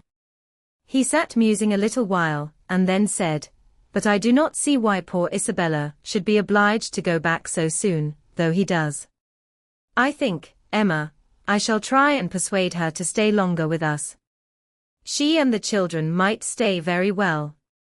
"Ah, Papa, that is what you never have been able to accomplish, and I do not think you ever will. Isabella cannot bear to stay behind her husband." This was too true for contradiction. Unwelcome as it was, Mr. Woodhouse could only give a submissive sigh, and as Emma saw his spirits affected by the idea of his daughter's attachment to her husband, she immediately led to such a branch of the subject as must raise them. "Harriet must give us as much of her company as she can while my brother and sister are here. I am sure she will be pleased with the children. We are very proud of the children, are not we, Papa? I wonder which she will think the handsomest, Henry or John. I wonder which she will. Poor little dears, how glad they will be to come. They are very fond of being at Hartfield, Harriet. I dare say they are, sir. I am sure I do not know who is not. Henry is a fine boy, but John is very like his mamma. Henry is the eldest, he was named after me, not after his father. John, the second, is named after his father. Some people are surprised, I believe, that the eldest was not, but Isabella would have him called Henry, which I thought very pretty of her. And he is a very clever boy, indeed. They are all remarkably clever, and they have so many pretty ways. They will come and stand by my chair, and say, "Grandpapa, can you give me a bit of string?" And once Henry asked me for a knife, but I told him knives were only made for grandpapas. I think their father is too rough with them very often. He appears rough to you, said Emma, because you are so very gentle yourself, but if you could compare him with other papas, you would not think him rough. He wishes his boys to be active and hardy, and if they misbehave, can give them a sharp word now and then, but he is an affectionate father. Certainly Mr. John Knightley is an affectionate father. The children are all fond of him. And then their uncle comes in, and tosses them up to the ceiling in a very frightful way. But they like it, Papa, there is nothing they like so much. It is such enjoyment to them, that if their uncle did not lay down the rule of their taking turns, whichever began would never give way to the other. Well, I cannot understand it. That is the case with us all, Papa. One half of the world cannot understand the pleasures of the other. Later in the morning, and just as the girls were going to separate in preparation for the regular 4 o'clock dinner, the hero of this inimitable charade walked in again. Harriet turned away, but Emma could receive him with the usual smile, and her quick eye soon discerned in his the consciousness of having made a push, of having thrown a die, and she imagined he was come to see how it might turn up. His ostensible reason, however, was to ask whether Mr. Woodhouse's party could be made up in the evening without him, or whether he should be in the smallest degree necessary at Hartfield. If he were, everything else must give way, but otherwise his friend Cole had been saying so much about his dining with him, had made such a point of it, that he had promised him conditionally to come. Emma thanked him, but could not allow of his disappointing his friend on their account. Her father was sure of his rubber. He re-urged, she re-declined, and he seemed then about to make his bow, when taking the paper from the table, she returned it. "Oh, here is the charade you were so obliging as to leave with us. Thank you for the sight of it. We admired it so much, that I have ventured to write it into Miss Smith's collection. Your friend will not take it amiss, I hope. Of course, I have not transcribed beyond the first 8 lines. Mr. Elton certainly did not very well know what to say. He looked rather doubtingly, rather confused, said something about honor, glanced at Emma and at Harriet, and then seeing the book open on the table, took it up, and examined it very attentively. With the view of passing off an awkward moment, Emma smilingly said, "You must make my apologies to your friend, but so good a charade must not be confined to 1 or 2. He may be sure of every woman's approbation, while he writes with such gallantry." "I have no hesitation in saying," replied Mr. Elton, though hesitating a good deal while he spoke, "I have no hesitation in saying, at least if my friend feels at all as I do, I have not the smallest doubt that, could he see his little effusion honored as I see it, looking at the book again, and replacing it on the table, he would consider it as the proudest moment of his life." After this speech he was gone as soon as possible. Emma could not think it too soon, for with all his good and agreeable qualities, there was a sort of parade in his speeches which was very apt to incline her to laugh. She ran away to indulge the inclination, leaving the tender and the sublime of pleasure to Harriet's share. Chapter 10. Though now the middle of December, there had yet been no weather to prevent the young ladies from tolerably regular exercise, and on the morrow, Emma had a charitable visit to pay to a poor sick family, who lived a little way out of Highbury. Their road to this detached cottage was down Vicarage Lane, a lane leading at right angles from the Broad, though irregular, main street of the place, and as may be inferred, containing the blessed abode of Mr. Elton. A few inferior dwellings were first to be passed, and then, about a quarter of a mile down the lane rose the vicarage, an old and not very good house, almost as close to the road as it could be. It had no advantage of situation, but had been very much smartened up by the present proprietor, and, such as it was, there could be no possibility of the two friends passing it without a slackened pace and observing eyes. Emma's remark was, "There it is. There go you and your riddle book one of these days." Harriet's was, "Oh, what a sweet house. How very beautiful. There are the yellow curtains that Miss Nash admires so much." "I do not often walk this way now," said Emma, as they proceeded, "but then there will be an inducement, and I shall gradually get intimately acquainted with all the hedges, gates, pools and pollards of this part of Highbury." Harriet, she found, had never in her life been inside the vicarage, and her curiosity to see it was so extreme, that, considering exteriors and probabilities, Emma could only class it as a proof of love, with Mr. Elton's seeing ready wit in her. "I wish we could contrive it," said she, "but I cannot think of any tolerable pretence for going in, no servant that I want to inquire about of his housekeeper, no message from my father." She pondered, but could think of nothing. After a mutual silence of some minutes, Harriet thus began again, "I do so wonder, Miss Woodhouse, that you should not be married, or going to be married. So charming as you are." Emma laughed, and replied, "My being charming, Harriet, is not quite enough to induce me to marry. I must find other people charming, one other person at least. And I am not only not going to be married, at present, but have very little intention of ever marrying at all." "Ah, so you say, but I cannot believe it. I must see somebody very superior to any one I have seen yet, to be tempted. Mr. Elton, you know, recollecting herself, is out of the question, and I do not wish to see any such person. I would rather not be tempted. I cannot really change for the better. If I were to marry, I must expect to repent it. Dear me, it is so odd to hear a woman talk so. I have none of the usual inducements of women to marry. Were I to fall in love, indeed, it would be a different thing. But I never have been in love. It is not my way, or my nature, and I do not think I ever shall. And, without love, I am sure I should be a fool to change such a situation as mine. Fortune I do not want. Employment I do not want. Consequence I do not want. I believe few married women are half as much mistress of their husband's house as I am of Hartfield, and never could I expect to be so truly beloved and important. So always first and always right in any man's eyes as I am in my father's. But then, to be an old maid at last, like Miss Bates. That is as formidable an image as you could present, Harriet, and if I thought I should ever be like Miss Bates. So silly, so satisfied, so smiling, so prosing, so undistinguishing and unfastidious, and so apt to tell everything relative to everybody about me, I would marry tomorrow. But between us, I am convinced there never can be any likeness, except in being unmarried. But still, you will be an old maid. And that's so dreadful. Never mind, Harriet. I shall not be a poor old maid, and it is poverty only which makes celibacy contemptible to a generous public. A single woman, with a very narrow income, must be a ridiculous, disagreeable old maid.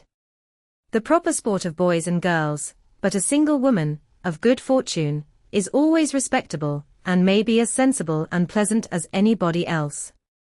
And the distinction is not quite so much against the candor and common sense of the world as appears at first, for a very narrow income has a tendency to contract the mind and sour the temper. Those who can barely live, and who live perforce in a very small, and generally very inferior, society, may well be illiberal and cross. This does not apply, however, to Miss Bates. She is only too good-natured and too silly to suit me, but, in general, she is very much to the taste of everybody, though single and though poor.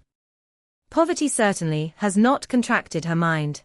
I really believe, if she had only a shilling in the world, she would be very likely to give away sixpence of it, and nobody is afraid of her.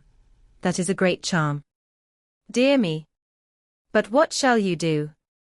How shall you employ yourself when you grow old? If I know myself, Harriet, mine is an active, busy mind, with a great many independent resources, and I do not perceive why I should be more in want of employment at 40 or 50 than 21. Woman's usual occupations of hand and mind will be as open to me then as they are now, or with no important variation. If I draw less, I shall read more. If I give up music, I shall take to carpet work. And as for objects of interest, objects for the affections, which is in truth the great point of inferiority, the want of which is really the great evil to be avoided in not marrying, I shall be very well off, with all the children of a sister I love so much, to care about. There will be enough of them, in all probability, to supply every sort of sensation that declining life can need. There will be enough for every hope and every fear, and though my attachment to none can equal that of a parent, it suits my ideas of comfort better than what is warmer and blinder.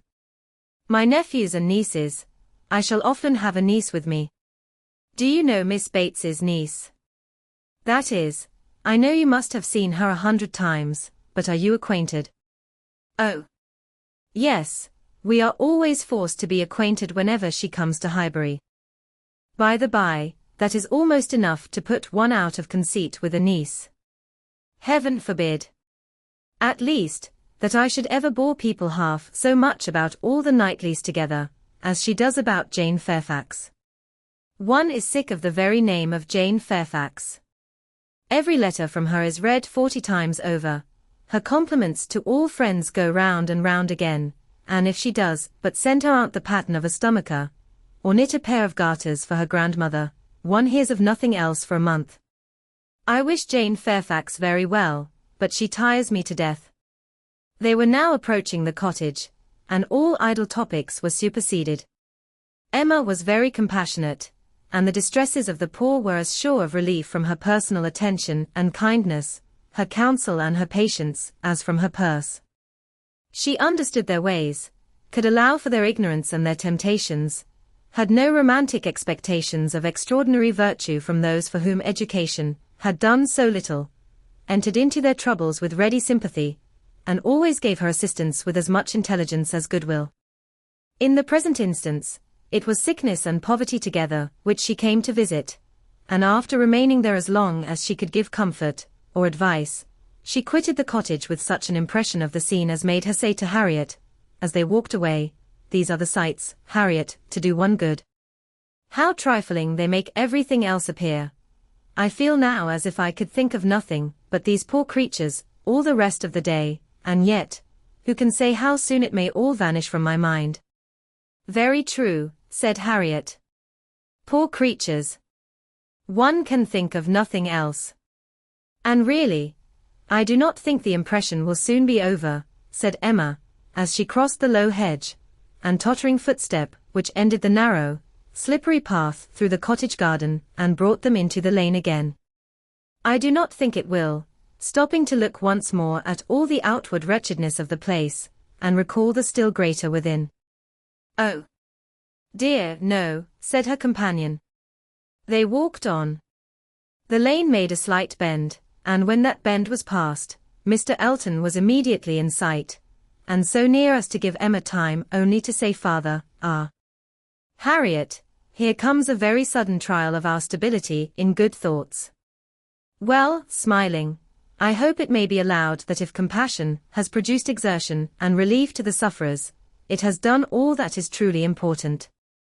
If we feel for the wretched, enough to do all we can for them, the rest is empty sympathy, only distressing to ourselves." Harriet could just answer, "Oh, dear, yes," before the gentleman joined them. The wants and sufferings of the poor family, however, were the first subject on meeting. He had been going to call on them. His visit he would now defer, but they had a very interesting parley about what could be done and should be done. Mr. Elton then turned back to accompany them. To fall in with each other on such an errand as this, thought Emma, to meet in a charitable scheme, this will bring a great increase of love on each side. I should not wonder if it were to bring on the declaration. It must, if I were not here. I wish I were anywhere else.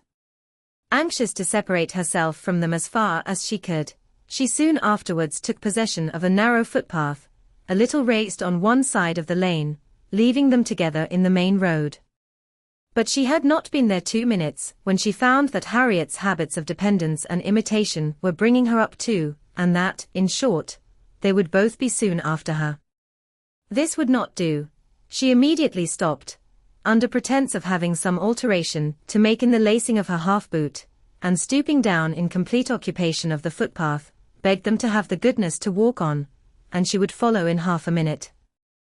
They did as they were desired, and by the time she judged it reasonable to have done with her boot, she had the comfort of farther delay in her power, being overtaken by a child from the cottage, setting out, according to orders, with her pitcher, to fetch broth from Hartfield.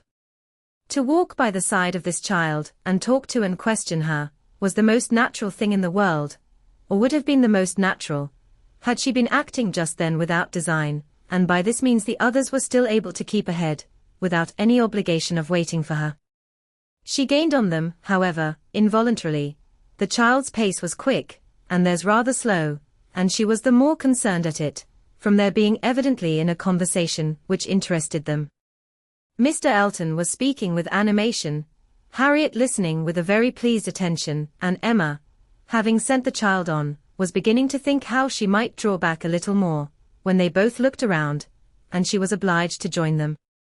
Mr. Elton was still talking, still engaged in some interesting detail, and Emma experienced some disappointment when she found that he was only giving his fair companion an account of the yesterday's party at his friend Cole's, and that she was come in herself for the Stilton cheese, the North Wiltshire, the butter, the celery, the beetroot, and all the dessert. This would soon have led to something better, of course, was her consoling reflection. Anything interests between those who love, and anything will serve as introduction to what is near the heart. If I could but have kept longer away. They now walked on together quietly, till within view of the vicarage pales, when a sudden resolution, of at least getting Harriet into the house, made her again find something very much amiss about her boot, and fall behind to arrange it once more.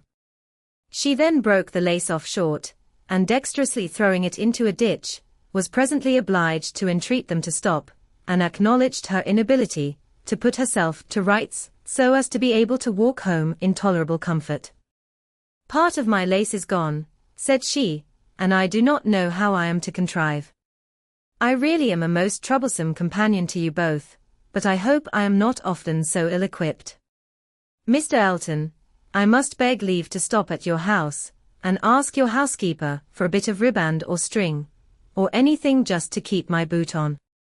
Mr. Elton looked all happiness at this proposition, and nothing could exceed his alertness and attention in conducting them into his house, and endeavoring to make everything appear to advantage.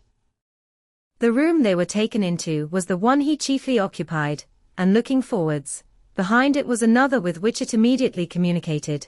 The door between them was open, and Emma passed into it with the housekeeper, to receive her assistance in the most comfortable manner. She was obliged to leave the door ajar as she found it, but she fully intended that Mr. Elton should close it.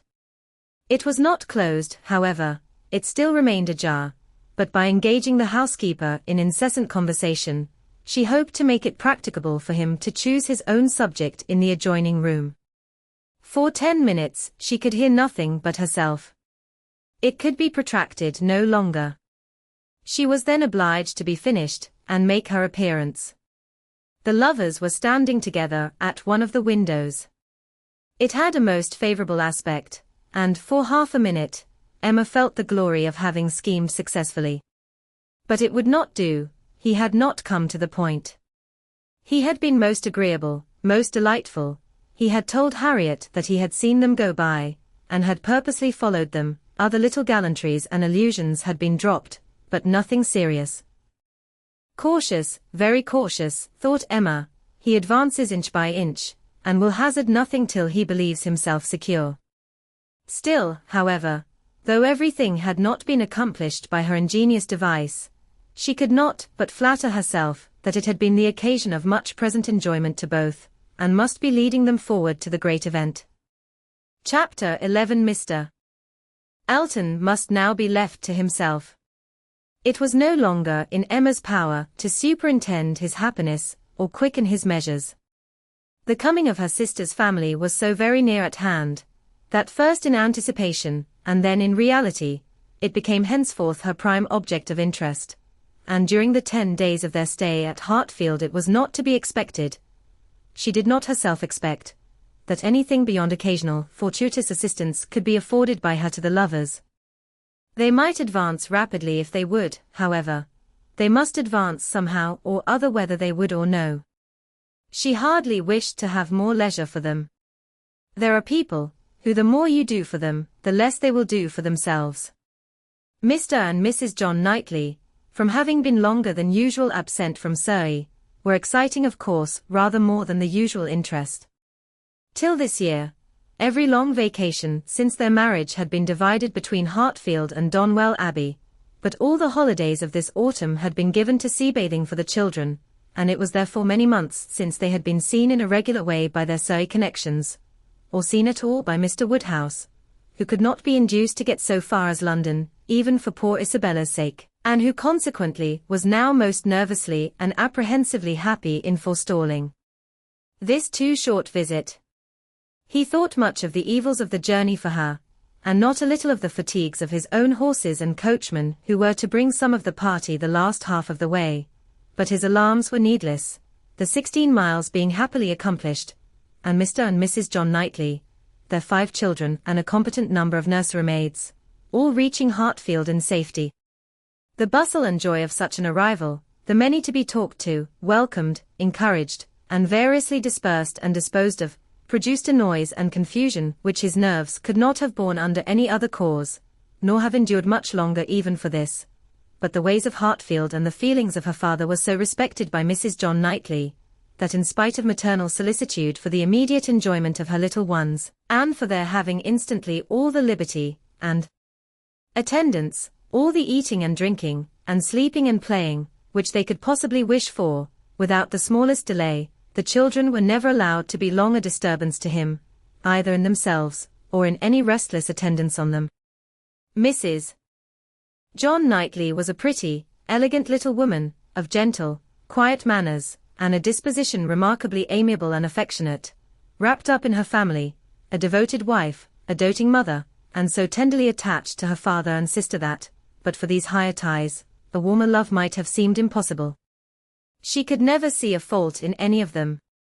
She was not a woman of strong understanding or any quickness, and with this resemblance of her father, she inherited also much of his constitution, was delicate in her own health, over-careful of that of her children, had many fears and many nerves, and was as fond of her own Mr. Wingfield in town as her father could be of Mr. Perry. They were alike too, in a general benevolence of temper, and a strong habit of regard for every old acquaintance. Mr. John Knightley was a tall, gentlemanlike, and very clever man, rising in his profession, domestic, and respectable in his private character, but with reserved manners which prevented his being generally pleasing, and capable of being sometimes out of humour.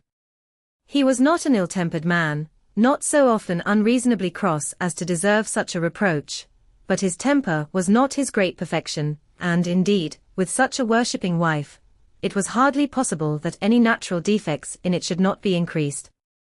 The extreme sweetness of her temper must hurt his. He had all the clearness and quickness of mind which she wanted, and he could sometimes act an ungracious, or say a severe thing. He was not a great favourite with his fair sister-in-law. Nothing wrong in him escaped her. She was quick in feeling the little injuries to Isabella, which Isabella never felt herself. Perhaps she might have passed over more had his manners been flattering to Isabella's sister, but they were only those of a calmly kind brother and friend, without praise and without blindness, but hardly any degree of personal compliment could have made her regardless of that greatest fault of all in her eyes which he sometimes fell into, the want of respectful forbearance towards her father. There he had not always the patience that could have been wished. Mr. Woodhouse's peculiarities and fidgetiness was sometimes provoking him to a rational remonstrance, or sharp retort equally ill-bestowed. It did not often happen, for Mr. John Knightley had really a great regard for his father-in-law, and generally a strong sense of what was due to him, but it was too often for Emma's charity, especially as there was all the pain of apprehension frequently to be endured, though the offence came not. The beginning, however, of every visit displayed none but the properest feelings, and this being of necessity so short might be hoped to pass away in unsullied cordiality. They had not been long seated and composed when Mr. Woodhouse, with a melancholy shake of the head and a sigh, called his daughter's attention to the sad change at Hartfield since she had been there last. "Ah, my dear," said he, "poor Miss Taylor, it is a grievous business." "Oh yes, sir," cried she with ready sympathy, "how you must miss her. And dear Emma, too, what a dreadful loss to you both. I have been so grieved for you. I could not imagine how you could possibly do without her. It is a sad change indeed. But I hope she is pretty well, sir." "Pretty well, my dear, I hope, pretty well. I do not know but that the place agrees with her tolerably." Mr. John Knightley here asked Emma quietly whether there were any doubts of the heir of Randalls. "Oh, no, none in the least. I never saw Mrs. Weston better in my life, never looking so well. Papa is only speaking his own regret." "Very much to the honor of both," was the handsome reply. "And do you see her, sir, tolerably often?" asked Isabella in the plaintive tone which just suited her father. Mr. Woodhouse hesitated. "Not near so often, my dear, as I could wish." "Oh, Papa, we have missed seeing them but one entire day since they married. Either in the morning or evening of every day, excepting one, have we seen either Mr. Weston or Mrs. Weston, and generally both, either at Randalls or here, and as you may suppose, Isabella, most frequently here. They are very, very kind in their visits. Mr. Weston is really as kind as herself. Papa, if you speak in that melancholy way, you will be giving Isabella a false idea of us all. Everybody must be aware that Miss Taylor must be missed, but everybody ought also to be assured that Mr. and Mrs. Weston do really prevent our missing her by any means to the extent we ourselves anticipated, which is the exact truth." "Just as it should be," said Mr. John Knightley, "and just as I hoped it was from your letters. Her wish of showing you attention could not be doubted, and his being a disengaged and social man makes it all easy. I have been always telling you, my love, that I had no idea of the change being so very material to Hartfield as you apprehended, and now you have Emma's account. I hope you will be satisfied." "Why, to be sure," said Mr. Woodhouse, "yes, certainly.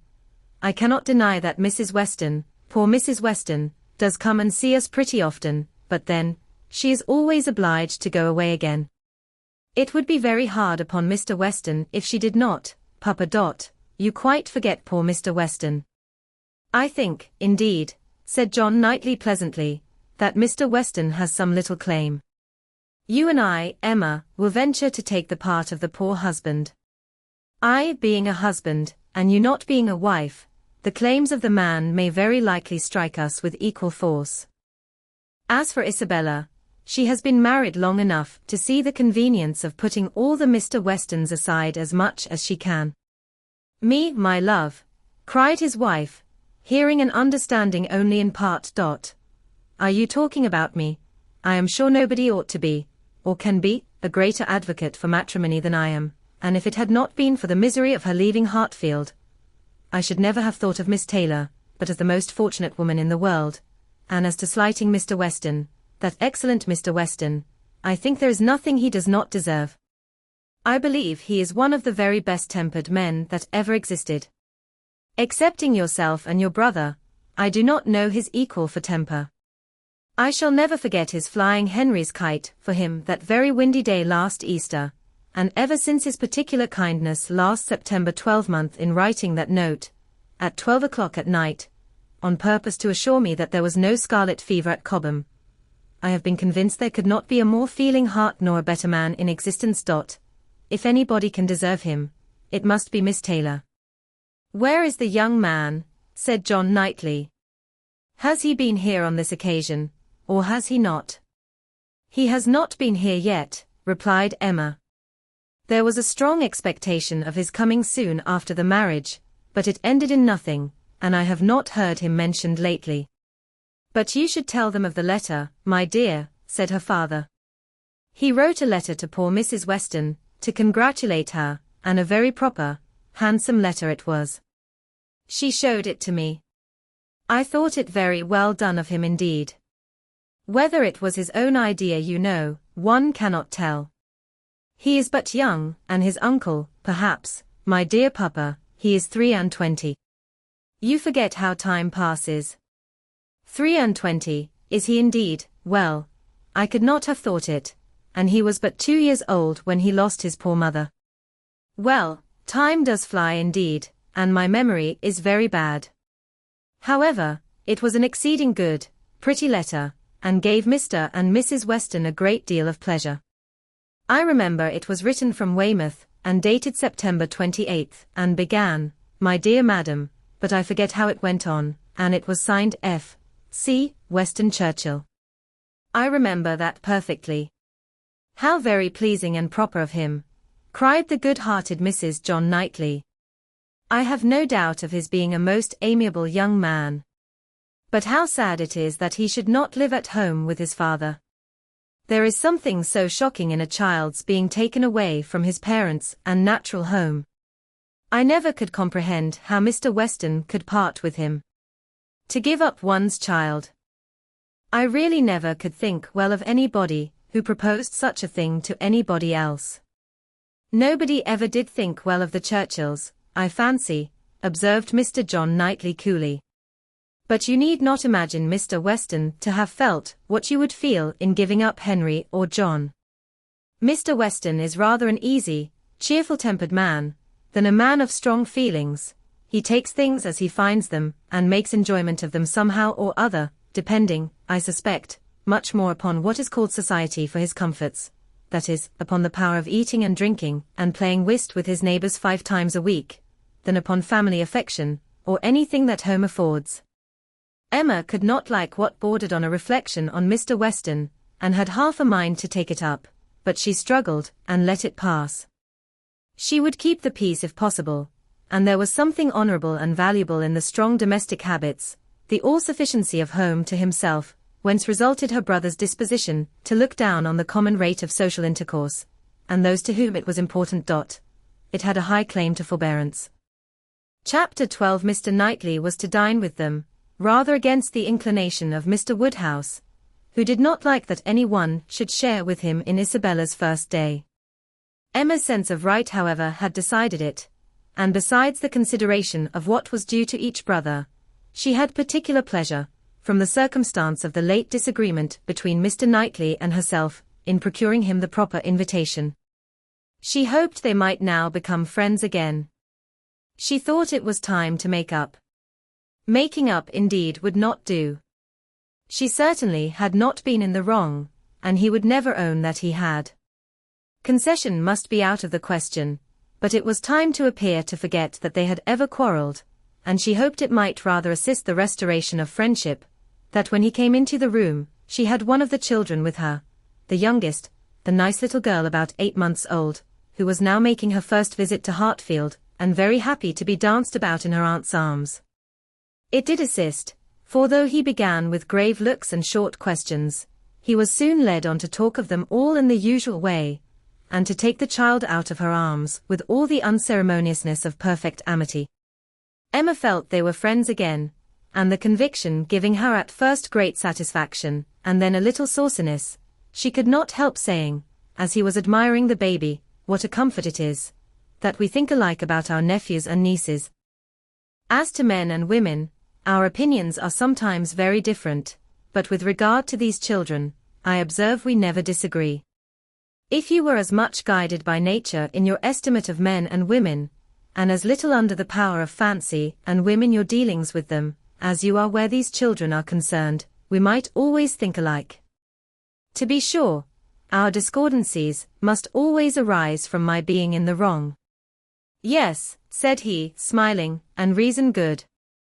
I was 16 years old when you were born. A material difference then, she replied, and no doubt you were much my superior in judgment at that period of our lives. But does not the lapse of 21 years bring our understandings a good deal nearer? Yes, a good deal nearer. But still, not near enough to give me a chance of being right, if we think differently. I have still the advantage of you by 16 years' experience, and by not being a pretty young woman and a spoiled child. Come, my dear Emma, let us be friends, and say no more about it. Tell your aunt, little Emma, that she ought to set you a better example than to be renewing old grievances, and that if she were not wrong before, she is now. That's true, she cried, very true. Little Emma, grow up a better woman than your aunt. Be infinitely cleverer, and not half so conceited. Now, Mr. Knightley, a word or two more, and I have done. As far as good intentions went, we were both right, and I must say that no effects on my side of the argument have yet proved wrong. I only want to know that Mr. Martin is not very, very bitterly disappointed. A man cannot be more so, was his short, full answer. Ah, indeed I am very sorry. Come, shake hands with me. This had just taken place and with great cordiality, when John Knightley made his appearance, and how do ye do, George, and John, how are you, succeeded in the true English style, burying under a calmness that seemed all but indifference, the real attachment which would have led either of them, if requisite, to do everything for the good of the other. The evening was quiet and conversable, as Mr. Woodhouse declined cards entirely for the sake of comfortable talk with his dear Isabella, and the little party made two natural divisions.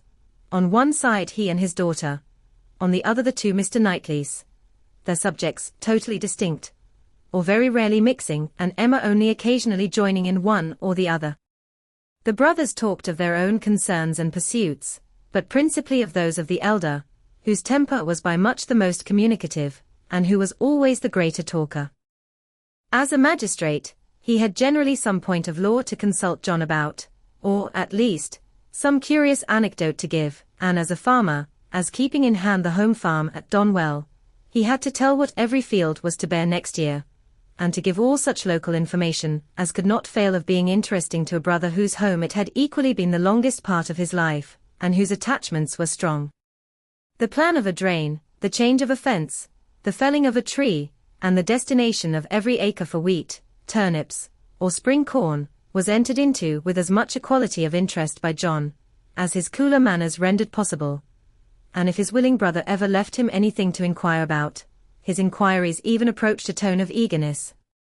While they were thus comfortably occupied, Mr. Woodhouse was enjoying a full flow of happy regrets and fearful affection with his daughter. My poor dear Isabella, said he, fondly taking her hand and interrupting, for a few moments, her busy labors for some one of her 5 children, how long it is, how terribly long since you were here. And how tired you must be after your journey. You must go to bed early, my dear, and I recommend a little gruel to you before you go. You and I will have a nice basin of gruel together. My dear Emma, suppose we all have a little gruel. Emma could not suppose any such thing, knowing as she did, that both the Mr. Knightleys were as unpersuadable on that article as herself, and 2 basins only were ordered. After a little more discourse in praise of gruel, with some wondering at its not being taken every evening by everybody, he proceeded to say, with an air of grave reflection, it was an awkward business, my dear, your spending the autumn at Southend instead of coming here. I never had much opinion of the sea air. Mr. Wingfield most strenuously recommended it, sir, or we should not have gone. He recommended it for all the children, but particularly for the weakness in little Bella's throat, both sea air and bathing. Ah, my dear, but Perry had many doubts about the sea doing her any good, and as to myself, I have been long perfectly convinced, though perhaps I never told you so before, that the sea is very rarely of use to anybody. I am sure it almost killed me once. Come, come, cried Emma, feeling this to be an unsafe subject, I must beg you not to talk of the sea. It makes me envious and miserable, I who have never seen it. South End is prohibited, if you please. My dear Isabella, I have not heard you make one inquiry about Mr. Perry yet, and he never forgets you. Oh. Good Mr. Perry, how is he, sir? Why, pretty well, but not quite well. Poor Perry is bilious, and he has not time to take care of himself. He tells me he has not time to take care of himself, which is very sad, but he is always wanted all round the country. I suppose there is not a man in such practice anywhere. But then there is not so clever a man anywhere. And Mrs. Perry and the children, how are they? Do the children grow? I have a great regard for Mr. Perry. I hope he will be calling soon. He will be so pleased to see my little ones. I hope he will be here tomorrow, for I have a question or two to ask him about myself of some consequence. And, my dear, whenever he comes, you had better let him look at little Bella's throat. Oh. My dear sir, her throat is so much better that I have hardly any uneasiness about it. Either bathing has been of the greatest service to her, or else it is to be attributed to an excellent embrocation of Mr. Wingfield's, which we have been applying at times ever since August. It is not very likely, my dear, that bathing should have been of use to her, and if I had known you were wanting an embrocation, I would have spoken to. You seem to me to have forgotten Mrs. and Miss Bates, said Emma. I have not heard one inquiry after them. Oh. The good Bateses, I am quite ashamed of myself, but you mention them in most of your letters. I hope they are quite well. Good old Mrs. Bates. I will call upon her tomorrow, and take my children. They are always so pleased to see my children. And that excellent Miss Bates, such thorough worthy people. How are they, sir? Why, pretty well, my dear, upon the whole. But poor Mrs. Bates had a bad cold about a month ago. How sorry I am. But colds were never so prevalent as they have been this autumn. Mr. Wingfield told me that he has never known them more general or heavy, except when it has been quite an influenza. That has been a good deal the case, my dear, but not to the degree you mention. Perry says that colds have been very general, but not so heavy as he has very often known them in November. Perry does not call it altogether a sickly season. No, I do not know that Mr. Wingfield considers it very sickly except, my poor dear child, the truth is, that in London it is always a sickly season. Nobody is healthy in London, nobody can be. It is a dreadful thing to have you forced to live there. So far off, and the air so bad. No, indeed, we are not at all in a bad air. Our part of London is very superior to most others. You must not confound us with London in general, my dear sir. The neighbourhood of Brunswick Square is very different from almost all the rest. We are so very airy. I should be unwilling, I own, to live in any other part of the town. There is hardly any other that I could be satisfied to have my children in, but we are so remarkably airy. Mr. Wingfield thinks the vicinity of Brunswick Square decidedly the most favourable as to air. My dear, it is not like Hartfield. You make the best of it, but after you have been a week at Hartfield, you are all of you different creatures, you do not look like the same. Now I cannot say that I think you are any of you looking well at present. I am sorry to hear you say so, sir, but I assure you, excepting those little nervous headaches and palpitations, which I am never entirely free from anywhere, I am quite well myself, and if the children were rather pale before they went to bed, it was only because they were a little more tired than usual from their journey and the happiness of coming.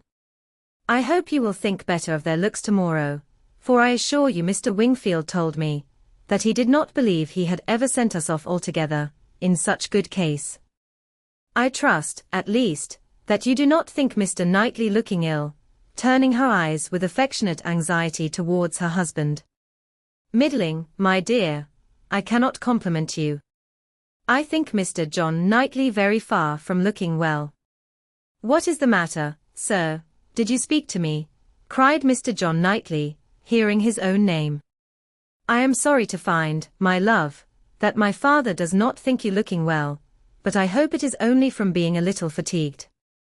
I could have wished, however, as you know, that you had seen Mr. Wingfield before you left home. My dear Isabella, exclaimed he hastily, pray do not concern yourself about my looks. Be satisfied with doctoring and coddling yourself and the children, and let me look as I choose. I did not thoroughly understand what you were telling your brother, cried Emma, about your friend Mr. Graham's intending to have a bailiff from Scotland, to look after his new estate. What will it answer? Will not the old prejudice be too strong? And she talked in this way so long and successfully that, when forced to give her attention again to her father and sister, she had nothing worse to hear than Isabella's kind inquiry after Jane Fairfax, and Jane Fairfax, though no great favourite with her in general, she was at that moment very happy to assist in praising. That sweet, amiable Jane Fairfax, said Mrs. John Knightley. It is so long since I have seen her, except now and then for a moment accidentally in town. What happiness it must be to her good old grandmother and excellent aunt, when she comes to visit them. I always regret excessively on dear Emma's account, that she cannot be more at Highbury, but now their daughter is married, I suppose Colonel and Mrs. Campbell will not be able to part with her at all. She would be such a delightful companion for Emma. Mr. Woodhouse agreed to it all, but added, our little friend Harriet Smith, however, is just such another pretty kind of young person. You will like Harriet. Emma could not have a better companion than Harriet. I am most happy to hear it, but only Jane Fairfax one knows to be so very accomplished and superior, and exactly Emma's age.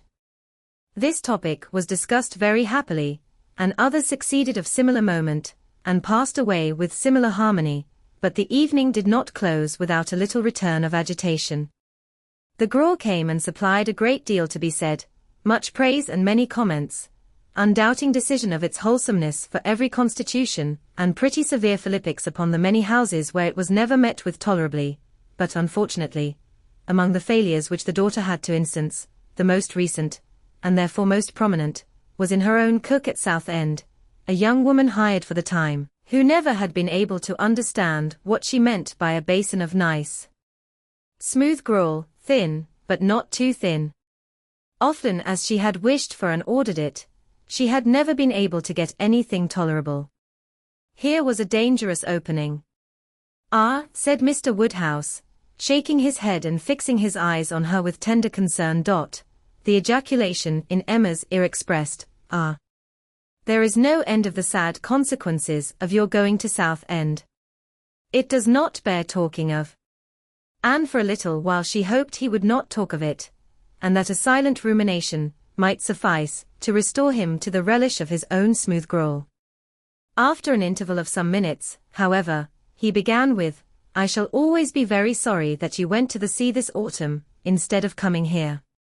But why should you be sorry, sir? I assure you, it did the children a great deal of good. And, moreover, if you must go to the sea, it had better not have been to Southend. Southend is an unhealthy place.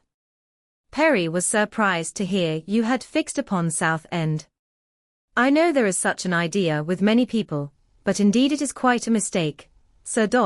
We all had our health perfectly well there, never found the least inconvenience from the mud, and Mr. Wingfield says it is entirely a mistake to suppose the place unhealthy, and I am sure he may be depended on, for he thoroughly understands the nature of the air, and his own brother and family have been there repeatedly.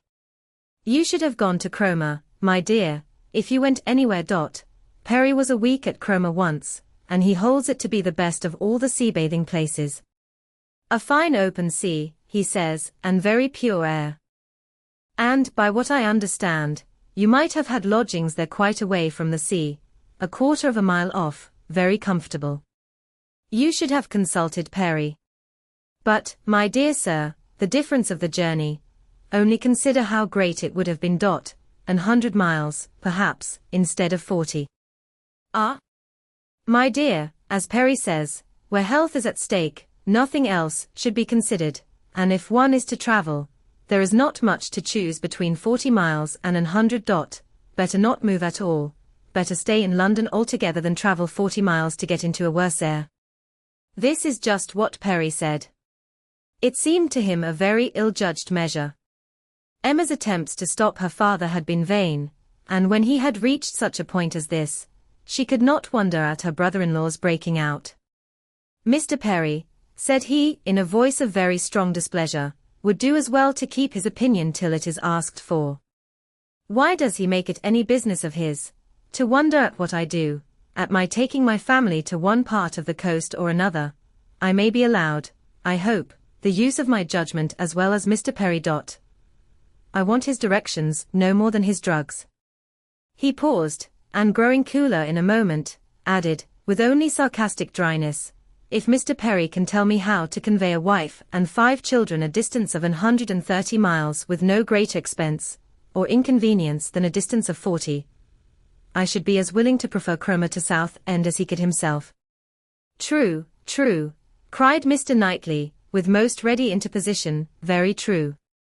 That's a consideration indeed. But John, as to what I was telling you of my idea of moving the path to Langham, of turning it more to the right, that it may not cut through the home meadows, I cannot conceive any difficulty. I should not attempt it, if it were to be the means of inconvenience to the Highbury people, but if you call to mind exactly the present line of the path. The only way of proving it, however, will be to turn to our maps. I shall see you at the Abbey tomorrow morning, I hope, and then we will look them over, and you shall give me your opinion. Mr. Woodhouse was rather agitated by such harsh reflections on his friend Perry, to whom he had, in fact, though unconsciously, been attributing many of his own feelings and expressions, but the soothing attentions of his daughters gradually removed the present evil, and the immediate alertness of one brother, and better recollections of the other, prevented any renewal of it. Chapter 13. There could hardly be a happier creature in the world than Mrs. John Knightley, in this short visit to Hartfield, going about every morning among her old acquaintance with her 5 children, and talking over what she had done every evening with her father and sister. She had nothing to wish otherwise, but that the days did not pass so swiftly. It was a delightful visit, perfect, in being much too short. In general their evenings were less engaged with friends than their mornings, but one complete dinner engagement, and out of the house too, there was no avoiding, though at Christmas. Mr. Weston would take no denial. They must all dine at Randalls one day. Even Mr. Woodhouse was persuaded to think it a possible thing in preference to a division of the party. How they were all to be conveyed, he would have made a difficulty if he could, but as his son and daughter's carriage and horses were actually at Hartfield, he was not able to make more than a simple question on that head. It hardly amounted to a doubt, nor did it occupy Emma long to convince him that they might in one of the carriages find room for Harriet also. Harriet, Mr. Elton, and Mr. Knightley, their own especial set, were the only persons invited to meet them. The hours were to be early, as well as the numbers few, Mr. Woodhouse's habits and inclination being consulted in everything. The evening before this great event, for it was a very great event that Mr. Woodhouse should dine out, on the 24th of December, had been spent by Harriet at Hartfield, and she had gone home so much indisposed with a cold, that, but for her own earnest wish of being nursed by Mrs. Goddard, Emma could not have allowed her to leave the house. Emma called on her the next day, and found her doom already signed with regard to Randalls. She was very feverish and had a bad sore throat. Mrs. Goddard was full of care and affection, Mr. Perry was talked of, and Harriet herself was too ill and low to resist the authority which excluded her from this delightful engagement, though she could not speak of her loss without many tears. Emma sat with her as long as she could, to attend her in Mrs. Goddard's unavoidable absences, and raise her spirits by representing how much Mr. Elton's would be depressed when he knew her state, and left her at last tolerably comfortable, in the sweet dependence of his having a most comfortless visit, and of their all missing her very much. She had not advanced many yards from Mrs. Goddard's door, when she was met by Mr. Elton himself, evidently coming towards it, and as they walked on slowly together in conversation about the invalid, of whom he, on the rumour of considerable illness, had been going to inquire, that he might carry some report of her to Hartfield, they were overtaken by Mr.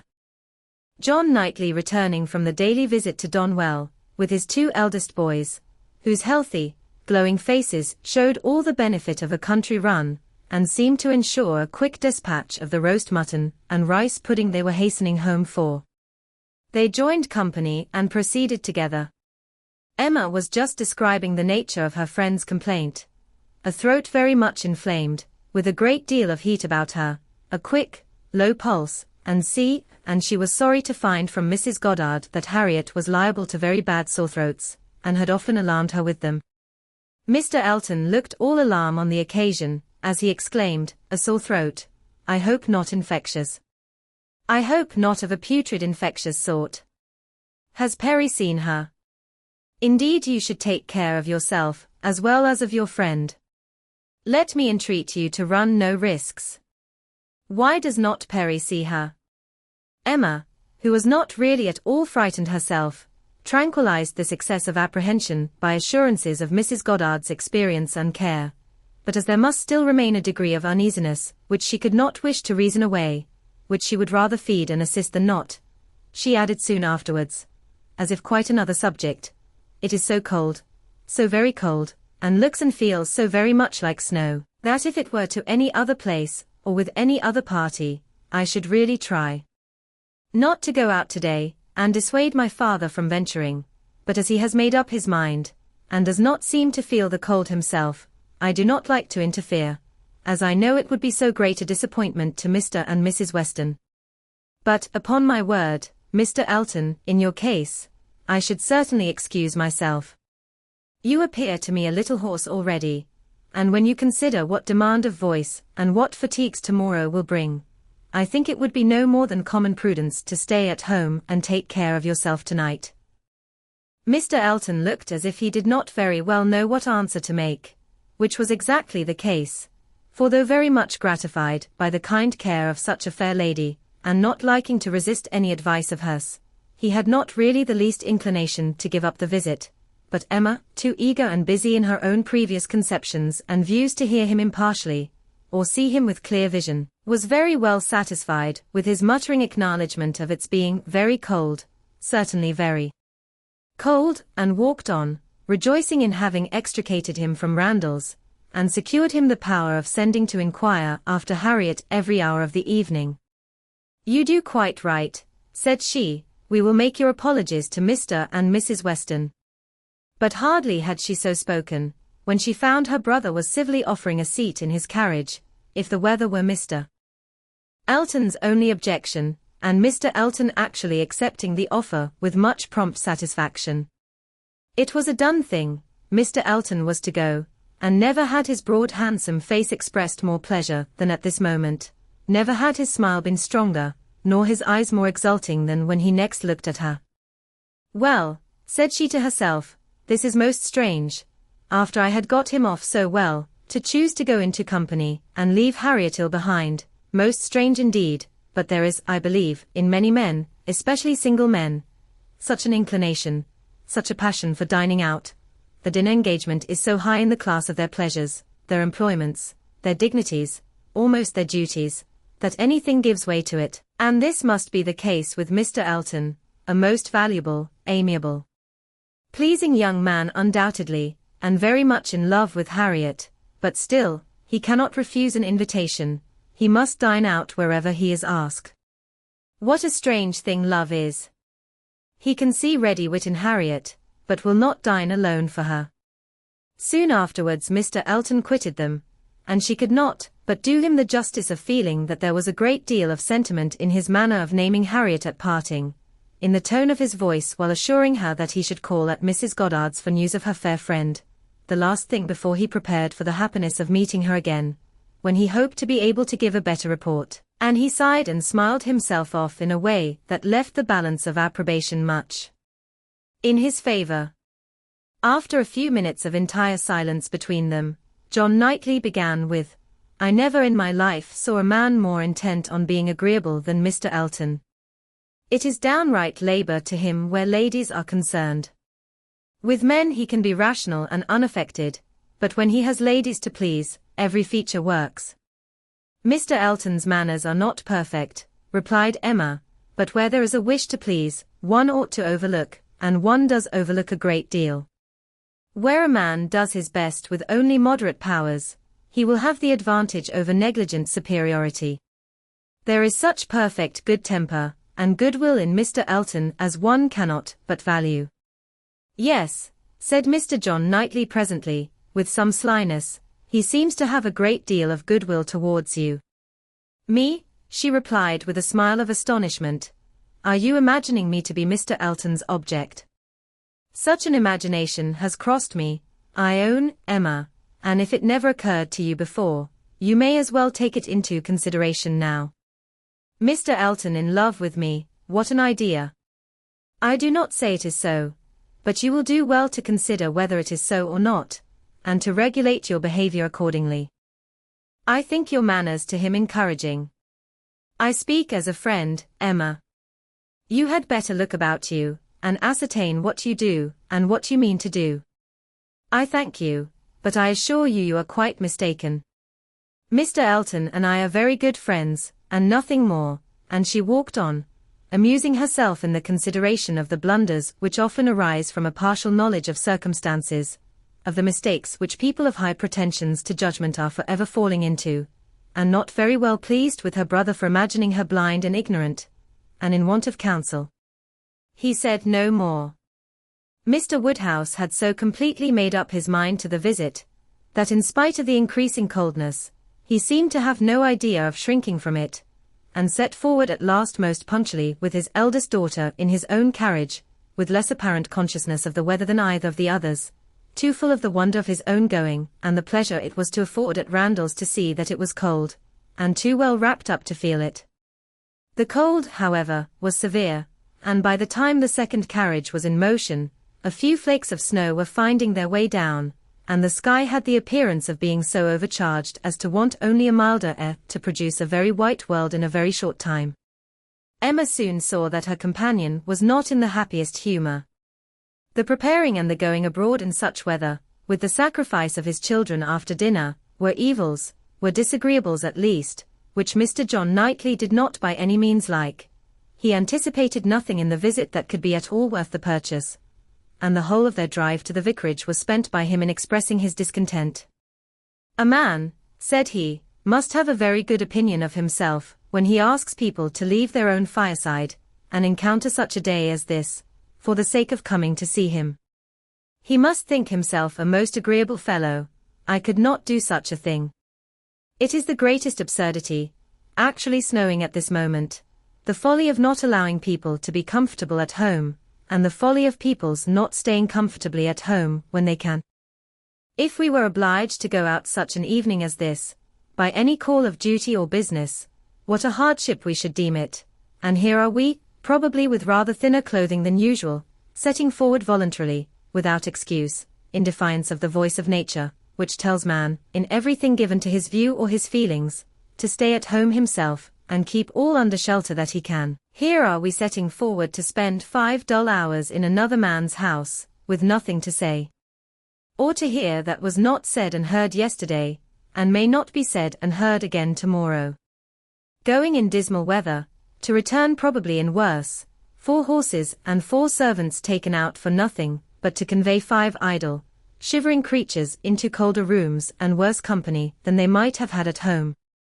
Emma did not find herself equal to give the pleased assent, which no doubt he was in the habit of receiving, to emulate the very true, my love, which must have been usually administered by his travelling companion, but she had resolution enough to refrain from making any answer at all. She could not be complying, she dreaded being quarrelsome, her heroism reached only to silence. She allowed him to talk, and arranged the glasses, and wrapped herself up, without opening her lips. They arrived, the carriage turned, the step was let down, and Mr. Elton, spruce, black, and smiling, was with them instantly. Emma thought with pleasure of some change of subject. Mr. Elton was all obligation and cheerfulness. He was so very cheerful in his civilities indeed, that she began to think he must have received a different account of Harriet from what had reached her. She had sent while dressing, and the answer had been, much the same, not better. My report from Mrs. Goddard's, said she presently, was not so pleasant as I had hoped. Not better, was my answer. His face lengthened immediately, and his voice was the voice of sentiment as he answered. Oh. No, I am grieved to find. I was on the point of telling you that when I called at Mrs. Goddard's door, which I did the very last thing before I returned to dress, I was told that Miss Smith was not better, by no means better, rather worse. Very much grieved and concerned. I had flattered myself that she must be better, after such a cordial as I knew had been given her in the morning. Emma smiled and answered, my visit was of use to the nervous part of her complaint, I hope, but not even I can charm away a sore throat. It is a most severe cold indeed. Mr. Perry has been with her, as you probably heard. Yes, I imagined, that is, I did not. He has been used to her in these complaints, and I hope tomorrow morning will bring us both a more comfortable report. But it is impossible not to feel uneasiness. Such a sad loss to our party today. Dreadful, exactly so, indeed. She will be missed every moment. This was very proper, the sigh which accompanied it was really estimable, but it should have lasted longer. Emma was rather in dismay when only half a minute afterwards he began to speak of other things, and in a voice of the greatest alacrity and enjoyment. What an excellent device, said he, the use of a sheepskin for carriages.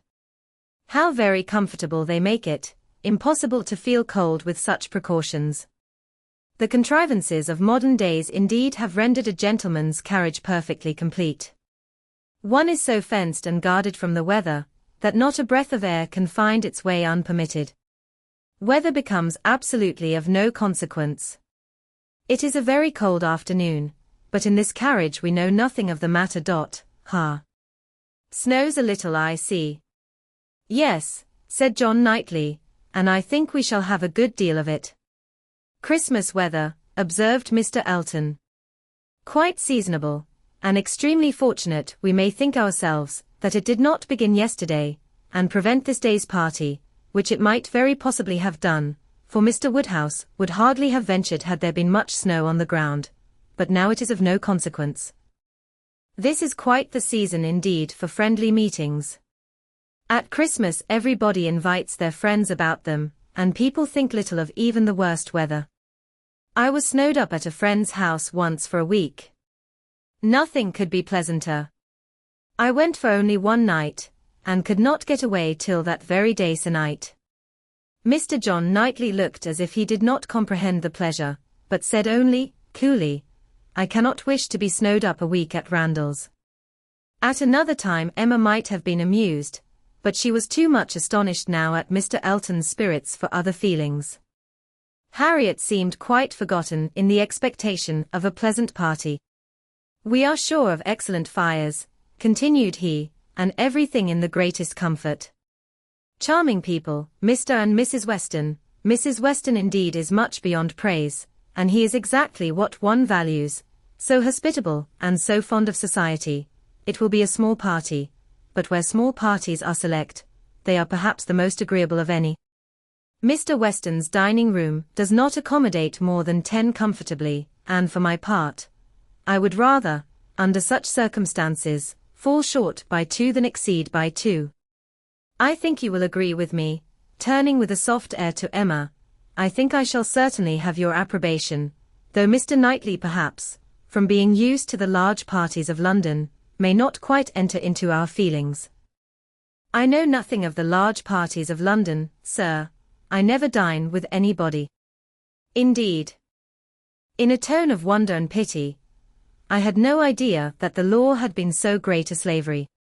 Well, sir, the time must come when you will be paid for all this, when you will have little labor and great enjoyment. My first enjoyment, replied John Knightley, as they passed through the sweep gate, will be to find myself safe at Hartfield again. Chapter 14. Some change of countenance was necessary for each gentleman. As they walked into Mrs. Weston's drawing-room, Mr. Elton must compose his joyous looks, and Mr. John Knightley disperse his ill humour. Mr. Elton must smile less, and Mr. John Knightley more, to fit them for the place. Emma only might be as nature prompted, and show herself just as happy as she was. To her it was real enjoyment to be with the Westons. Mr. Weston was a great favourite, and there was not a creature in the world to whom she spoke with such unreserve, as to his wife, not any one, to whom she related with such conviction of being listened to and understood, of being always interesting and always intelligible, the little affairs, arrangements, perplexities, and pleasures of her father and herself. She could tell nothing of Hartfield, in which Mrs. Weston had not a lively concern, and half an hour's uninterrupted communication of all those little matters on which the daily happiness of private life depends, was one of the first gratifications of each. This was a pleasure which perhaps the whole day's visit might not afford, which certainly did not belong to the present half-hour, but the very sight of Mrs. Weston, her smile, her touch, her voice was grateful to Emma, and she determined to think as little as possible of Mr. Elton's oddities, or of anything else unpleasant, and enjoy all that was enjoyable to the utmost. The misfortune of Harriet's cold had been pretty well gone through before her arrival. Mr. Woodhouse had been safely seated long enough to give the history of it, besides all the history of his own and Isabella's coming, and of Emma's being to follow, and had indeed just got to the end of his satisfaction that James should come and see his daughter, when the others appeared, and Mrs. Weston, who had been almost wholly engrossed by her attentions to him, was able to turn away and welcome her dear Emma. Emma's project of forgetting Mr. Elton for a while made her rather sorry to find, when they had all taken their places, that he was close to her. The difficulty was great of driving his strange insensibility towards Harriet from her mind, while he not only sat at her elbow, but was continually obtruding his happy countenance on her notice, and solicitously addressing her upon every occasion. Instead of forgetting him, his behaviour was such that she could not avoid the internal suggestion of, "Can it really be as my brother imagined? Can it be possible for this man to be beginning to transfer his affections from Harriet to me, absurd and insufferable? Yet he would be so anxious for her being perfectly warm, would be so interested about her father, and so delighted with Mrs. Weston, and at last would begin admiring her drawings with so much zeal, and so little knowledge as seemed terribly like a would-be lover, and made it some effort with her to preserve her good manners.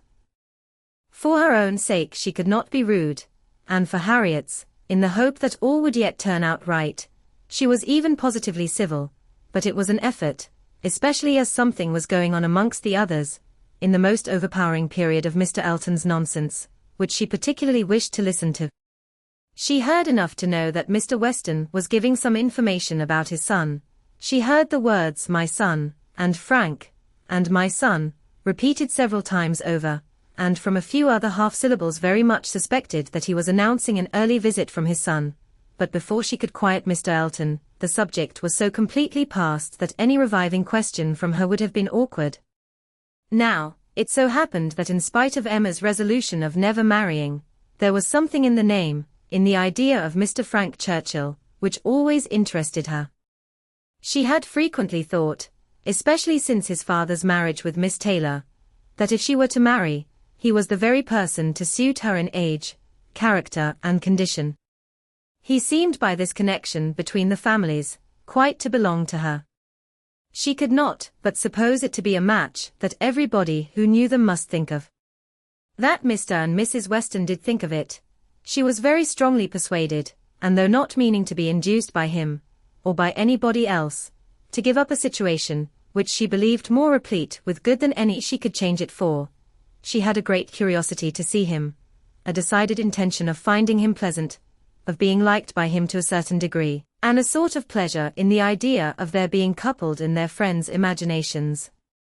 With such sensations, Mr. Elton's civilities were dreadfully ill-timed, but she had the comfort of appearing very polite, while feeling very cross, and of thinking that the rest of the visit could not possibly pass without bringing forward the same information again, or the substance of it, from the open-hearted Mr. Weston.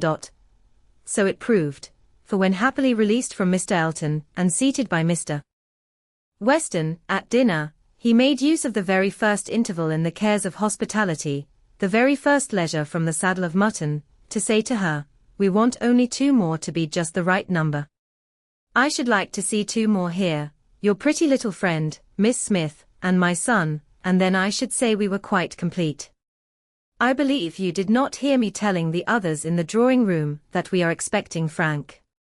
I had a letter from him this morning, and he will be with us within a fortnight.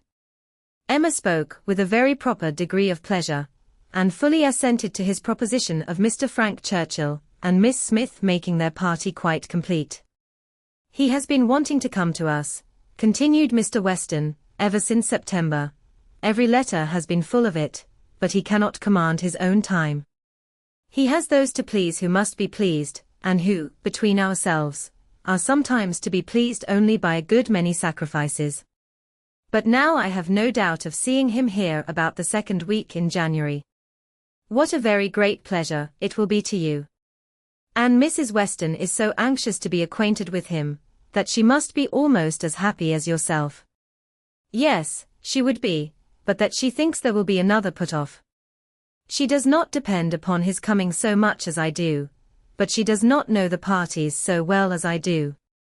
The case, you see, is, but this is quite between ourselves. I did not mention a syllable of it in the other room.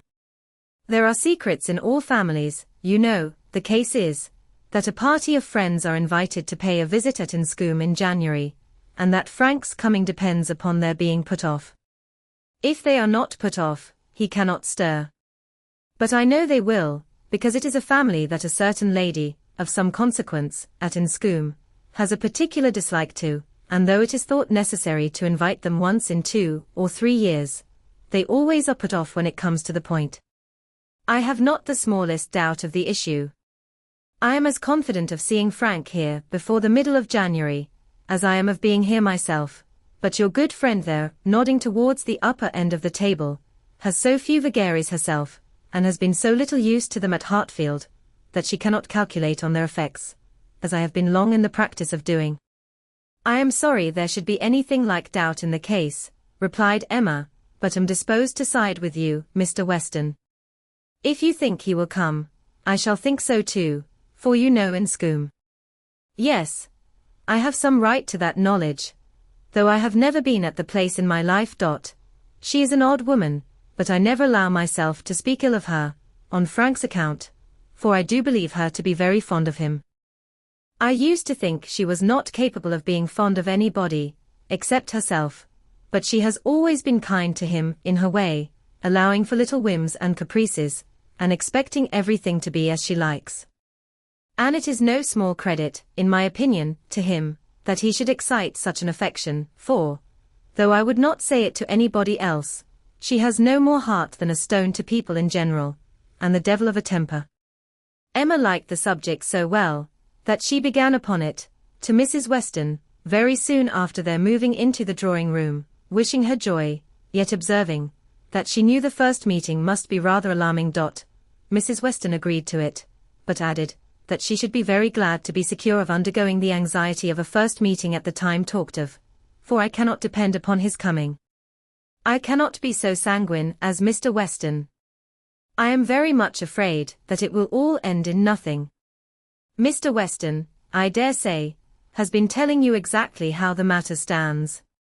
Yes, it seems to depend upon nothing but the ill humor of Mrs. Churchill, which I imagine to be the most certain thing in the world. My Emma, replied Mrs. Weston, smiling, what is the certainty of caprice?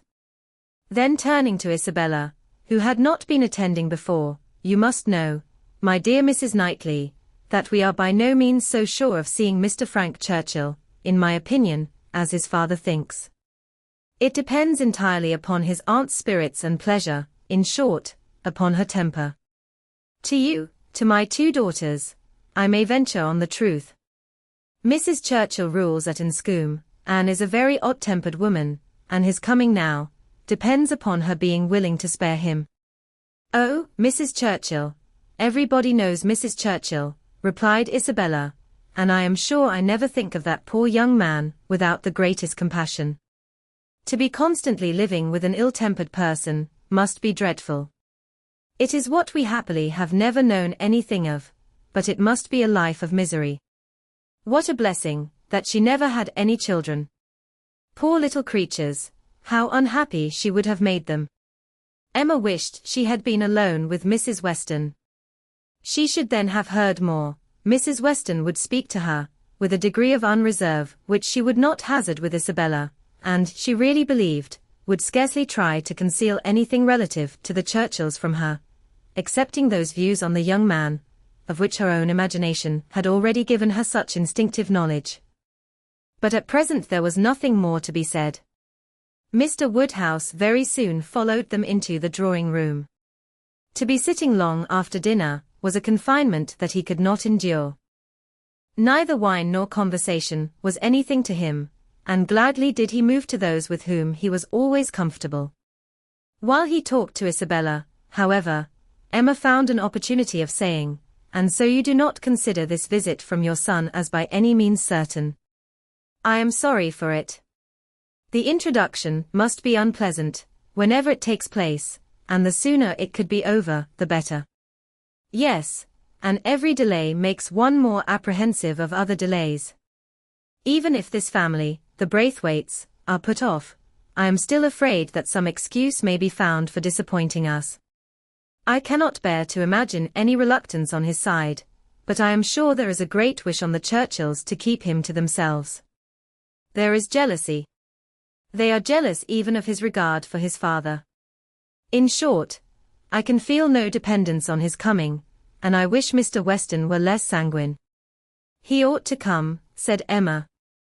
"If he could stay only a couple of days, he ought to come, and one can hardly conceive a young man's not having it in his power to do as much as that. A young woman, if she fall into bad hands, may be teased, and kept at a distance from those she wants to be with, but one cannot comprehend a young man's being under such restraint, as not to be able to spend a week with his father, if he likes it. One ought to be at Enscombe, and know the ways of the family, before one decides upon what he can do," replied Mrs. Weston. "One ought to use the same caution, perhaps, in judging of the conduct of any one individual of any one family, but Enscombe, I believe, certainly must not be judged by general rules. She is so very unreasonable, and everything gives way to her. But she is so fond of the nephew, he is so very great a favourite. Now, according to my idea of Mrs. Churchill, it would be most natural, that while she makes no sacrifice for the comfort of the husband, to whom she owes everything, while she exercises incessant caprice towards him, she should frequently be governed by the nephew, to whom she owes nothing at all. My dearest Emma, do not pretend, with your sweet temper, to understand a bad one, or to lay down rules for it. You must let it go its own way. I have no doubt of his having, at times, considerable influence, but it may be perfectly impossible for him to know beforehand when it will be." Emma listened and then coolly said, "I shall not be satisfied, unless he comes." "He may have a great deal of influence on some points," continued Mrs. Weston, "and on others, very little, and among those, on which she is beyond his reach, it is but too likely, may be this very circumstance of his coming away from them to visit us." Chapter 15. Mr.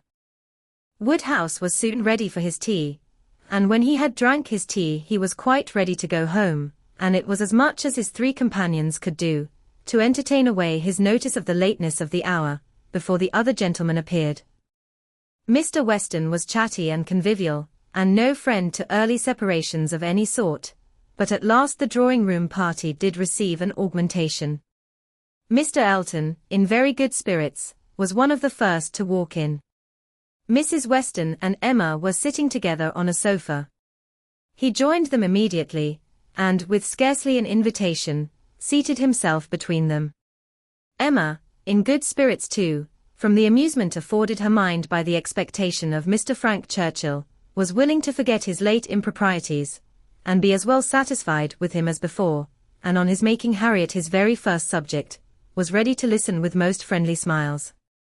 He professed himself extremely anxious about her fair friend, her fair, lovely, amiable friend. Did she know, had she heard anything about her, since their being at Randalls, he felt much anxiety. He must confess that the nature of her complaint alarmed him considerably. And in this style he talked on for some time very properly, not much attending to any answer, but altogether sufficiently awake to the terror of a bad sore throat, and Emma was quite in charity with him. But at last there seemed a perverse turn. It seemed all at once as if he were more afraid of its being a bad sore throat on her account than on Harriet's, more anxious that she should escape the infection than that there should be no infection in the complaint.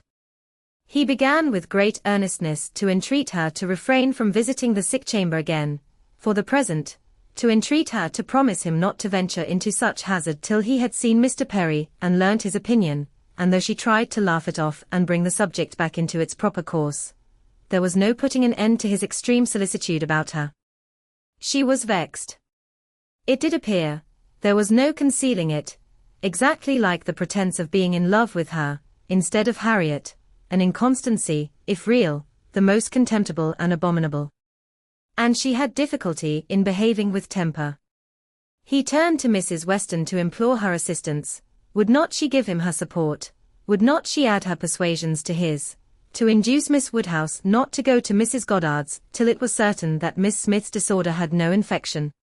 He could not be satisfied without a promise. Would not she give him her influence in procuring it? So scrupulous for others, he continued, and yet so careless for herself. She wanted me to nurse my cold by staying at home today, and yet will not promise to avoid the danger of catching an ulcerated sore throat herself. Is this fair, Mrs. Weston? Judge between us. Have not I some right to complain? I am sure of your kind support and aid. Emma saw Mrs. Weston's surprise, and felt that it must be great, at an address which, in words and manner, was assuming to himself the right of first interest in her, and as for herself, she was too much provoked and offended to have the power of directly saying anything to the purpose. She could only give him a look, but it was such a look as she thought must restore him to his senses, and then left the sofa, removing to a seat by her sister, and giving her all her attention. She had not time to know how Mr. Elton took the reproof, so rapidly did another subject succeed, for Mr. John Knightley now came into the room from examining the weather, and opened on them all with the information of the ground being covered with snow and of it still snowing fast, with a strong drifting wind, concluding with these words to Mr. Woodhouse: "This will prove a spirited beginning of your winter engagements, sir. Something new for your coachman and horses to be making their way through a storm of snow." Poor Mr. Woodhouse was silent from consternation, but everybody else had something to say. Everybody was either surprised or not surprised, and had some question to ask, or some comfort to offer. Mrs. Weston and Emma tried earnestly to cheer him and turn his attention from his son-in-law, who was pursuing his triumph rather unfeelingly. "I admired your resolution very much, sir," said he, "in venturing out in such weather, for of course you saw there would be snow very soon. Everybody must have seen the snow coming on. I admired your spirit, and I dare say we shall get home very well. Another hour or two's snow can hardly make the road impassable, and we are two carriages. If one is blown over in the bleak part of the common field there will be the other at hand. I dare say we shall be all safe at Hartfield before midnight." Mr. Weston, with triumph of a different sort, was confessing that he had known it to be snowing some time, but had not said a word, lest it should make Mr. Woodhouse uncomfortable, and be an excuse for his hurrying away. As to there being any quantity of snow fallen, or likely to fall to impede their return, that was a mere joke. He was afraid they would find no difficulty. He wished the road might be impassable, that he might be able to keep them all at Randalls, and with the utmost goodwill was sure that accommodation might be found for everybody, calling on his wife to agree with him, that with a little contrivance, everybody might be lodged, which she hardly knew how to do from the consciousness of there being but 2 spare rooms in the house. "What is to be done, my dear Emma, what is to be done?" was Mr. Woodhouse's first exclamation, and all that he could say for some time. To her he looked for comfort, and her assurances of safety, her representation of the excellence of the horses and of James, and of their having so many friends about them, revived him a little. His eldest daughter's alarm was equal to his own. The horror of being blocked up at Randalls, while her children were at Hartfield, was full in her imagination, and fancying the road to be now just passable for adventurous people, but in a state that admitted no delay, she was eager to have it settled, that her father and Emma should remain at Randalls, while she and her husband set forward instantly through all the possible accumulations of drifted snow that might impede them. "You had better order the carriage directly, my love," said she. "I dare say we shall be able to get along, if we set off directly, and if we do come to anything very bad, I can get out and walk. I am not at all afraid. I should not mind walking half the way. I could change my shoes, you know, the moment I got home, and it is not the sort of thing that gives me cold." "Indeed," replied he. "Then, my dear Isabella, it is the most extraordinary sort of thing in the world, for in general everything does give you cold. Walk home, you are prettily shod for walking home, I dare say. It will be bad enough for the horses."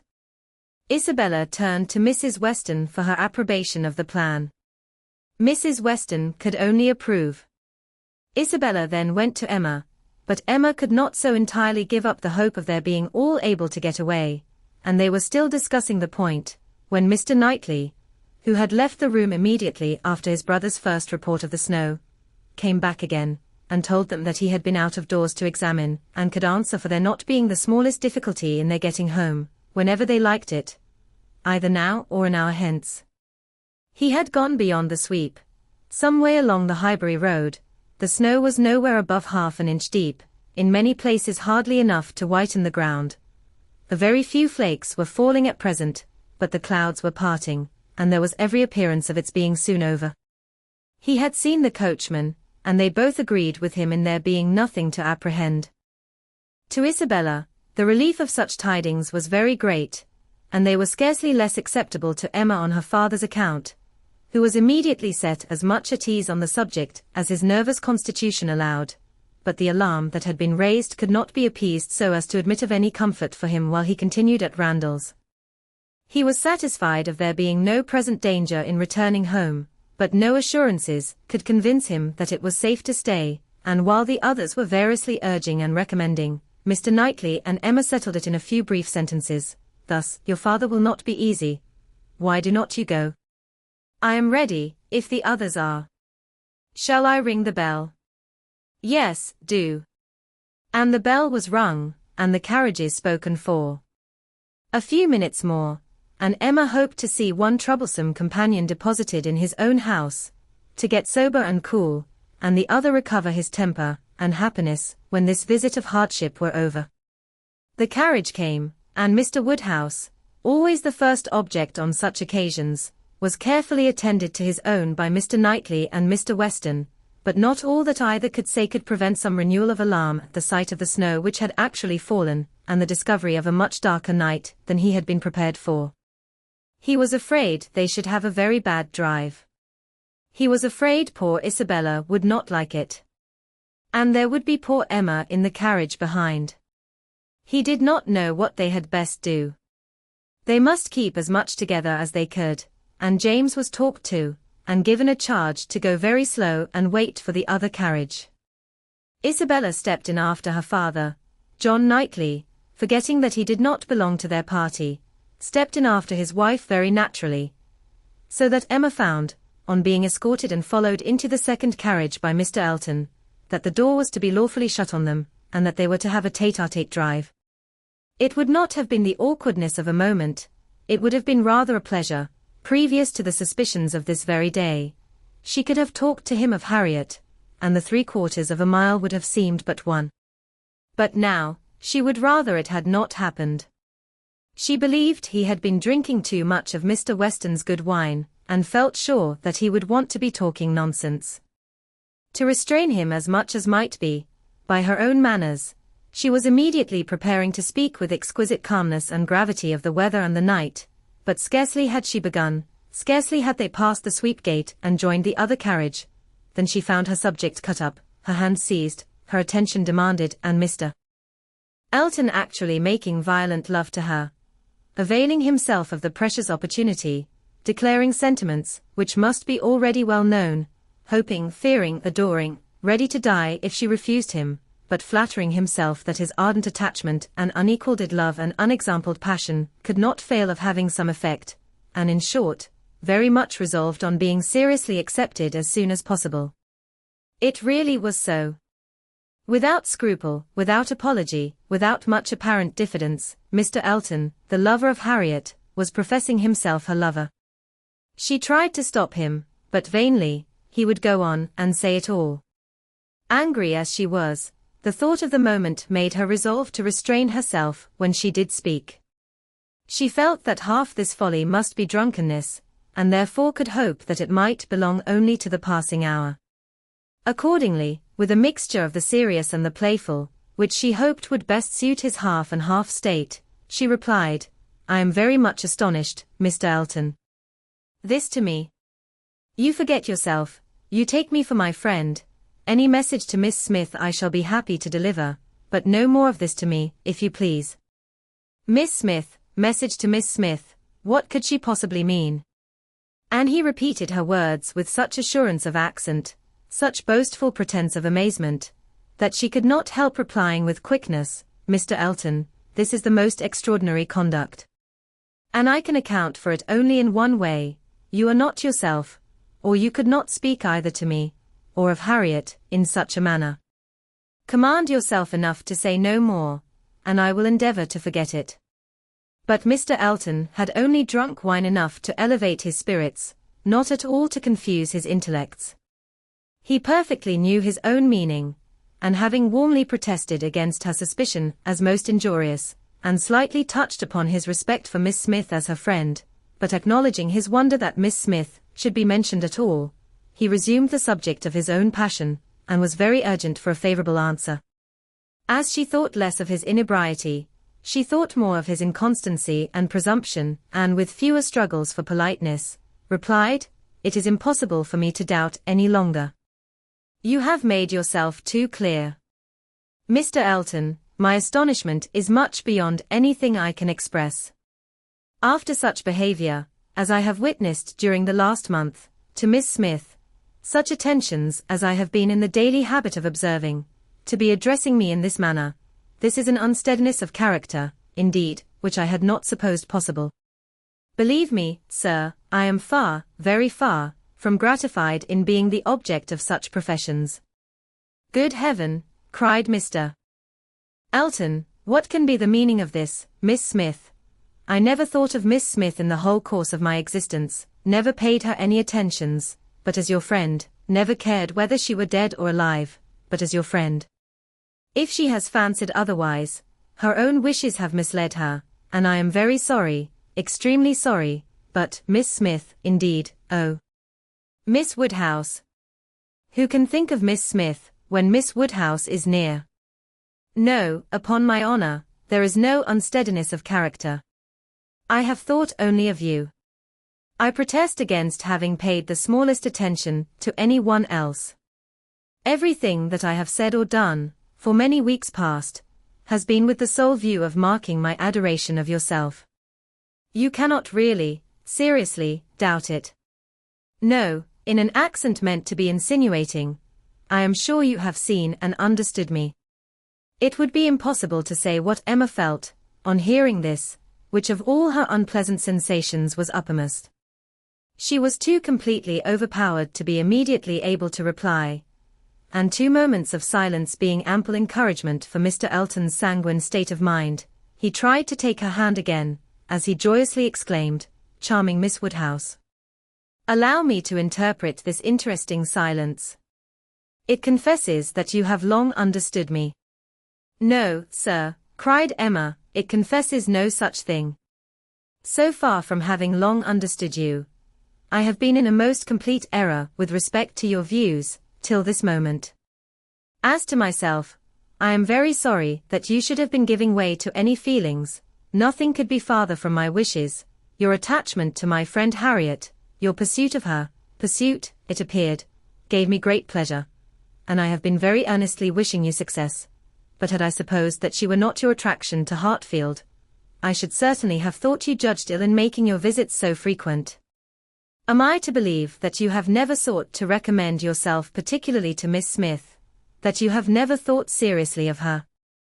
"Never, madam," cried he, affronted in his turn, "never, I assure you. I think seriously of Miss Smith. Miss Smith is a very good sort of girl, and I should be happy to see her respectably settled. I wish her extremely well, and, no doubt, there are men who might not object to, everybody has their level, but as for myself, I am not, I think, quite so much at a loss.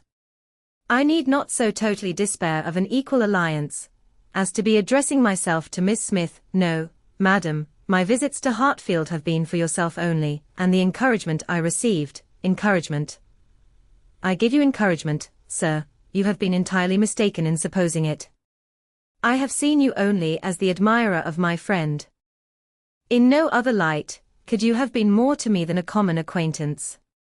I am exceedingly sorry, but it is well that the mistake ends where it does. Had the same behavior continued, Miss Smith might have been led into a misconception of your views, not being aware, probably, any more than myself, of the very great inequality which you are so sensible of. But, as it is, the disappointment is single, and, I trust, will not be lasting. I have no thoughts of matrimony at present. He was too angry to say another word, her manner too decided to invite supplication, and in this state of swelling resentment, and mutually deep mortification, they had to continue together a few minutes longer, for the fears of Mr. Woodhouse had confined them to a foot-pace.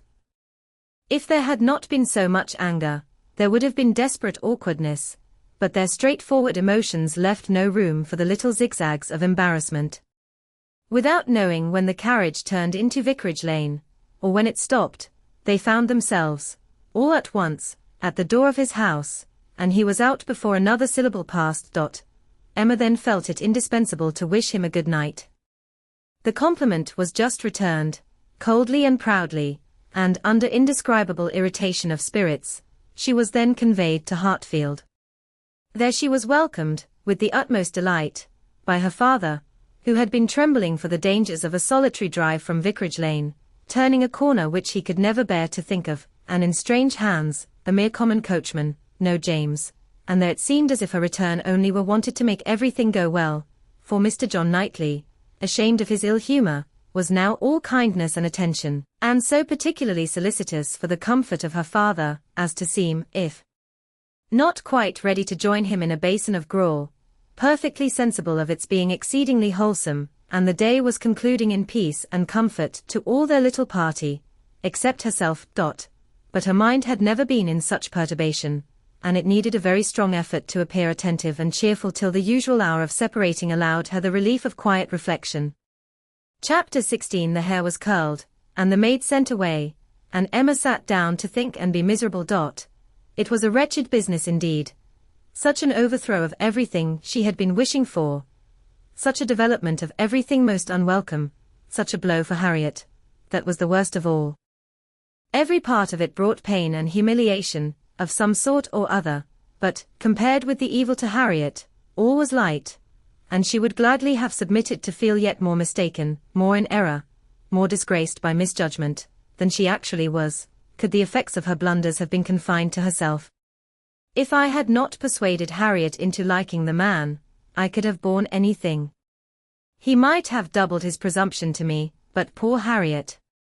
How she could have been so deceived. He protested that he had never thought seriously of Harriet, never. She looked back as well as she could, but it was all confusion. She had taken up the idea, she supposed, and made everything bend to it. His manners, however, must have been unmarked, wavering, dubious, or she could not have been so misled. The picture, how eager he had been about the picture, and the charade, and 100 other circumstances, how clearly they had seemed to point at Harriet. To be sure, the charade, with its ready wit, but then the soft eyes, in fact it suited neither. It was a jumble without taste or truth. Who could have seen through such thick-headed nonsense?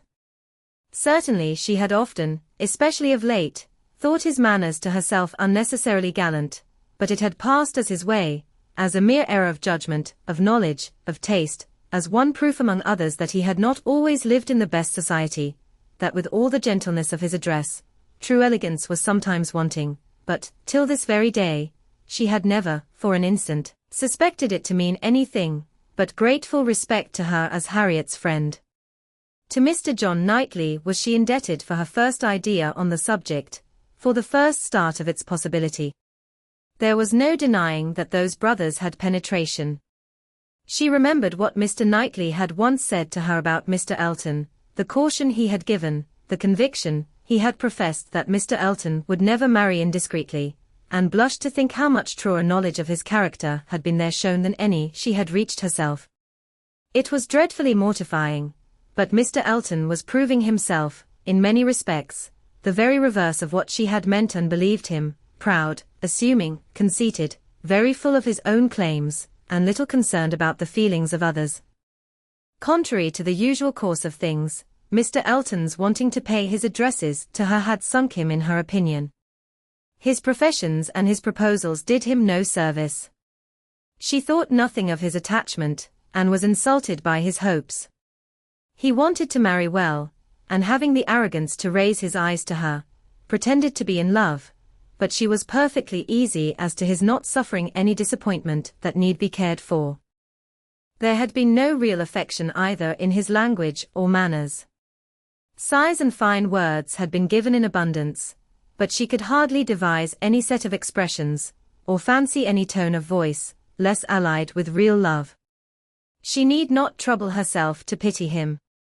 He only wanted to aggrandize and enrich himself, and if Miss Woodhouse of Hartfield, the heiress of £30,000, were not quite so easily obtained as he had fancied, he would soon try for Miss Somebody else with 20, or with 10.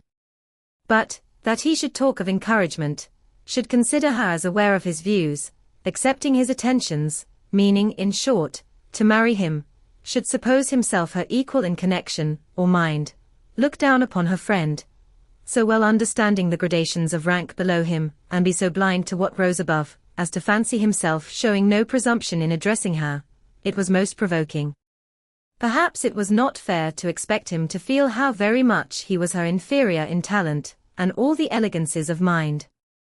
The very want of such equality might prevent his perception of it, but he must know that in fortune and consequence she was greatly his superior.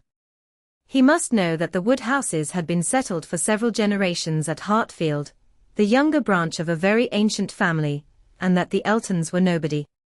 The landed property of Hartfield certainly was inconsiderable, being but a sort of notch in the Donwell Abbey estate, to which all the rest of Highbury belonged, but their fortune, from other sources, was such as to make them scarcely secondary to Donwell Abbey itself, in every other kind of consequence, and the Woodhouses had long held a high place in the consideration of the neighbourhood which Mr. Elton had first entered not 2 years ago, to make his way as he could, without any alliances. But in trade, or anything to recommend him to notice, but his situation, and his civility. But he had fancied her in love with him, that evidently must have been his dependence, and after raving a little about the seeming incongruity of gentle manners and a conceited head, Emma was obliged in common honesty to stop and admit that her own behaviour to him had been so complaisant and obliging, so full of courtesy and attention, as, supposing her real motive unperceived, might warrant a man of ordinary observation and delicacy, like Mr. Elton, in fancying himself a very decided favourite. If she had so misinterpreted his feelings, she had little right to wonder that he, with self-interest to blind him, should have mistaken hers. The first error and the worst lay at her door. It was foolish, it was wrong, to take so active a part in bringing any two people together. It was adventuring too far, assuming too much, making light of what ought to be serious, a trick of what ought to be simple. She was quite concerned and ashamed, and resolved to do such things no more. Here have I, said she, actually talked poor Harriet into being very much attached to this man. She might never have thought of him but for me, and certainly never would have thought of him with hope, if I had not assured her of his attachment, for she is as modest and humble as I used to think him. Oh! That I had been satisfied with persuading her not to accept young Martin. There I was quite right. That was well done of me, but there I should have stopped, and left the rest to time and chance. I was introducing her into good company, and giving her the opportunity of pleasing some one worth having. I ought not to have attempted more. But now, poor girl, her piece is cut up for some time. I have been but half a friend to her. And if she were not to feel this disappointment so very much, I am sure I have not an idea of anybody else who would be at all desirable for her. William Cox. Oh, no, I could not endure William Cox, a pert young lawyer. She stopped to blush and laugh at her own relapse, and then resumed a more serious, more dispiriting cogitation upon what had been, and might be, and must be.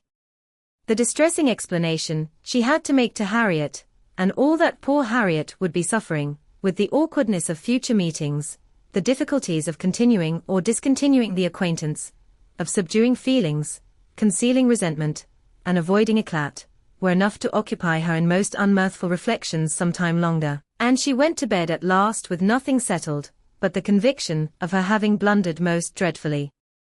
To youth and natural cheerfulness like Emma's, though under temporary gloom at night, the return of day will hardly fail to bring return of spirits. The youth and cheerfulness of morning are in happy analogy, and of powerful operation, and if the distress be not poignant enough to keep the eyes unclosed, they will be sure to open to sensations of softened pain and brighter hope. Emma got up on the morrow more disposed for comfort than she had gone to bed, more ready to see alleviations of the evil before her, and to depend on getting tolerably out of it. It was a great consolation that Mr. Elton should not be really in love with her, or so particularly amiable as to make it shocking to disappoint him, that Harriet's nature should not be of that superior sort in which the feelings are most acute and retentive, and that there could be no necessity for anybody's knowing what had passed except the three principals, and especially for her father's being given a moment's uneasiness about it. These were very cheering thoughts, and the sight of a great deal of snow on the ground did her further service, for anything was welcome that might justify their all three being quite asunder at present. The weather was most favourable for her, though Christmas Day, she could not go to church. Mr. Woodhouse would have been miserable had his daughter attempted it, and she was therefore safe from either exciting, or receiving unpleasant and most unsuitable ideas. The ground covered with snow, and the atmosphere in that unsettled state between frost and thaw, which is of all others the most unfriendly for exercise, every morning beginning in rain or snow, and every evening setting into freeze, she was for many days a most honourable prisoner. No intercourse with Harriet possible, but by note, no church for her on Sunday any more than on Christmas Day, and no need to find excuses for Mr. Elton's absenting himself.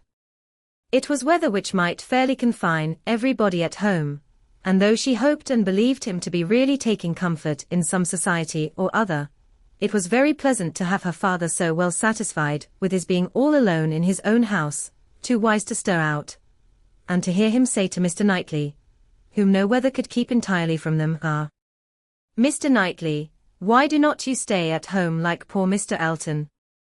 These days of confinement would have been, but for her private perplexities, remarkably comfortable, as such seclusion exactly suited her brother, whose feelings must always be of great importance to his companions, and he had, besides, so thoroughly cleared off his ill humour at Randalls, that his amiableness never failed him during the rest of his stay at Hartfield. He was always agreeable and obliging, and speaking pleasantly of everybody. But with all the hopes of cheerfulness, and all the present comfort of delay, there was still such an evil hanging over her in the hour of explanation with Harriet, as made it impossible for Emma to be ever perfectly at ease. Chapter 17. Mr. and Mrs. John Knightley were not detained long at Hartfield. The weather soon improved enough for those to move who must move, and Mr. Woodhouse having, as usual, tried to persuade his daughter to stay behind with all her children, was obliged to see the whole party set off, and return to his lamentations over the destiny of poor Isabella, which poor Isabella, passing her life with those she doted on, full of their merits, blind to their faults, and always innocently busy, might have been a model of right feminine happiness. The evening of the very day on which they went brought a note from Mr. Elton to Mr. Woodhouse, a long, civil, ceremonious note, to say, with Mr. Elton's best compliments, that he was proposing to leave Highbury the following morning in his way to Bath, where, in compliance with the pressing entreaties of some friends, he had engaged to spend a few weeks, and very much regretted the impossibility he was under from various circumstances of weather and business, of taking a personal leave of Mr. Woodhouse, of whose friendly civilities he should ever retain a grateful sense, and had Mr. Woodhouse any commands, should be happy to attend to them. Emma was most agreeably surprised. Mr. Elton's absence, just at this time, was the very thing to be desired. She admired him for contriving it, though not able to give him much credit for the manner in which it was announced. Resentment could not have been more plainly spoken than in a civility to her father, from which she was so pointedly excluded. She had not even a share in his opening compliments. Her name was not mentioned, and there was so striking a change in all this, and such an ill-judged solemnity of leave-taking in his graceful acknowledgments, as she thought, at first, could not escape her father's suspicion. It did, however. Her father was quite taken up with the surprise of so sudden a journey, and his fears that Mr. Elton might never get safely to the end of it, and saw nothing extraordinary in his language. It was a very useful note, for it supplied them with fresh matter for thought and conversation during the rest of their lonely evening. Mr. Woodhouse talked over his alarms, and Emma was in spirits to persuade them away with all her usual promptitude. She now resolved to keep Harriet no longer in the dark. She had reason to believe her nearly recovered from her cold, and it was desirable that she should have as much time as possible for getting the better of her other complaint before the gentleman's return. She went to Mrs. Goddard's accordingly the very next day, to undergo the necessary penance of communication, and a severe one it was. She had to destroy all the hopes, which she had been so industriously feeding, to appear in the ungracious character of the one preferred, and acknowledge herself grossly mistaken and misjudging in all her ideas on one subject, all her observations, all her convictions, all her prophecies for the last 6 weeks. The confession completely renewed her first shame, and the sight of Harriet's tears made her think that she should never be in charity with herself again. Harriet bore the intelligence very well, blaming nobody, and in everything testifying such an ingenuousness of disposition and lowly opinion of herself, as must appear with particular advantage at that moment to her friend. Emma was in the humour to value simplicity and modesty to the utmost, and all that was amiable, all that ought to be attaching, seemed on Harriet's side, not her own. Harriet did not consider herself as having anything to complain of. The affection of such a man as Mr. Elton would have been too great a distinction. She never could have deserved him, and nobody but so partial and kind a friend as Miss Woodhouse would have thought it possible. Her tears fell abundantly, but her grief was so truly artless, that no dignity could have made it more respectable in Emma's eyes, and she listened to her and tried to console her with all her heart and understanding, really for the time convinced that Harriet was the superior creature of the two, and that to resemble her would be more for her own welfare and happiness than all that genius or intelligence could do. It was rather too late in the day to set about being simple-minded and ignorant, but she left her with every previous resolution confirmed of being humble and discreet, and repressing imagination, all the rest of her life. Her second duty now, inferior only to her father's claims, was to promote Harriet's comfort, and endeavour to prove her own affection in some better method than by matchmaking. She got her to Hartfield, and showed her the most unvarying kindness, striving to occupy and amuse her, and by books and conversation, to drive Mr. Elton from her thoughts. Time, she knew, must be allowed for this being thoroughly done, and she could suppose herself but an indifferent judge of such matters in general, and very inadequate to sympathize in an attachment to Mr. Elton in particular, but it seemed to her reasonable that at Harriet's age, and with the entire extinction of all hope, such a progress might be made towards a state of composure by the time of Mr. Elton's return, as to allow them all to meet again in the common routine of acquaintance, without any danger of betraying sentiments, or increasing them. Harriet did think him all perfection, and maintained the non-existence of anybody equal to him in person or goodness, and did, in truth, prove herself more resolutely in love than Emma had foreseen, but yet it appeared to her so natural, so inevitable to strive against an inclination of that sort unrequited, that she could not comprehend its continuing very long in equal force. If Mr. Elton, on his return, made his own indifference as evident and indubitable, as she could not doubt he would anxiously do, she could not imagine Harriet's persisting to place her happiness in the sight, or the recollection of him. Their being fixed, so absolutely fixed, in the same place, was bad for each, for all three. Not one of them had the power of removal, or of effecting any material change of society. They must encounter each other, and make the best of it. Harriet was farther unfortunate in the tone of her companions at Mrs. Goddard's, Mr. Elton being the adoration of all the teachers and great girls in the school, and it must be at Hartfield only that she could have any chance of hearing him spoken of with cooling moderation, or repellent truth. Where the wound had been given, there must the cure be found if anywhere, and Emma felt that, till she saw her in the way of cure, there could be no true peace for herself. Chapter 18. Mr. Frank Churchill did not come. When the time proposed drew near, Mrs. Weston's fears were justified in the arrival of a letter of excuse.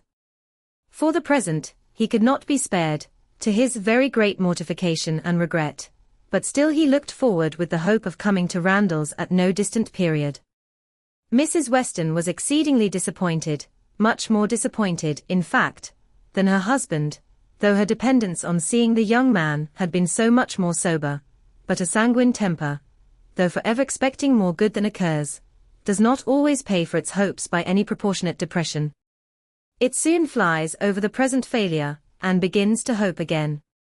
For half an hour Mr. Weston was surprised and sorry, but then he began to perceive that Frank's coming 2 or 3 months later would be a much better plan, better time of year, better weather, and that he would be able, without any doubt, to stay considerably longer with them than if he had come sooner.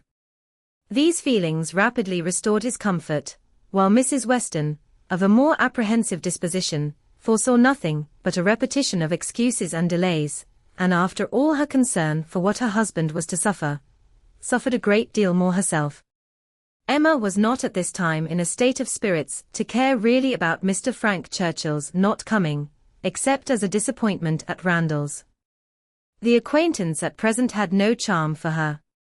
She wanted, rather, to be quiet, and out of temptation, but still, as it was desirable that she should appear, in general, like her usual self, she took care to express as much interest in the circumstance, and enter as warmly into Mr. and Mrs. Weston's disappointment, as might naturally belong to their friendship. She was the first to announce it to Mr. Knightley, and exclaimed quite as much as was necessary, or, being acting a part, perhaps rather more, at the conduct of the Churchills, in keeping him away. She then proceeded to say a good deal more than she felt, of the advantage of such an addition to their confined society in Surrey, the pleasure of looking at somebody new, the gala day, to Highbury entire, which the sight of him would have made, and ending with reflections on the Churchills again, found herself directly involved in a disagreement with Mr. Knightley, and, to her great amusement, perceived that she was taking the other side of the question from her real opinion, and making use of Mrs. Weston's arguments against herself. "The Churchills are very likely in fault," said Mr. Knightley, coolly, "but I dare say he might come if he would. I do not know why you should say so. He wishes exceedingly to come, but his uncle and aunt will not spare him. I cannot believe that he has not the power of coming, if he made a point of it. It is too unlikely for me to believe it without proof. How odd you are! What has Mr. Frank Churchill done to make you suppose him such an unnatural creature?" "I am not supposing him at all an unnatural creature, in suspecting that he may have learnt to be above his connections, and to care very little for anything but his own pleasure, from living with those who have always set him the example of it.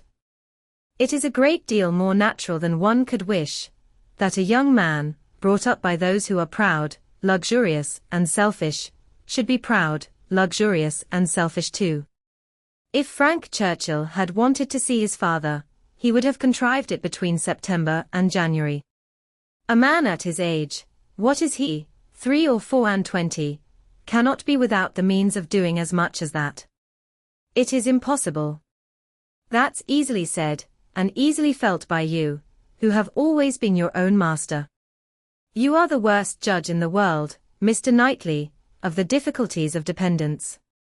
You do not know what it is to have tempers to manage. It is not to be conceived that a man of 3 or 4 and 20 should not have liberty of mind or limb to that amount.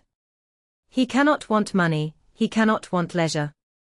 We know, on the contrary, that he has so much of both, that he is glad to get rid of them at the idlest haunts in the kingdom. We hear of him for ever at some watering place or other. A little while ago, he was at Weymouth. This proves that he can leave the Churchills. Yes, sometimes he can. And those times are whenever he thinks it worth his while, whenever there is any temptation of pleasure. It is very unfair to judge of anybody's conduct, without an intimate knowledge of their situation. Nobody, who has not been in the interior of a family, can say what the difficulties of any individual of that family may be. We ought to be acquainted with Enscombe and with Mrs. Churchill's temper, before we pretend to decide upon what her nephew can do. He may, at times, be able to do a great deal more than he can at others. There is one thing, Emma, which a man can always do, if he chooses, and that is, his duty, not by manoeuvring and finessing, but by vigour and resolution.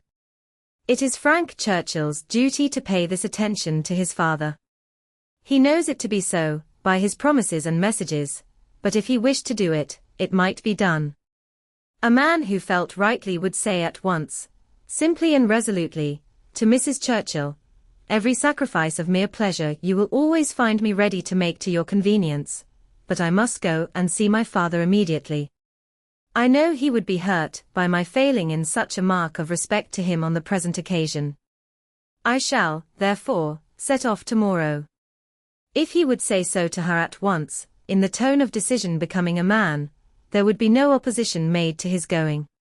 No, said Emma, laughing, but perhaps there might be some made to his coming back again. Such language for a young man entirely dependent, to use, nobody but you, Mr. Knightley, would imagine it possible. But you have not an idea of what is requisite in situations directly opposite to your own.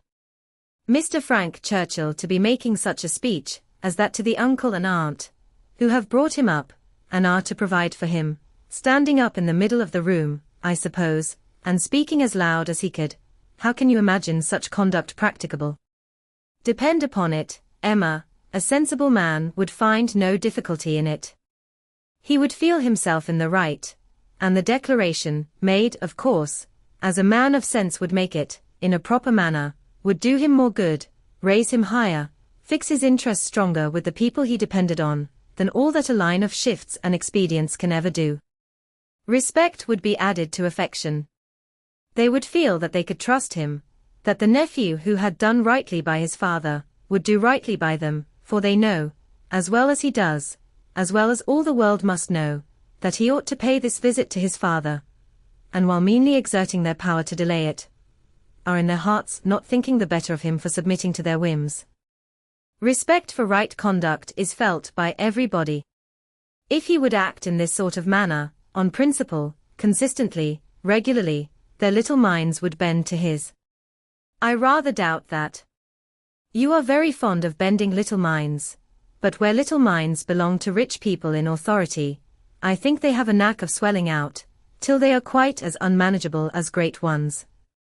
I can imagine, that if you, as you are, Mr. Knightley, were to be transported and placed all at once in Mr. Frank Churchill's situation, you would be able to say, and do just what you have been recommending for him, and it might have a very good effect. The Churchills might not have a word to say in return, but then, you would have no habits of early obedience and long observance to break through. To him who has, it might not be so easy to burst forth at once into perfect independence, and set all their claims on his gratitude and regard at naught. He may have as strong a sense of what would be right, as you can have, without being so equal, under particular circumstances, to act up to it. Then it would not be so strong a sense. If it failed to produce equal exertion, it could not be an equal conviction. Oh, the difference of situation and habit. I wish you would try to understand what an amiable young man may be likely to feel in directly opposing those, whom as child and boy he has been looking up to all his life. Our amiable young man is a very weak young man, if this be the first occasion of his carrying through a resolution to do right against the will of others. It ought to have been a habit with him by this time, of following his duty, instead of consulting expediency. I can allow for the fears of the child, but not of the man. As he became rational, he ought to have roused himself and shaken off all that was unworthy in their authority. He ought to have opposed the first attempt on their side to make him slight his father. Had he begun as he ought, there would have been no difficulty now. "We shall never agree about him," cried Emma, "but that is nothing extraordinary. I have not the least idea of his being a weak young man, I feel sure that he is not. Mr. Weston would not be blind to folly, though in his own son, but he is very likely to have a more yielding, complying, mild disposition than would suit your notions of man's perfection. I dare say he has, and though it may cut him off from some advantages, it will secure him many others. Yes, all the advantages of sitting still when he ought to move, and of leading a life of mere idle pleasure, and fancying himself extremely expert in finding excuses for it. He can sit down and write a fine flourishing letter, full of professions and facades, and persuade himself that he has hit upon the very best method in the world of preserving peace at home, and preventing his father's having any right to complain. His letters disgust me. Your feelings are singular. They seem to satisfy everybody else. I suspect they do not satisfy Mrs. Weston. They hardly can satisfy a woman of her good sense and quick feelings, standing in a mother's place, but without a mother's affection to blind her. It is on her account that attention to Randalls is doubly due, and she must doubly feel the omission. Had she been a person of consequence herself, he would have come, I dare say, and it would not have signified whether he did or no. Can you think your friend behindhand in these sort of considerations? Do you suppose she does not often say all this to herself? No, Emma, your amiable young man can be amiable only in French, not in English. He may be very amiable, have very good manners, and be very agreeable, but he can have no English delicacy towards the feelings of other people, nothing really amiable about him. You seem determined to think ill of him. Me, not at all, replied Mr. Knightley, rather displeased. I do not want to think ill of him.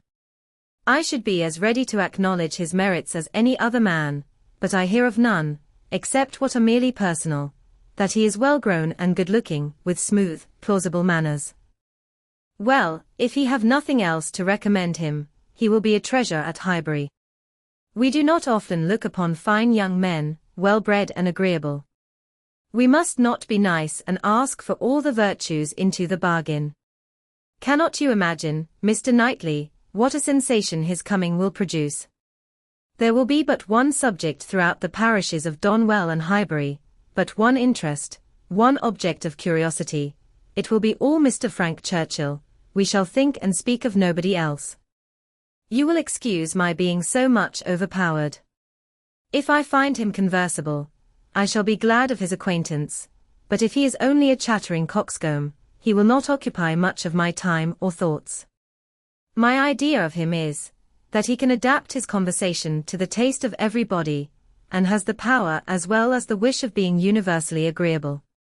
To you, he will talk of farming, to me, of drawing or music, and so on to everybody, having that general information on all subjects, which will enable him to follow the lead, or take the lead, just as propriety may require, and to speak extremely well on each. That is my idea of him. And mine, said Mr. Knightley warmly, is, that if he turn out anything like it, he will be the most insufferable fellow breathing. What? At 23 to be the king of his company, the great man, the practised politician, who is to read everybody's character, and make everybody's talents conduce to the display of his own superiority, to be dispensing his flatteries around, that he may make all appear like fools compared with himself. My dear Emma, your own good sense could not endure such a puppy when it came to the point. I will say no more about him, cried Emma, you turn everything to evil. We are both prejudiced, you against, I for him, and we have no chance of agreeing till he is really here. Prejudiced? I am not prejudiced. But I am very much, and without being at all ashamed of it. My love for Mr. and Mrs. Weston gives me a decided prejudice in his favor. He is a person I never think of from one month's end to another, said Mr. Knightley, with a degree of vexation, which made Emma immediately talk of something else, though she could not comprehend why he should be angry. To take a dislike to a young man, only because he appeared to be of a different disposition from himself, was unworthy the real liberality of mind which she was always used to acknowledge in him, for with all the high opinion of himself, which she had often laid to his charge, she had never before for a moment supposed it could make him unjust to the merit of another. Volume 2 Chapter 1 Emma and Harriet had been walking together one morning, and in Emma's opinion, had been talking enough of Mr. Elton for that day. She could not think that Harriet's solace, or her own sins required more, and she was therefore industriously getting rid of the subject as they returned, but it burst out again, when she thought she had succeeded, and after speaking some time of what the poor must suffer in winter, and receiving no other answer than a very plaintive, Mr. Elton is so good to the poor, she found something else must be done. They were just approaching the house where lived Mrs. and Miss Bates. She determined to call upon them and seek safety in numbers. There was always sufficient reason for such an attention. Mrs. and Miss Bates loved to be called on, and she knew she was considered by the very few who presumed ever to see imperfection in her, as rather negligent in that respect, and as not contributing what she ought to the stock of their scanty comforts. She had had many a hint from Mr. Knightley and some from her own heart, as to her deficiency, but none were equal to counteract the persuasion of its being very disagreeable, a waste of time, tiresome women, and all the horror of being in danger of falling in with the second-rate and third-rate of Highbury, who were calling on them for ever, and therefore she seldom went near them. But now she made the sudden resolution of not passing their door without going in, observing, as she proposed it to Harriet, that, as well as she could calculate, they were just now quite safe from any letter from Jane Fairfax. The house belonged to people in business. Mrs. and Miss Bates occupied the drawing-room floor, and there, in the very moderate-sized apartment, which was everything to them, the visitors were most cordially and even gratefully welcomed. The quiet neat old lady, who with her knitting was seated in the warmest corner, wanting even to give up her place to Miss Woodhouse, and her more active, talking daughter, almost ready to overpower them with care and kindness, thanks for their visit, solicitude for their shoes, anxious inquiries after Mr. Woodhouse's health, cheerful communications about her mother's, and sweet cake from the Beaufort. Mrs. Cole had just been there, just called in for 10 minutes, and had been so good as to sit an hour with them, and she had taken a piece of cake and been so kind as to say she liked it very much, and therefore, she hoped Miss Woodhouse and Miss Smith would do them the favour to eat a piece too. The mention of the Coles was sure to be followed by that of Mr. Elton. There was intimacy between them, and Mr. Cole had heard from Mr. Elton since his going away. Emma knew what was coming. They must have the letter over again, and settle how long he had been gone, and how much he was engaged in company, and what a favourite he was wherever he went, and how full the master of the ceremonies ball had been, and she went through it very well, with all the interest and all the commendation that could be requisite, and always putting forward to prevent Harriet's being obliged to say a word. This she had been prepared for when she entered the house, but meant, having once talked him handsomely over, to be no farther incommoded by any troublesome topic, and to wander at large amongst all the mistresses and misses of Highbury, and their card parties. She had not been prepared to have Jane Fairfax succeed Mr. Elton, but he was actually hurried off by Miss Bates. She jumped away from him at last abruptly to the Coles, to usher in a letter from her niece. "Oh, yes, Mr. Elton, I understand. Certainly as to dancing, Mrs. Cole was telling me that dancing at the rooms at Bath was, Mrs. Cole was so kind as to sit some time with us, talking of Jane. For as soon as she came in, she began inquiring after her. Jane is so very great a favourite there. Whenever she is with us, Mrs. Cole does not know how to show her kindness enough, and I must say that Jane deserves it as much as anybody can." And so she began inquiring after her directly, saying, I know you cannot have heard from Jane lately, because it is not her time for writing, and when I immediately said, but indeed we had a letter this very morning. I do not know that I ever saw anybody more surprised. Have you, upon your honor, said she, well, that is quite unexpected.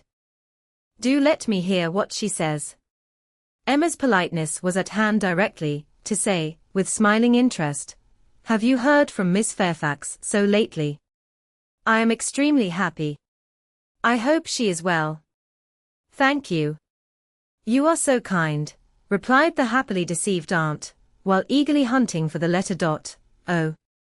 Here it is. I was sure it could not be far off.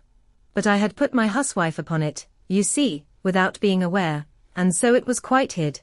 But I had it in my hand so very lately that I was almost sure it must be on the table. I was reading it to Mrs. Cole, and since she went away, I was reading it again to my mother, for it is such a pleasure to her, a letter from Jane, that she can never hear it often enough. So I knew it could not be far off, and here it is, only just under my housewife, and since you are so kind as to wish to hear what she says, but first of all, I really must, in justice to Jane, apologize for her writing so short a letter. Only 2 pages, you see, hardly 2, and in general she fills the whole paper. And crosses half. My mother often wonders that I can make it out so well. She often says, when the letter is first opened, well, Hetty, now I think you will be put to it to make out all that checker work, don't you? And then I tell her, I am sure she would contrive to make it out herself, if she had nobody to do it for her. Every word of it. I am sure she would pore over it till she had made out every word. And indeed, though my mother's eyes are not so good as they were, she can see amazingly well still, thank God. With the help of spectacles. It is such a blessing. My mother's are really very good indeed. Jane often says, when she is here, I am sure, grandmamma, you must have had very strong eyes to see as you do, and so much fine work, as you have done too. I only wish my eyes may last me as well. All this spoken extremely fast obliged Miss Bates to stop for breath, and Emma said something very civil about the excellence of Miss Fairfax's handwriting. You are extremely kind, replied Miss Bates, highly gratified, you who are such a judge, and write so beautifully yourself. I am sure there is nobody's praise that could give us so much pleasure as Miss Woodhouse's. My mother does not hear. She is a little deaf, you know. Addressing her, do you hear what Miss Woodhouse is so obliging to say about Jane's handwriting? And Emma had the advantage of hearing her own silly compliment repeated twice over before the good old lady could comprehend it. She was pondering, in the meanwhile, upon the possibility, without seeming very rude, of making her escape from Jane Fairfax's letter, and had almost resolved on hurrying away directly under some slight excuse, when Miss Bates turned to her again, and seized her attention. My mother's deafness is very trifling, you see, just nothing at all. By only raising my voice, and saying anything 2 or 3 times over, she is sure to hear, but then she is used to my voice. But it is very remarkable that she should always hear Jane better than she does me. Jane speaks so distinct. However, she will not find her grandmamma at all deafer than she was 2 years ago, which is saying a great deal at my mother's time of life, and it really is full 2 years, you know, since she was here. We never were so long without seeing her before, and as I was telling Mrs. Cole, we shall hardly know how to make enough of her now. Are you expecting Miss Fairfax here soon? Oh yes, next week. Indeed, that must be a very great pleasure. Thank you. You are very kind. Yes, next week. Everybody is so surprised, and everybody says the same obliging things. I am sure she will be as happy to see her friends at Highbury, as they can be to see her. Yes, Friday or Saturday, she cannot say which, because Colonel Campbell will be wanting the carriage himself one of those days. So very good of them to send her the whole way. But they always do, you know. Oh yes, Friday or Saturday next. That is what she writes about. That is the reason of her writing out of rule, as we call it, for, in the common course, we should not have heard from her before next Tuesday or Wednesday. Yes, so I imagined. I was afraid there could be little chance of my hearing anything of Miss Fairfax today. So obliging of you. No, we should not have heard, if it had not been for this particular circumstance, of her being to come here so soon. My mother is so delighted, for she is to be 3 months with us at least. 3 months, she says so, positively, as I am going to have the pleasure of reading to you. The case is, you see, that the Campbells are going to Ireland. Mrs. Dixon has persuaded her father and mother to come over and see her directly. They had not intended to go over till the summer, but she is so impatient to see them again, for till she married, last October, she was never away from them so much as a week, which must make it very strange to be in different kingdoms. I was going to say, but however different countries, and so she wrote a very urgent letter to her mother, or her father. I declare I do not know which it was, but we shall see presently in Jane's letter, wrote in Mr. Dixon's name as well as her own, to press their coming over directly, and they would give them the meeting in Dublin, and take them back to their country seat, Ballycraig, a beautiful place, I fancy. Jane has heard a great deal of its beauty, from Mr. Dixon, I mean. I do not know that she ever heard about it from anybody else, but it was very natural, you know, that he should like to speak of his own place while he was paying his addresses, and as Jane used to be very often walking out with them, for Colonel and Mrs. Campbell were very particular about their daughters not walking out often with only Mr. Dixon, for which I do not at all blame them. Of course she heard everything he might be telling Miss Campbell about his own home in Ireland. And I think she wrote us word that he had shown them some drawings of the place, views that he had taken himself. He is a most amiable, charming young man, I believe. Jane was quite longing to go to Ireland, from his account of things.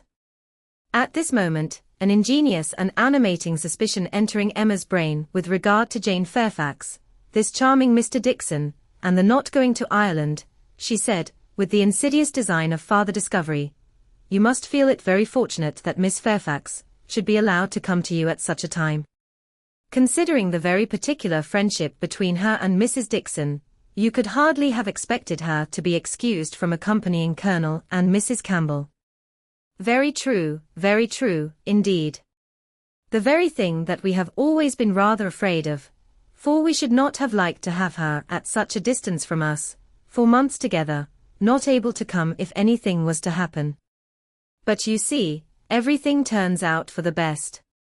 They want her, Mr. and Mrs. Dixon, excessively to come over with Colonel and Mrs. Campbell. Quite depend upon it, nothing can be more kind or pressing than their joint invitation. Jane says, as you will hear presently, Mr. Dixon does not seem in the least backward in any attention. He is a most charming young man. Ever since the service he rendered Jane at Weymouth, when they were out in that party on the water, and she, by the sudden whirling round of something or other among the sails, would have been dashed into the sea at once, and actually was all but gone, if he had not, with the greatest presence of mind, caught hold of her habit. I can never think of it without trembling. But ever since we had the history of that day, I have been so fond of Mr. Dixon. But, in spite of all her friends' urgency, and her own wish of seeing Ireland, Miss Fairfax prefers devoting the time to you and Mrs. Bates. Yes, entirely her own doing, entirely her own choice, and Colonel and Mrs. Campbell think she does quite right, just what they should recommend, and indeed they particularly wish her to try her native air, as she has not been quite so well as usual lately. I am concerned to hear of it. I think they judge wisely. But Mrs. Dixon must be very much disappointed. Mrs. Dixon, I understand, has no remarkable degree of personal beauty, is not, by any means, to be compared with Miss Fairfax. Oh. No. You are very obliging to say such things, but certainly not. There is no comparison between them. Miss Campbell always was absolutely plain, but extremely elegant and amiable. Yes, that of course. Jane caught a bad cold, poor thing. So long ago as the 7th of November, as I am going to read to you, and has never been well since. A long time, is not it, for a cold to hang upon her? She never mentioned it before, because she would not alarm us. Just like her. So considerate, but however, she is so far from well, that her kind friends the Campbells think she had better come home, and try an air that always agrees with her, and they have no doubt that 3 or 4 months at Highbury will entirely cure her, and it is certainly a great deal better that she should come here, than go to Ireland, if she is unwell. Nobody could nurse her, as we should do. It appears to me the most desirable arrangement in the world. And so she is to come to us next Friday or Saturday, and the Campbells leave town in their way to Holyhead the Monday following, as you will find from Jane's letter. So sudden, you may guess, dear Miss Woodhouse, what a flurry it has thrown me in. If it was not for the drawback of her illness, but I am afraid we must expect to see her grown thin, and looking very poorly. I must tell you what an unlucky thing happened to me as to that. I always make a point of reading Jane's letters through to myself first, before I read them aloud to my mother, you know, for fear of there being anything in them to distress her. Jane desired me to do it. So I always do, and so I began today with my usual caution, but no sooner did I come to the mention of her being unwell, than I burst out, quite frightened, with bless me. Poor Jane is ill. Which my mother, being on the watch, heard distinctly, and was sadly alarmed at. However, when I read on, I found it was not near so bad as I had fancied at first, and I make so light of it now to her, that she does not think much about it. But I cannot imagine how I could be so off my guard. If Jane does not get well soon, we will call in Mr. Perry. The expense shall not be thought of, and though he is so liberal, and so fond of Jane that I dare say he would not mean to charge anything for attendance, we could not suffer it to be so, you know. He has a wife and family to maintain, and is not to be giving away his time. Well, now I have just given you a hint of what Jane writes about, we will turn to her letter, and I am sure she tells her own story a great deal better than I can tell it for her. I am afraid we must be running away, said Emma, glancing at Harriet, and beginning to rise. My father will be expecting us. I had no intention, I thought I had no power of staying more than 5 minutes, when I first entered the house. I merely called, because I would not pass the door without inquiring after Mrs. Bates, but I have been so pleasantly detained. Now, however, we must wish you and Mrs. Bates good morning. And not all that could be urged to detain her succeeded. She regained the street, happy in this, that though much had been forced on her against her will, though she had in fact heard the whole substance of Jane Fairfax's letter, she had been able to escape the letter itself.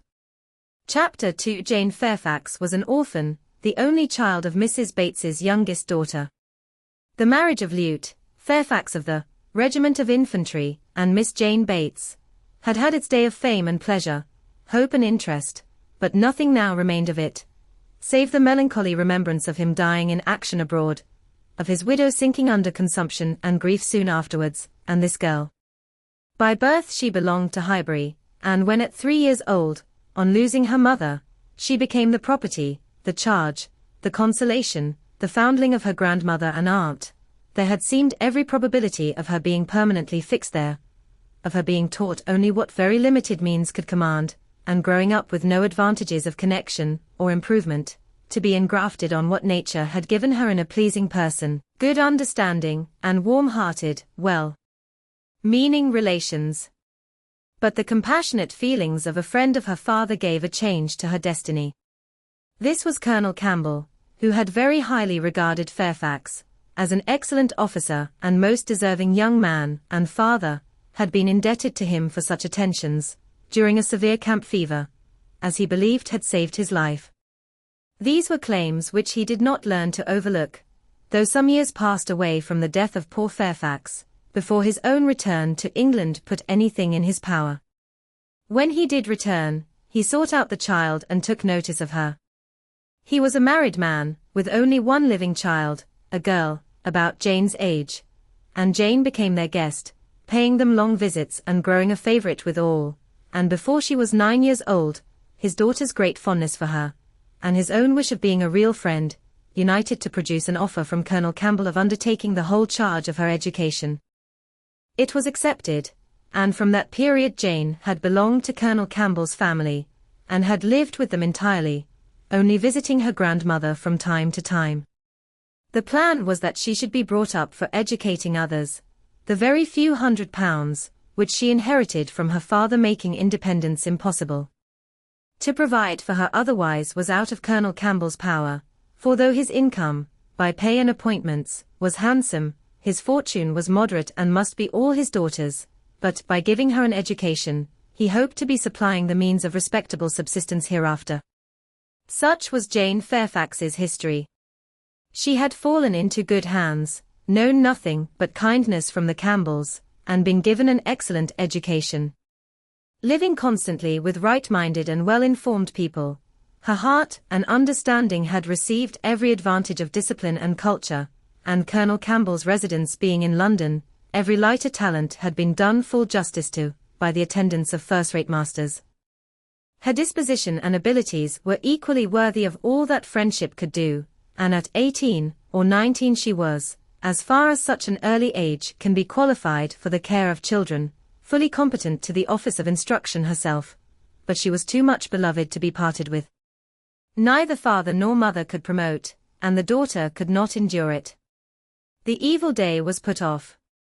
It was easy to decide that she was still too young, and Jane remained with them, sharing, as another daughter, in all the rational pleasures of an elegant society, and a judicious mixture of home and amusement, with only the drawback of the future, the sobering suggestions of her own good understanding to remind her that all this might soon be over. The affection of the whole family, the warm attachment of Miss Campbell in particular, was the more honourable to each party from the circumstance of Jane's decided superiority both in beauty and acquirements. That nature had given it in feature could not be unseen by the young woman, nor could her higher powers of mind be unfelt by the parents. They continued together with unabated regard however, till the marriage of Miss Campbell, who by that chance, that luck which so often defies anticipation in matrimonial affairs, giving attraction to what is moderate rather than to what is superior, engaged the affections of Mr. Dixon, a young man, rich and agreeable, almost as soon as they were acquainted, and was eligibly and happily settled, while Jane Fairfax had yet her bread to earn. This event had very lately taken place, too lately for anything to be yet attempted by her less fortunate friend towards entering on her path of duty, though she had now reached the age which her own judgment had fixed on for beginning. She had long resolved that 21 should be the period. With the fortitude of a devoted novitiate, she had resolved at 21 to complete the sacrifice, and retire from all the pleasures of life, of rational intercourse, equal society, peace and hope, to penance and mortification forever. The good sense of Colonel and Mrs. Campbell could not oppose such a resolution, though their feelings did. As long as they lived, no exertions would be necessary, their home might be hers forever, and for their own comfort they would have retained her wholly, but this would be selfishness. What must be at last, had better be soon. Perhaps they began to feel it might have been kinder and wiser to have resisted the temptation of any delay, and spared her from a taste of such enjoyments of ease and leisure as must now be relinquished.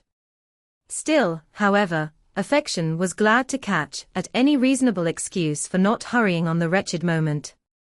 She had never been quite well since the time of their daughter's marriage. Until she should have completely recovered her usual strength, they must forbid her engaging in duties, which, so far from being compatible with a weakened frame and varying spirits, seemed, under the most favourable circumstances, to require something more than human perfection of body and mind to be discharged with tolerable comfort. With regard to her not accompanying them to Ireland, her account to her aunt contained nothing but truth, though there might be some truths not told. It was her own choice to give the time of their absence to Highbury, to spend, perhaps, her last months of perfect liberty with those kind relations to whom she was so very dear, and the Campbells, whatever might be their motive or motives, whether single, or double, or treble, gave the arrangement their ready sanction and said, that they depended more on a few months spent in her native air, for the recovery of her health, than on anything else. Certain it was that she was to come, and that Highbury, instead of welcoming that perfect novelty which had been so long promised it, Mr. Frank Churchill, must put up for the present with Jane Fairfax, who could bring only the freshness of a 2 years' absence. Emma was sorry to have to pay civilities to a person she did not like through 3 long months, to be always doing more than she wished, and less than she ought. Why she did not like Jane Fairfax might be a difficult question to answer. Mr. Knightley had once told her it was because she saw in her the really accomplished young woman, which she wanted to be thought herself, and though the accusation had been eagerly refuted at the time, there were moments of self-examination, in which her conscience could not quite acquit her. But she could never get acquainted with her.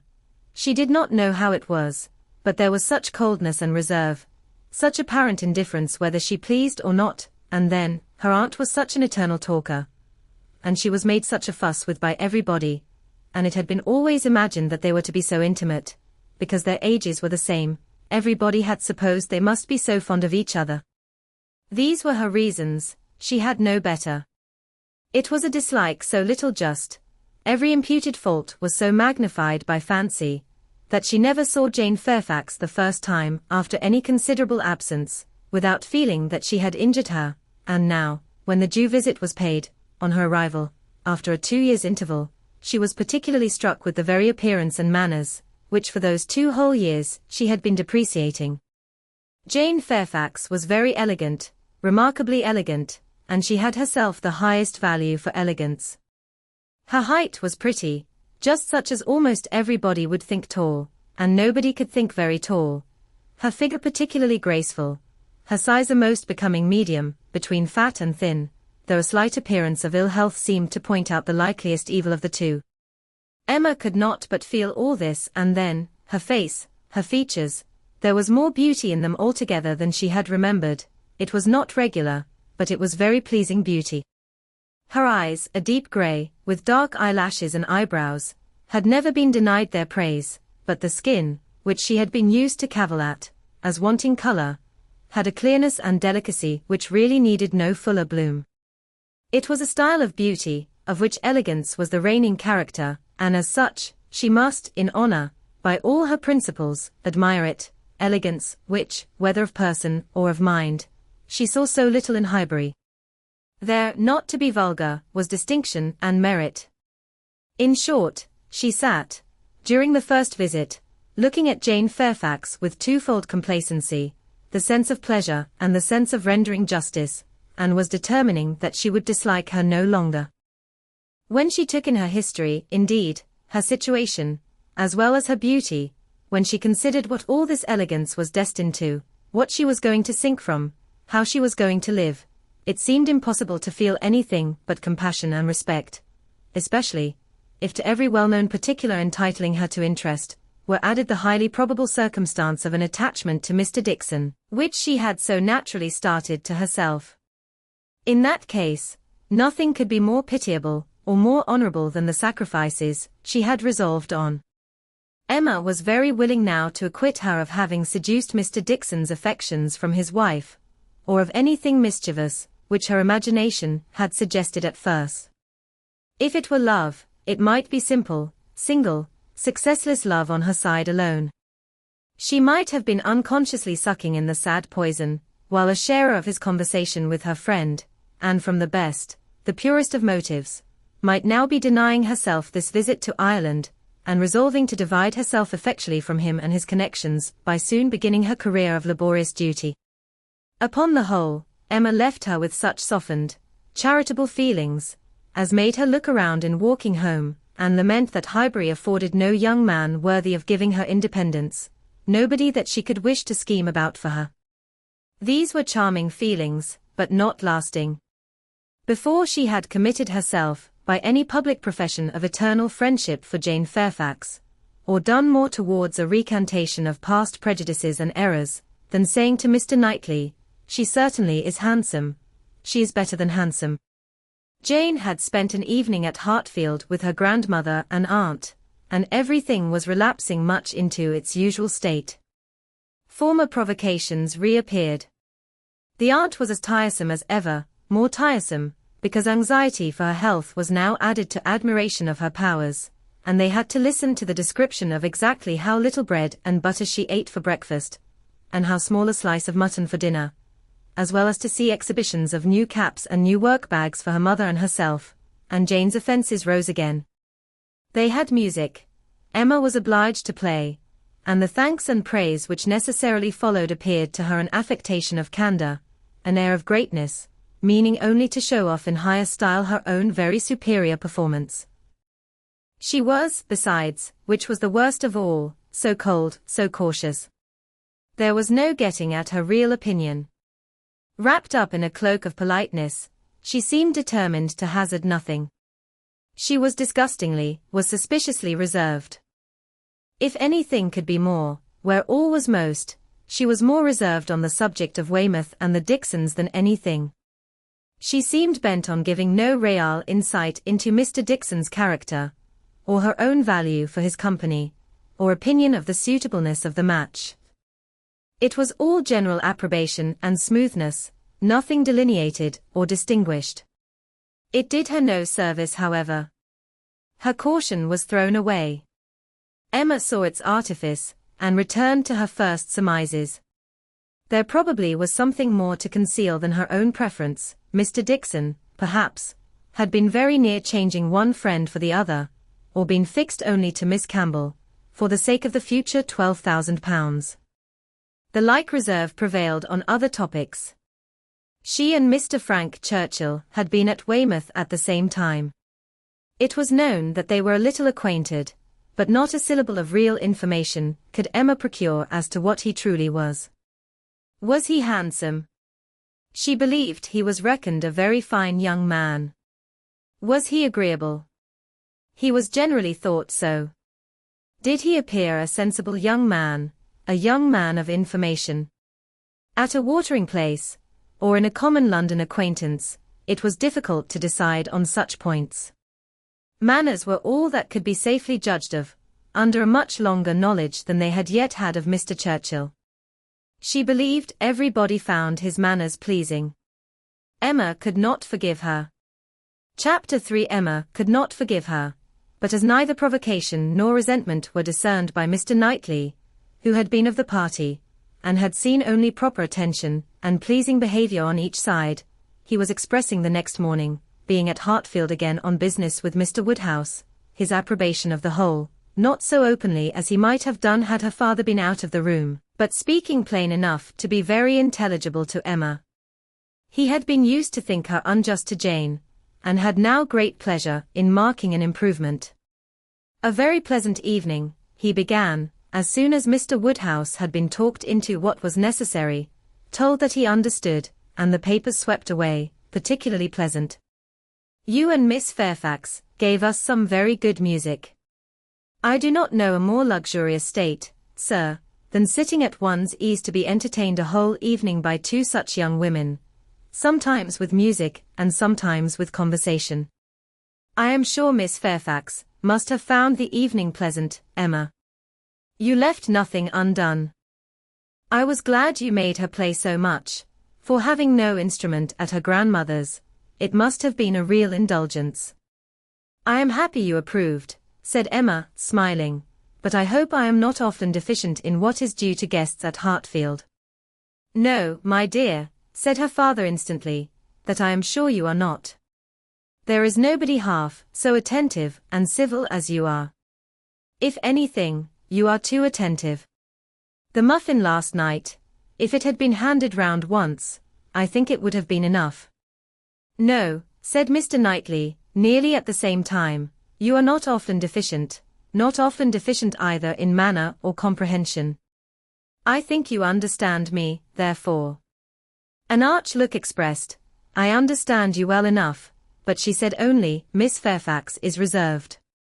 I always told you she was, a little, but you will soon overcome all that part of her reserve which ought to be overcome, all that has its foundation in diffidence.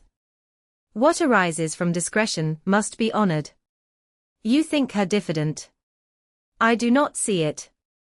My dear Emma, said he, moving from his chair into one close by her, you are not going to tell me, I hope, that you had not a pleasant evening. Oh. No. I was pleased with my own perseverance in asking questions, and amused to think how little information I obtained. I am disappointed, was his only answer. I hope everybody had a pleasant evening, said Mr. Woodhouse, in his quiet way. I had. Once, I felt the fire rather too much, but then I moved back my chair a little, a very little, and it did not disturb me. Miss Bates was very chatty and good-humoured, as she always is, though she speaks rather too quick. However, she is very agreeable, and Mrs. Bates too, in a different way. I like old friends, and Miss Jane Fairfax is a very pretty sort of young lady, a very pretty, and a very well-behaved young lady indeed. She must have found the evening agreeable, Mr. Knightley, because she had Emma. True, sir, and Emma, because she had Miss Fairfax. Emma saw his anxiety, and wishing to appease it, at least for the present, said, and with a sincerity which no one could question, she is a sort of elegant creature that one cannot keep one's eyes from. I am always watching her to admire, and I do pity her from my heart. Mr. Knightley looked as if he were more gratified than he cared to express, and before he could make any reply, Mr. Woodhouse, whose thoughts were on the Bateses, said, "It is a great pity that their circumstances should be so confined. A great pity indeed. And I have often wished, but it is so little one can venture to do, small, trifling presents, of anything uncommon. Now we have killed a porker, and Emma thinks of sending them a loin or a leg. It is very small and delicate. Hartfield pork is not like any other pork, but still it is pork, and my dear Emma, unless one could be sure of their making it into steaks, nicely fried, as ours are fried, without the smallest grease, and not roast it, for no stomach can bear roast pork, I think we had better send the leg. Do not you think so, my dear? My dear papa, I sent the whole hind quarter. I knew you would wish it. There will be the leg to be salted, you know, which is so very nice, and the loin to be dressed directly in any manner they like. That's right, my dear, very right. I had not thought of it before, but that is the best way.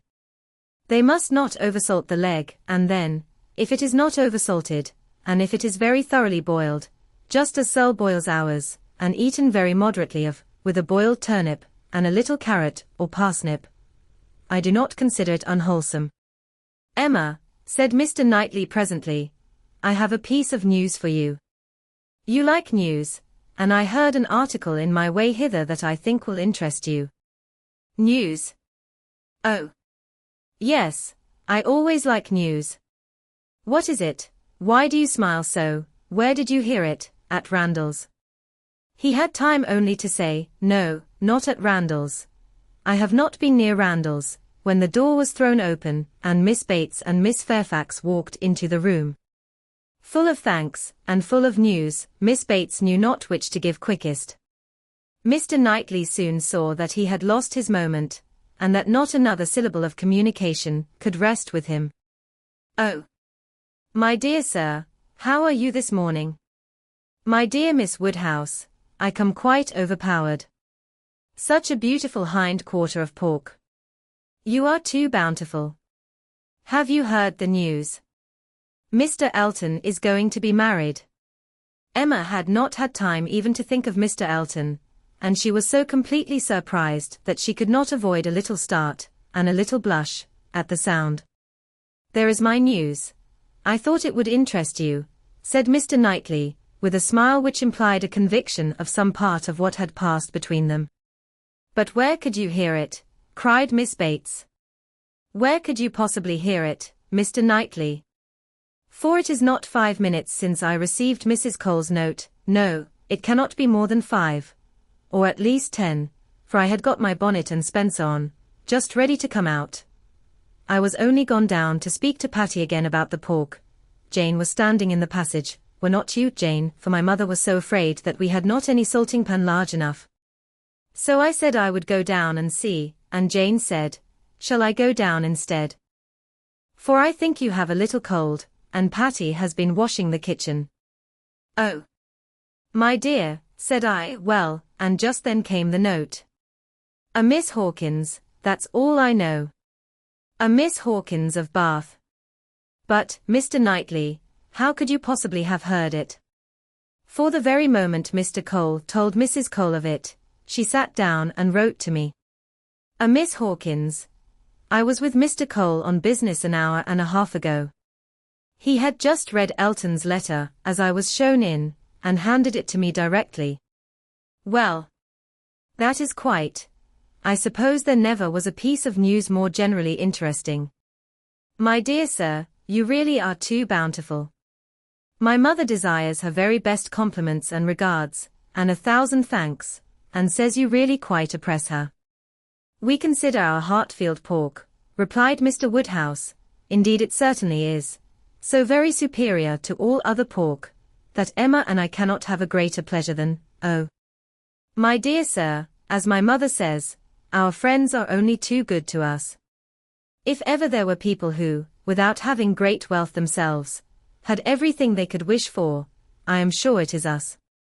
We may well say that our lot is cast in a goodly heritage. Well, Mr. Knightley, and so you actually saw the letter. Well, it was short, merely to announce, but cheerful, exulting, of course. Here was a sly glance at Emma. He had been so fortunate as to, I forget the precise words, one has no business to remember them. The information was, as you state, that he was going to be married to a Miss Hawkins. By his style, I should imagine it just settled. Mr. Elton going to be married, said Emma, as soon as she could speak. He will have everybody's wishes for his happiness. He is very young to settle, was Mr. Woodhouse's observation. He had better not be in a hurry. He seemed to me very well off as he was. We were always glad to see him at Hartfield. A new neighbour for us all, Miss Woodhouse, said Miss Bates, joyfully. My mother is so pleased. She says she cannot bear to have the poor old vicarage without a mistress. This is great news, indeed. Jane, you have never seen Mr. Elton, no wonder that you have such a curiosity to see him. Jane's curiosity did not appear of that absorbing nature as wholly to occupy her.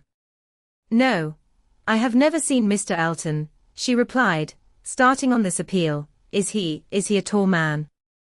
Who shall answer that question? Cried Emma. My father would say yes, Mr. Knightley no, and Miss Bates and I that he is just the happy medium. When you have been here a little longer, Miss Fairfax, you will understand that Mr. Elton is the standard of perfection in Highbury, both in person and mind. Very true, Miss Woodhouse, so she will. He is the very best young man, but, my dear Jane, if you remember, I told you yesterday he was precisely the height of Mr. Perry. Miss Hawkins, I dare say, an excellent young woman. His extreme attention to my mother, wanting her to sit in the vicarage pew, that she might hear the better, for my mother is a little deaf, you know, it is not much, but she does not hear quite quick. Jane says that Colonel Campbell is a little deaf. He fancied bathing might be good for it, the warm bath, but she says it did him no lasting benefit. Colonel Campbell, you know, is quite our angel. And Mr. Dixon seems a very charming young man, quite worthy of him. It is such a happiness when good people get together, and they always do. Now, here will be Mr. Elton and Miss Hawkins, and there are the Coles, such very good people, and the Perrys. I suppose there never was a happier, or a better couple than Mr. and Mrs. Perry. I say, sir, turning to Mr. Woodhouse, I think there are few places with such society as Highbury. I always say, we are quite blessed in our neighbours. My dear sir, if there is one thing my mother loves better than another, it is pork, a roast loin of pork. As to who, or what Miss Hawkins is, or how long he has been acquainted with her, said Emma, nothing I suppose can be known. One feels that it cannot be a very long acquaintance. He has been gone only 4 weeks. Nobody had any information to give, and after a few more wonderings, Emma said, You are silent, Miss Fairfax, but I hope you mean to take an interest in this news. You, who have been hearing and seeing so much of late on these subjects, who must have been so deep in the business on Miss Campbell's account, we shall not excuse your being indifferent about Mr. Elton and Miss Hawkins. When I have seen Mr. Elton, replied Jane, I dare say I shall be interested, but I believe it requires that with me. And as it is some months since Miss Campbell married, the impression may be a little worn off. Yes, he has been gone just 4 weeks, as you observe, Miss Woodhouse, said Miss Bates, 4 weeks yesterday. Miss Hawkins, well, I had always rather fancied it would be some young lady hereabouts, not that I ever, Mrs. Cole once whispered to me, but I immediately said, no, Mr. Elton is a most worthy young man, but in short, I do not think I am particularly quick at those sort of discoveries. I do not pretend to it. What is before me, I see. At the same time, nobody could wonder if Mr. Elton should have aspired. Miss Woodhouse lets me chatter on, so good-humouredly. She knows I would not offend for the world. How does Miss Smith do? She seems quite recovered now. Have you heard from Mrs. John Knightley lately? Oh, those dear little children. Jane, do you know I always fancy Mr. Dixon like Mr. John Knightley. I mean in person, tall, and with that sort of look, and not very talkative. Quite wrong, my dear aunt. There is no likeness at all. Very odd. But one never does form a just idea of anybody beforehand. One takes up a notion, and runs away with it. Mr. Dixon, you say, is not, strictly speaking, handsome. Handsome? Oh. No, far from it, certainly plain. I told you he was plain. My dear, you said that Miss Campbell would not allow him to be plain, and that you yourself, oh. As for me, my judgment is worth nothing. Where I have a regard, I always think a person well-looking. But I gave what I believed the general opinion, when I called him plain. Well, my dear Jane, I believe we must be running away. The weather does not look well, and Grandmamma will be uneasy. You are too obliging, my dear Miss Woodhouse, but we really must take leave. This has been a most agreeable piece of news indeed. I shall just go round by Mrs. Cole's, but I shall not stop 3 minutes, and, Jane, you had better go home directly. I would not have you out in a shower, we think she is the better for Highbury already. Thank you, we do indeed. I shall not attempt calling on Mrs. Goddard, for I really do not think she cares for anything but boiled pork. When we dress the leg it will be another thing. Good morning to you, my dear sir. Oh.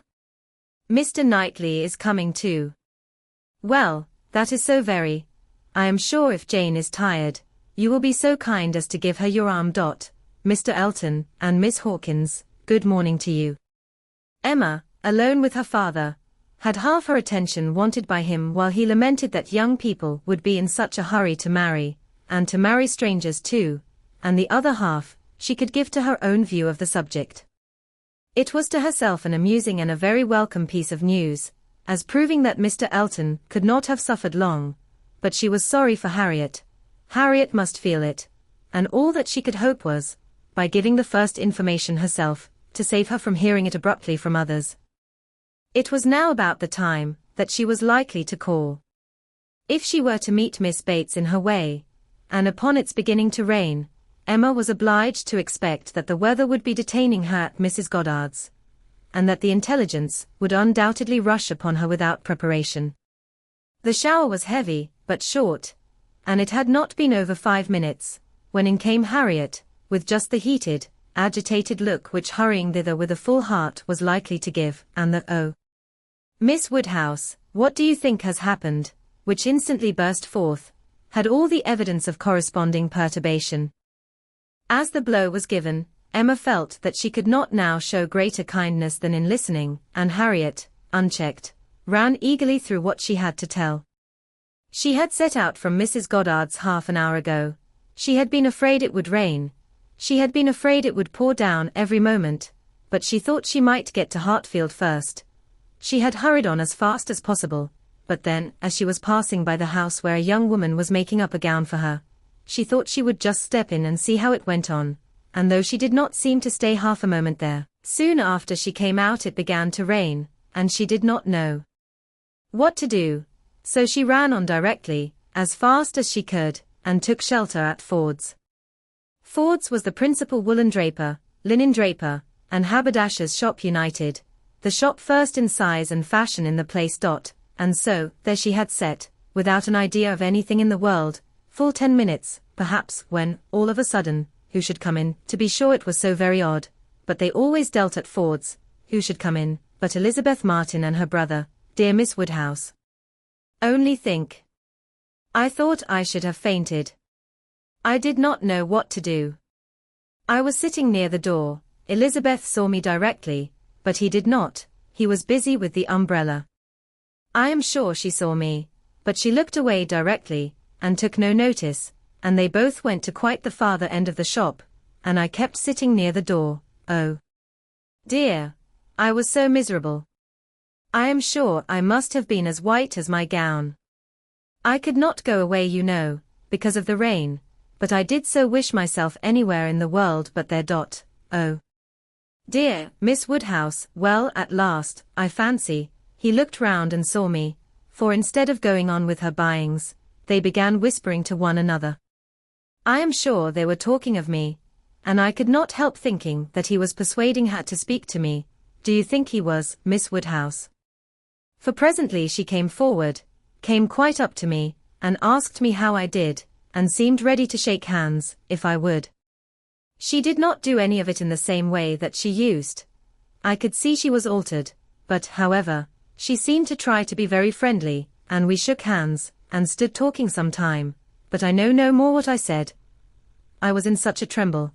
I remember she said she was sorry we never met now, which I thought almost too kind. Dear Miss Woodhouse, I was absolutely miserable.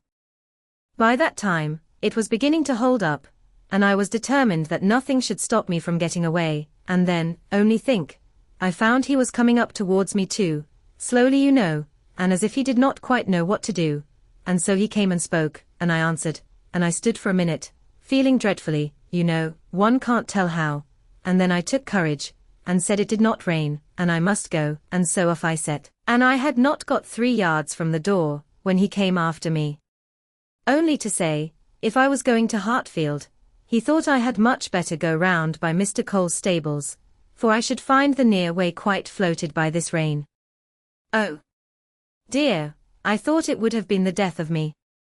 So I said, I was very much obliged to him, you know I could not do less, and then he went back to Elizabeth, and I came round by the stables.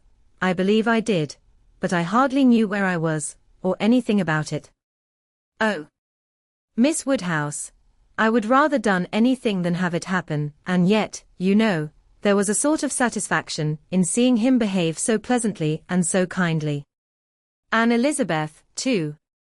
Oh, Miss Woodhouse, do talk to me and make me comfortable again. Very sincerely did Emma wish to do so, but it was not immediately in her power. She was obliged to stop and think. She was not thoroughly comfortable herself. The young man's conduct, and his sister's, seemed the result of real feeling, and she could not but pity them. As Harriet described it, there had been an interesting mixture of wounded affection and genuine delicacy in their behavior. But she had believed them to be well-meaning, worthy people before, and what difference did this make in the evils of the connection? It was folly to be disturbed by it. Of course, he must be sorry to lose her, they must be all sorry. Ambition, as well as love, had probably been mortified. They might all have hoped to rise by Harriet's acquaintance, and besides, what was the value of Harriet's description? So easily pleased, so little discerning, what signified her praise? She exerted herself, and did try to make her comfortable, by considering all that had passed as a mere trifle, and quite unworthy of being dwelt on. It might be distressing, for the moment, said she, but you seem to have behaved extremely well, and it is over, and may never, can never, as a first meeting, occur again, and therefore you need not think about it. Harriet said, very true, and she would not think about it. But still she talked of it.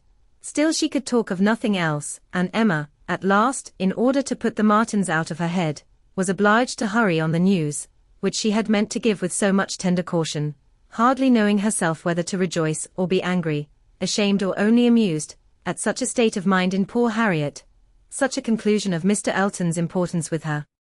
Mr. Elton's rights, however, gradually revived. Though she did not feel the first intelligence as she might have done the day before, or an hour before, its interest soon increased, and before their first conversation was over, she had talked herself into all the sensations of curiosity, wonder and regret, pain and pleasure, as to this fortunate Miss Hawkins, which could conduce to place the Martins under proper subordination in her fancy. Emma learned to be rather glad that there had been such a meeting. It had been serviceable in deadening the first shock, without retaining any influence to alarm. As Harriet now lived, the Martins could not get at her, without seeking her, where hitherto they had wanted either the courage or the condescension to seek her, for since her refusal of the brother, the sisters never had been at Mrs. Goddard's, and a 12-month might pass without their being thrown together again, with any necessity, or even any power of speech. Chapter 4. Human nature is so well disposed towards those who are in interesting situations, that a young person, who either marries or dies, is sure of being kindly spoken of. A week had not passed since Miss Hawkins's name was first mentioned in Highbury, before she was, by some means or other, discovered to have every recommendation of person and mind, to be handsome, elegant, highly accomplished, and perfectly amiable. And when Mr. Elton himself arrived to triumph in his happy prospects and circulate the fame of her merits, there was very little more for him to do, than to tell her Christian name, and say whose music she principally played. Mr. Elton returned, a very happy man. He had gone away rejected and mortified, disappointed in a very sanguine hope, after a series of what appeared to him strong encouragement, and not only losing the right lady, but finding himself debased to the level of a very wrong one. He had gone away deeply offended, he came back engaged to another, and to another as superior, of course, to the first, as under such circumstances what is gained always is to what is lost. He came back gay and self-satisfied, eager and busy, caring nothing for Miss Woodhouse, and defying Miss Smith. The charming Augusta Hawkins, in addition to all the usual advantages of perfect beauty and merit, was in possession of an independent fortune, of so many thousands as would always be called 10. A point of some dignity, as well as some convenience. The story told well, he had not thrown himself away, he had gained a woman of 10,000 L.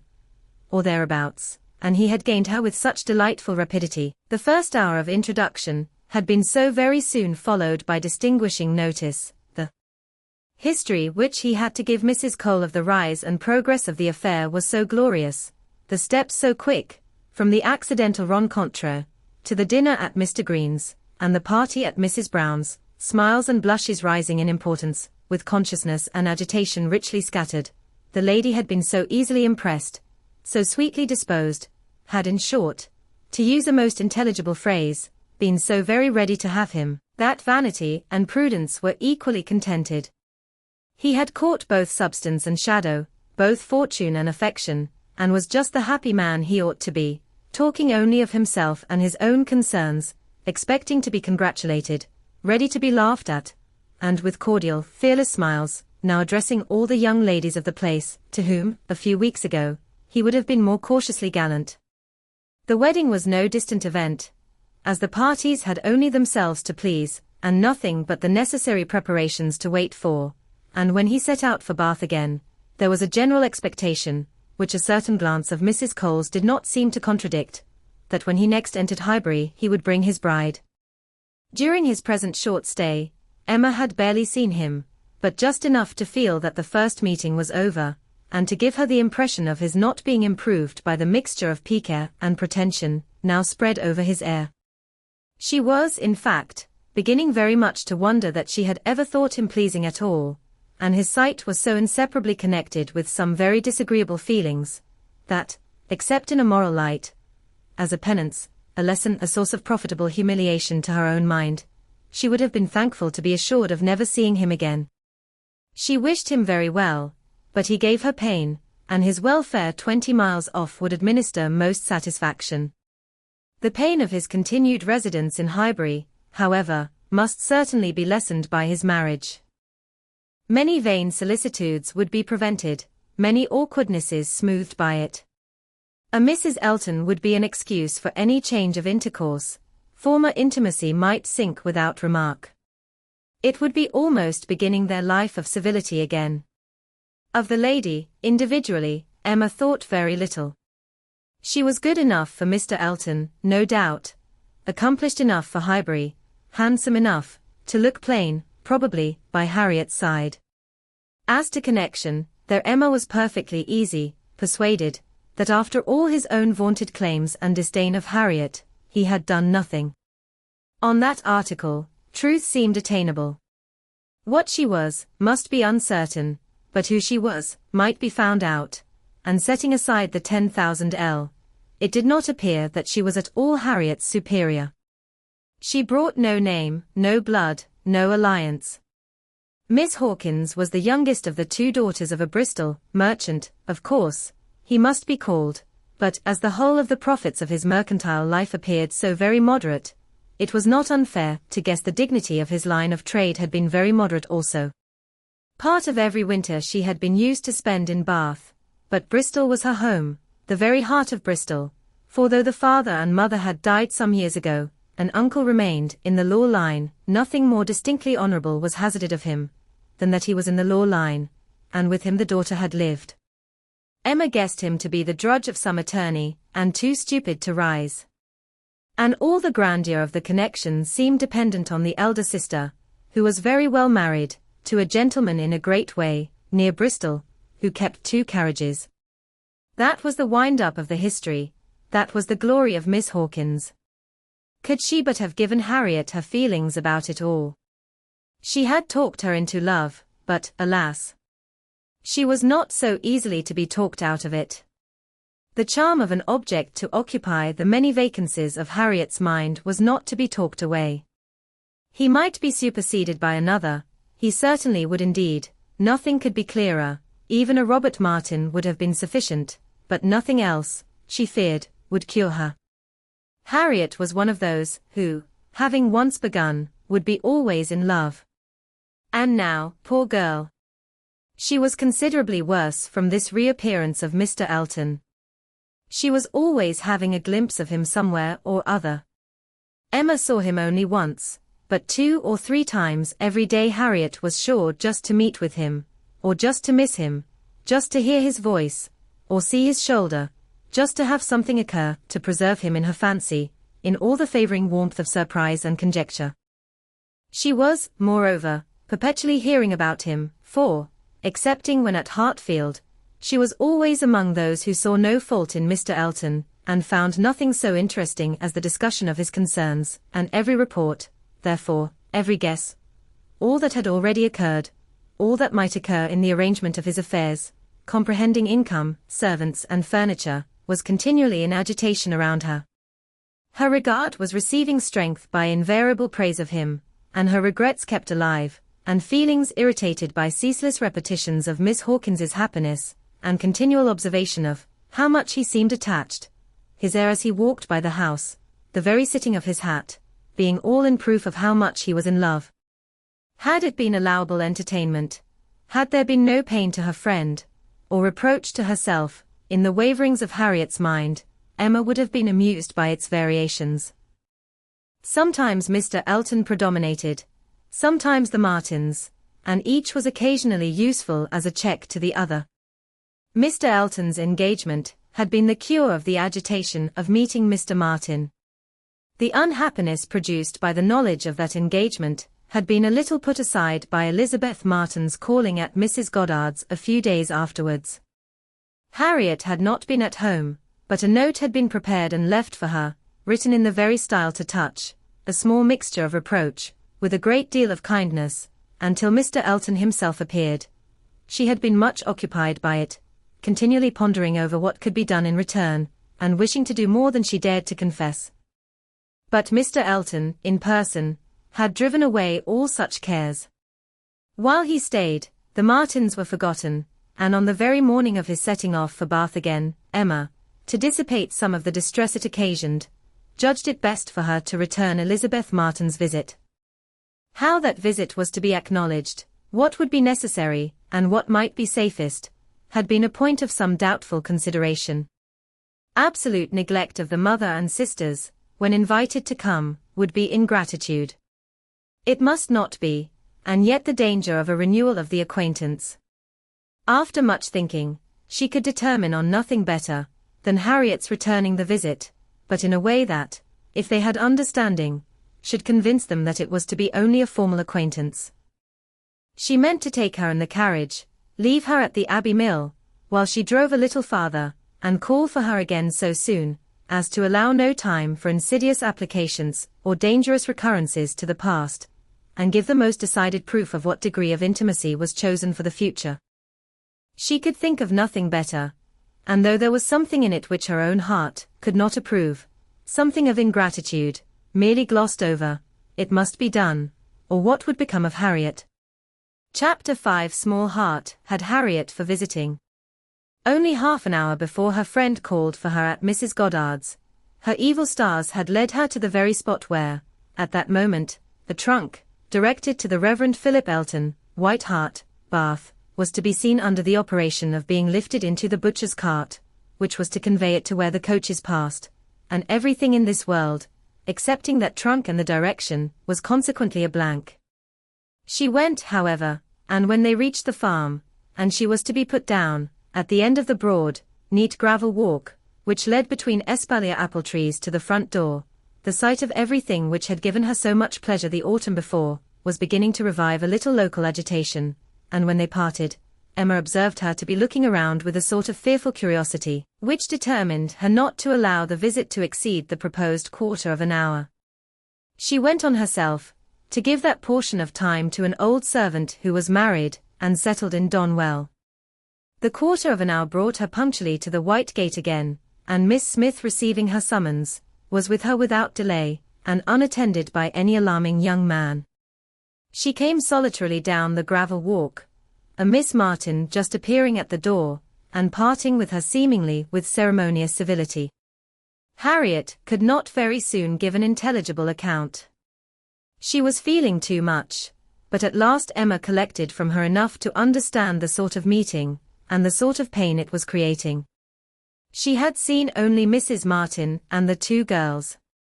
They had received her doubtingly, if not coolly, and nothing beyond the merest commonplace had been talked almost all the time, till just at last, when Mrs. Martin's saying, all of a sudden, that she thought Miss Smith was grown, had brought on a more interesting subject, and a warmer manner.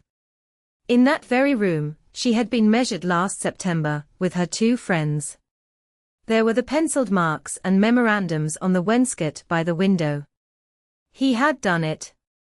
They all seemed to remember the day, the hour, the party, the occasion, to feel the same consciousness, the same regrets, to be ready to return to the same good understanding, and they were just growing again like themselves, Harriet, as Emma must suspect, as ready as the best of them to be cordial and happy, when the carriage reappeared, and all was over.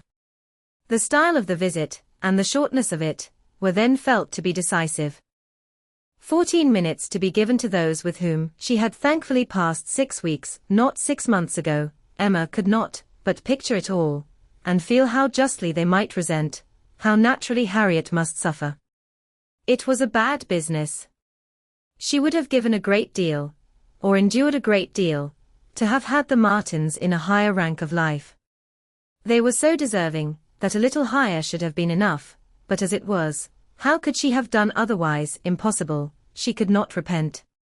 They must be separated, but there was a great deal of pain in the process, so much to herself at this time, that she soon felt the necessity of a little consolation, and resolved on going home by way of Randalls to procure it.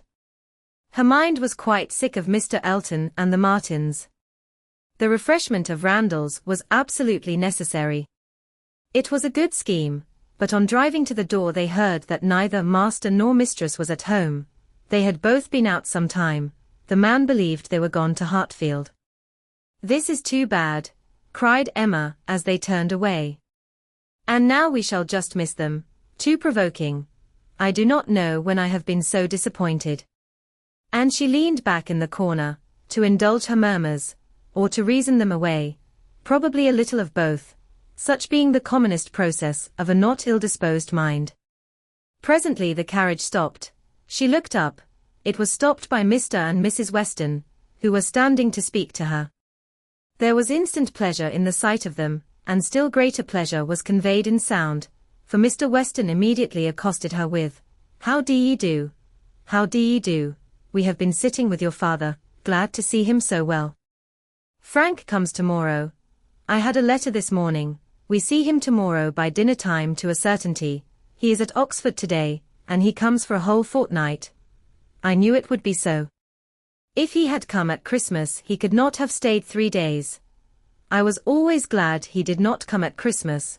Now we are going to have just the right weather for him, fine, dry, settled weather. We shall enjoy him completely. Everything has turned out exactly as we could wish."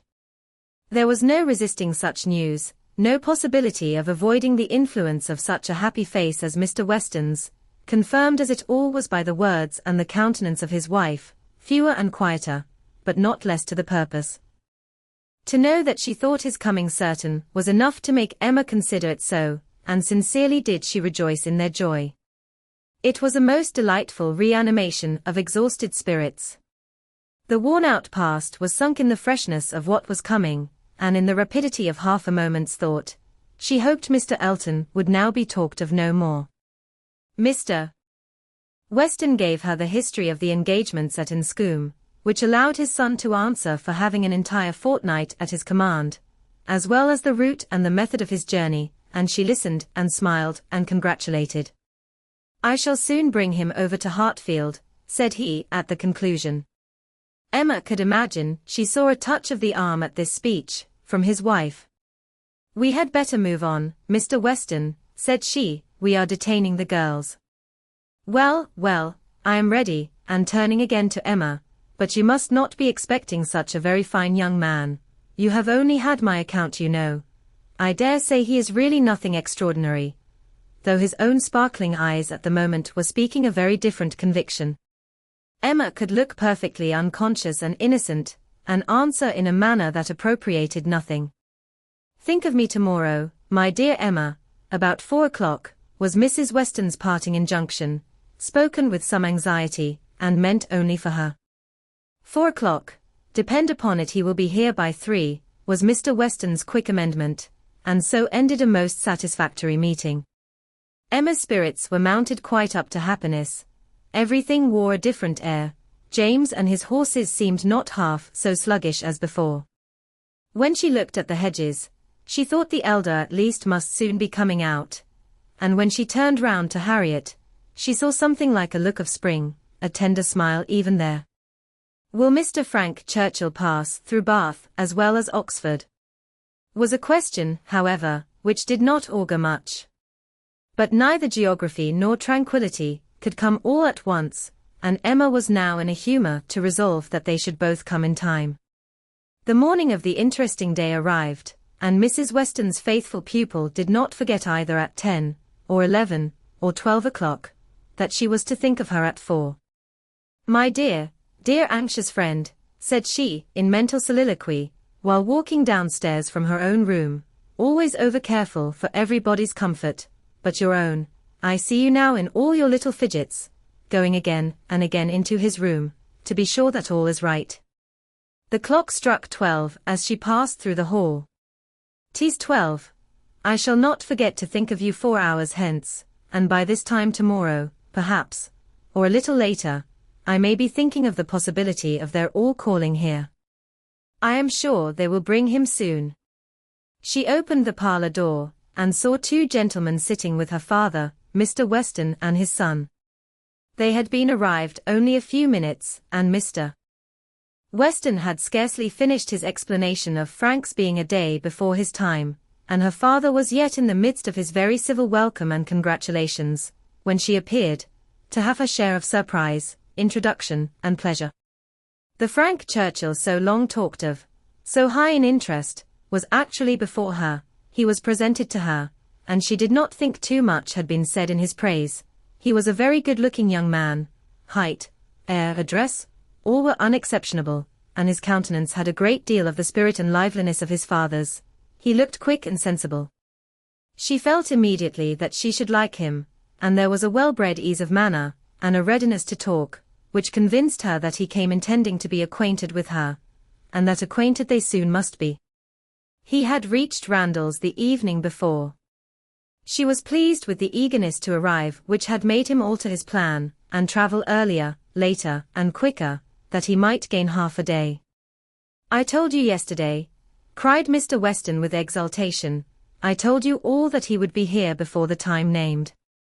I remembered what I used to do myself. One cannot creep upon a journey, one cannot help getting on faster than one has planned, and the pleasure of coming in upon one's friends, before the lookout begins, is worth a great deal more than any little exertion it needs." "It is a great pleasure where one can indulge in it," said the young man, "though there are not many houses that I should presume on so far, but in coming home I felt I might do anything." The word home made his father look on him with fresh complacency.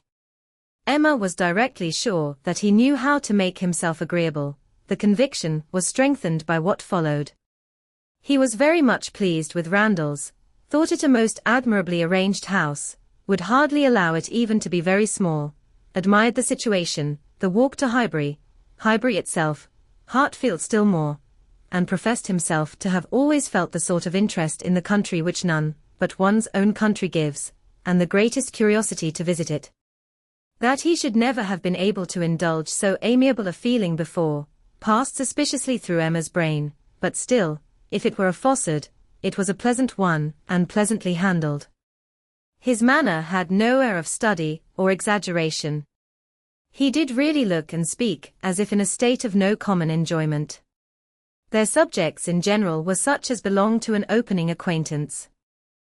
On his side were the inquiries: was she a horsewoman, pleasant rides, pleasant walks?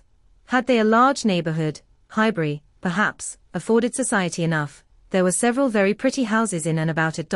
Balls, had they balls? Was it a musical society? But when satisfied on all these points, and their acquaintance proportionably advanced, he contrived to find an opportunity, while their two fathers were engaged with each other, of introducing his mother-in-law, and speaking of her with so much handsome praise, so much warm admiration, so much gratitude for the happiness she secured to his father, and her very kind reception of himself, as was an additional proof of his knowing how to please, and of his certainly thinking it worth while to try to please her. He did not advance a word of praise beyond what she knew to be thoroughly deserved by Mrs. Weston, but, undoubtedly he could know very little of the matter. He understood what would be welcome, he could be sure of little else. His father's marriage, he said, had been the wisest measure, every friend must rejoice in it, and the family from whom he had received such a blessing must be ever considered as having conferred the highest obligation on him. He got as near as he could to thanking her for Miss Taylor's merits, without seeming quite to forget that in the common course of things it was to be rather supposed that Miss Taylor had formed Miss Woodhouse's character, than Miss Woodhouse Miss Taylor's. And at last, as if resolved to qualify his opinion completely for travelling round to its object, he wound it all up with astonishment at the youth and beauty of her person. "Elegant, agreeable manners, I was prepared for," said he, "but I confess that, considering everything, I had not expected more than a very tolerably well-looking woman of a certain age. I did not know that I was to find a pretty young woman in Mrs. Weston." "You cannot see too much perfection in Mrs. Weston for my feelings," said Emma. "Were you to guess her to be 18, I should listen with pleasure, but she would be ready to quarrel with you for using such words. Don't let her imagine that you have spoken of her as a pretty young woman." "I hope I should know better," he replied. "No, depend upon it, with a gallant bow, that in addressing Mrs. Weston I should understand whom I might praise without any danger of being thought extravagant in my terms." Emma wondered whether the same suspicion of what might be expected from their knowing each other, which had taken strong possession of her mind, had ever crossed his, and whether his compliments were to be considered as marks of acquiescence, or proofs of defiance. She must see more of him to understand his ways. At present she only felt they were agreeable. She had no doubt of what Mr. Weston was often thinking about. His quick eye she detected again and again glancing towards them with a happy expression, and even, when he might have determined not to look, she was confident that he was often listening.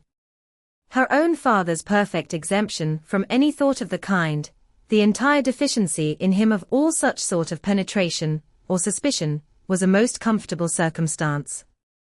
Happily he was not farther from approving matrimony than from foreseeing it. Though always objecting to every marriage that was arranged, he never suffered beforehand from the apprehension of any. It seemed as if he could not think so ill of any two persons understanding as to suppose they meant to marry till it were proved against them. She blessed the favouring blindness. He could now, without the drawback of a single unpleasant surmise, without a glance forward at any possible treachery in his guest, give way to all his natural kind-hearted civility in solicitous inquiries after Mr. Frank Churchill's accommodation on his journey, through the sad evils of sleeping 2 nights on the road, and express very genuine unmixed anxiety to know that he had certainly escaped catching cold, which, however, he could not allow him to feel quite assured of himself till after. Another night.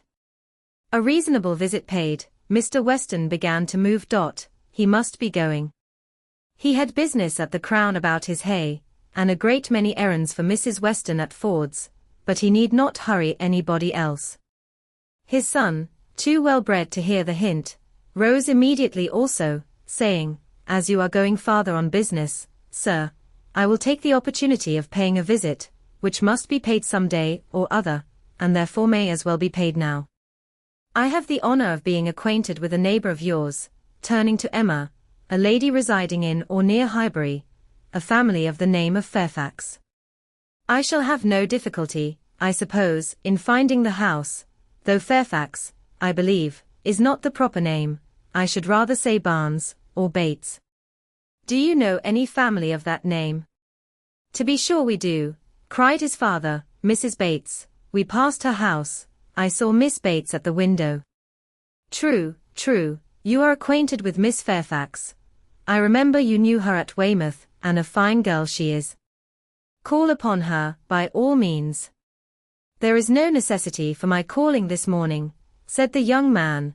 "Another day would do as well, but there was that degree of acquaintance at Weymouth which, oh. Go today, go today. Do not defer it. What is right to be done, cannot be done too soon. And besides, I must give you a hint, Frank. Any want of attention to her here should be carefully avoided.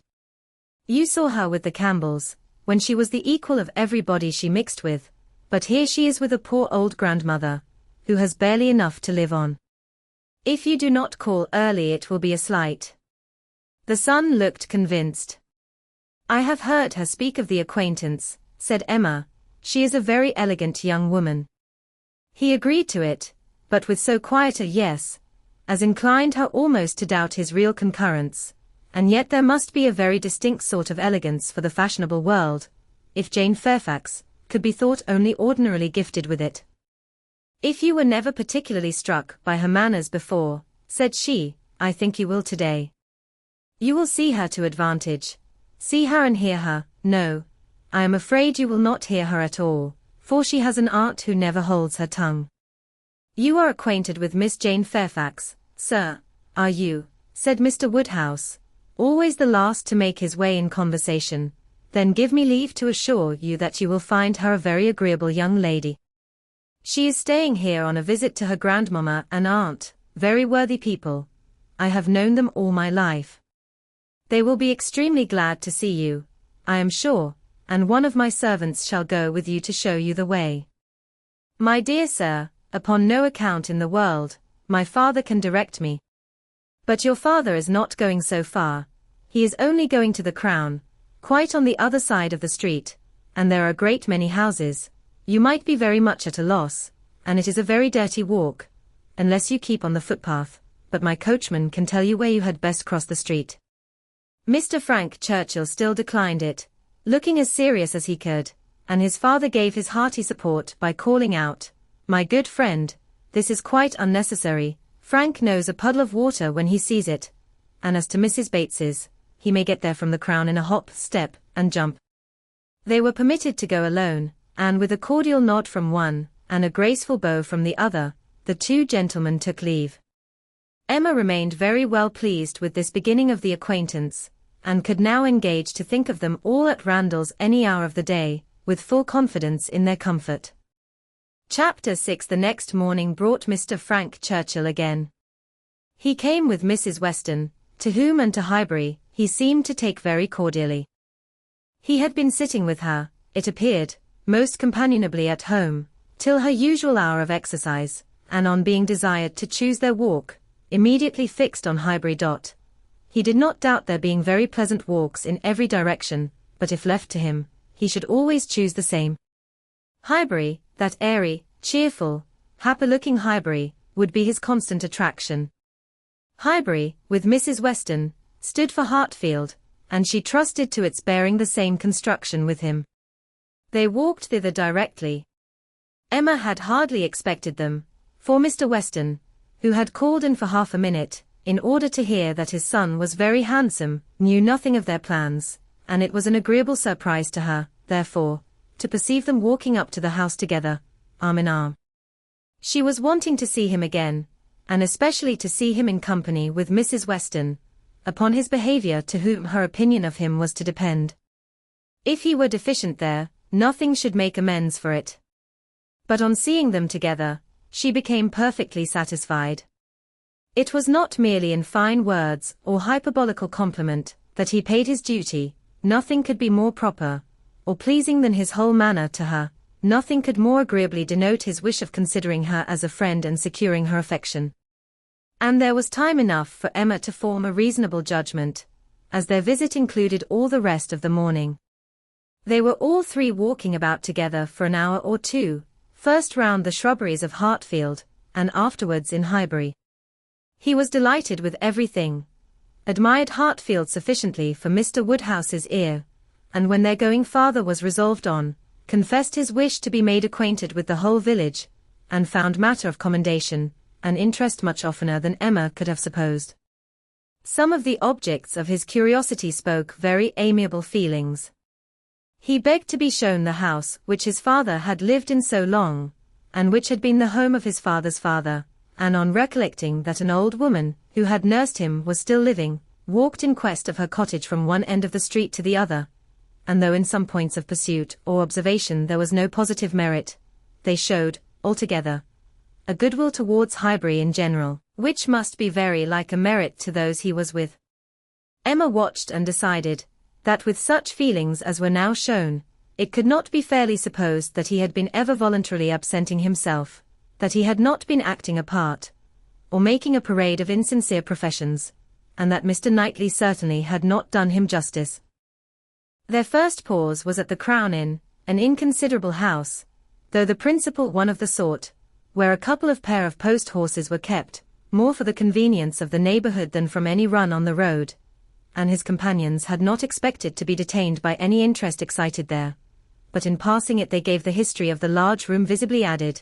It had been built many years ago for a ballroom, and while the neighborhood had been in a particularly populous dancing state, had been occasionally used as such, but such brilliant days had long passed away, and now the highest purpose for which it was ever wanted was to accommodate a whist club established among the gentlemen and half-gentlemen of the place. He was immediately interested. Its character as a ballroom caught him, and instead of passing on, he stopped for several minutes at the two superior sashed windows which were open, to look in and contemplate its capabilities, and lament that its original purpose should have ceased. He saw no fault in the room, he would acknowledge none which they suggested. No, it was long enough, broad enough, handsome enough. It would hold the very number for comfort. They ought to have balls there at least every fortnight through the winter. Why had not Miss Woodhouse revived the former good old days of the room, she who could do anything in Highbury? The want of proper families in the place, and the conviction that none beyond the place and its immediate environs could be tempted to attend, were mentioned, but he was not satisfied. He could not be persuaded that so many good-looking houses as he saw around him could not furnish numbers enough for such a meeting, and even when particulars were given and families described, he was still unwilling to admit that the inconvenience of such a mixture would be anything, or that there would be the smallest difficulty in everybody's returning into their proper place the next morning. He argued like a young man very much bent on dancing, and Emma was rather surprised to see the constitution of the Weston prevail so decidedly against the habits of the Churchills. He seemed to have all the life and spirit, cheerful feelings, and social inclinations of his father, and nothing of the pride or reserve of Enscombe. Of pride, indeed, there was, perhaps, scarcely enough. His indifference to a confusion of rank bordered too much on inelegance of mind. He could be no judge, however, of the evil he was holding cheap. It was but an effusion of lively spirits.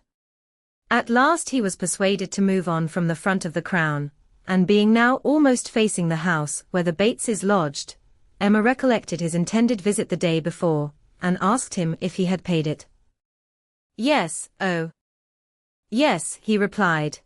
I was just going to mention it. A very successful visit. I saw all the three ladies, and felt very much obliged to you for your preparatory hint. If the talking aunt had taken me quite by surprise, it must have been the death of me. As it was, I was only betrayed into paying a most unreasonable visit.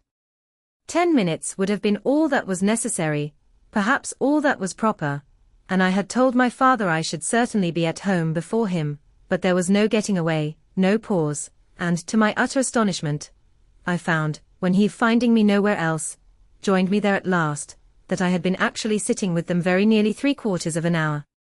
The good lady had not given me the possibility of escape before. And how did you think Miss Fairfax looking? Ill, very ill, that is, if a young lady can ever be allowed to look ill. But the expression is hardly admissible, Mrs. Weston, is it? Ladies can never look ill. And, seriously, Miss Fairfax is naturally so pale, as almost always to give the appearance of ill health. A most deplorable want of complexion. Emma would not agree to this, and began a warm defense of Miss Fairfax's complexion. It was certainly never brilliant, but she would not allow it to have a sickly hue in general, and there was a softness and delicacy in her skin which gave peculiar elegance to the character of her face. He listened with all due deference, acknowledged that he had heard many people say the same, but yet he must confess that to him nothing could make amends for the want of the fine glow of health. Where features were indifferent, a fine complexion gave beauty to them all, and where they were good, the effect was, fortunately he need not attempt to describe what the effect was. Well, said Emma, there is no disputing about taste. At least you admire her except her complexion. He shook his head and laughed. I cannot separate Miss Fairfax and her complexion. Did you see her often at Weymouth? Were you often in the same society? At this moment they were approaching Ford's, and he hastily exclaimed, Ha! This must be the very shop that everybody attends every day of their lives, as my father informs me. He comes to Highbury himself, he says, 6 days out of the 7, and has always business at Ford's. If it be not inconvenient to you, pray let us go in, that I may prove myself to belong to the place, to be a true citizen of Highbury. I must buy something at Ford's. It will be taking out my freedom. I dare say they sell gloves. Oh. Yes, gloves and everything. I do admire your patriotism. You will be adored in Highbury. You were very popular before you came, because you were Mr. Weston's son, but lay out half a guinea at Ford's, and your popularity will stand upon your own virtues. They went in, and while the sleek, well-tied parcels of men's beavers and York tan were bringing down and displaying on the counter, he said, But I beg your pardon, Miss Woodhouse, you were speaking to me, you were saying something at the very moment of this burst of my amour patrie. Do not let me lose it. I assure you the utmost stretch of public fame would not make me amends for the loss of any happiness in private life. I merely asked whether you had known much of Miss Fairfax and her party at Weymouth. And now that I understand your question, I must pronounce it to be a very unfair one. It is always the lady's right to decide on the degree of acquaintance. Miss Fairfax must already have given her account. I shall not commit myself by claiming more than she may choose to allow. Upon my word. You answer as discreetly as she could do herself. But her account of everything leaves so much to be guessed. She is so very reserved, so very unwilling to give the least information about anybody, that I really think you may say what you like of your acquaintance with her. May I, indeed? Then I will speak the truth, and nothing suits me so well. I met her frequently at Weymouth. I had known the Campbells a little in town, and at Weymouth we were very much in the same set.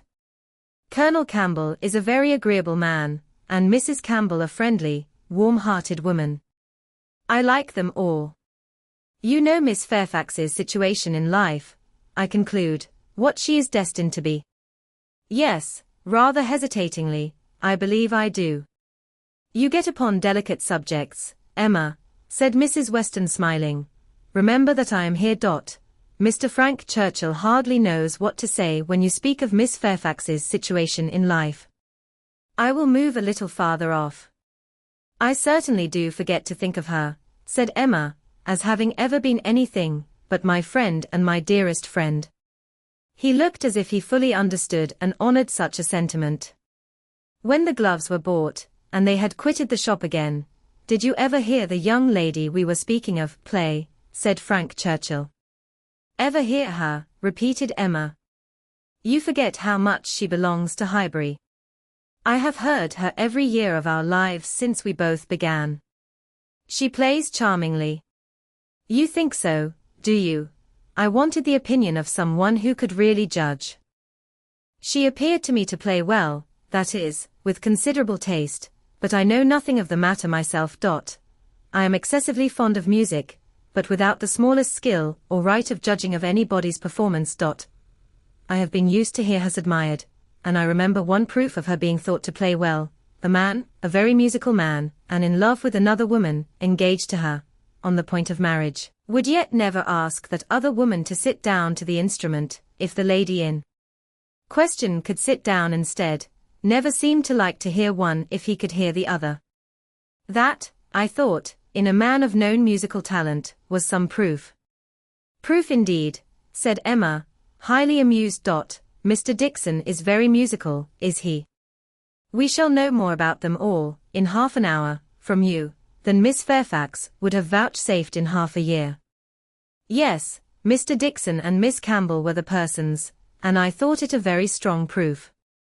Certainly, very strong it was, to own the truth, a great deal stronger than, if I had been Miss Campbell, would have been at all agreeable to me.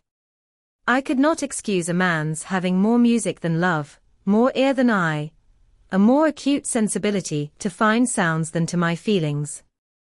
How did Miss Campbell appear to like it? It was her very particular friend, you know. Poor comfort, said Emma, laughing. One would rather have a stranger preferred than one's very particular friend. With a stranger it might not recur again, but the misery of having a very particular friend always at hand, to do everything better than one does oneself, poor Mrs. Dixon. Well, I am glad she is gone to settle in Ireland. You are right. It was not very flattering to Miss Campbell, but she really did not seem to feel it. So much the better, or so much the worse, I do not know which. But be it sweetness or be it stupidity in her, quickness of friendship, or dullness of feeling, there was one person, I think, who must have felt it, Miss Fairfax herself. She must have felt the improper and dangerous distinction. As to that, I do not imagine that I expect an account of Miss Fairfax's sensations from you, or from anybody else. They are known to no human being, I guess, but herself.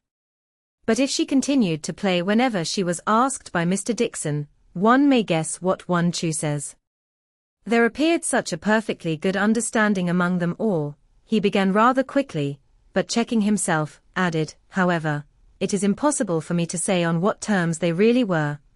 How it might all be behind the scenes. I can only say that there was smoothness outwardly. But you, who have known Miss Fairfax from a child, must be a better judge of her character, and of how she is likely to conduct herself in critical situations, than I can be. I have known her from a child, undoubtedly. We have been children and women together, and it is natural to suppose that we should be intimate, that we should have taken to each other whenever she visited her friends. But we never did.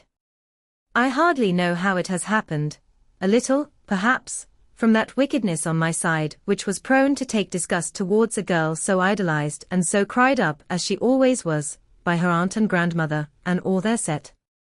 And then, her reserve. I never could attach myself to any one so completely reserved. It is a most repulsive quality, indeed, said he. Oftentimes very convenient, no doubt, but never pleasing. There is safety in reserve, but no attraction. One cannot love a reserved person. Not till the reserve ceases towards oneself, and then the attraction may be the greater.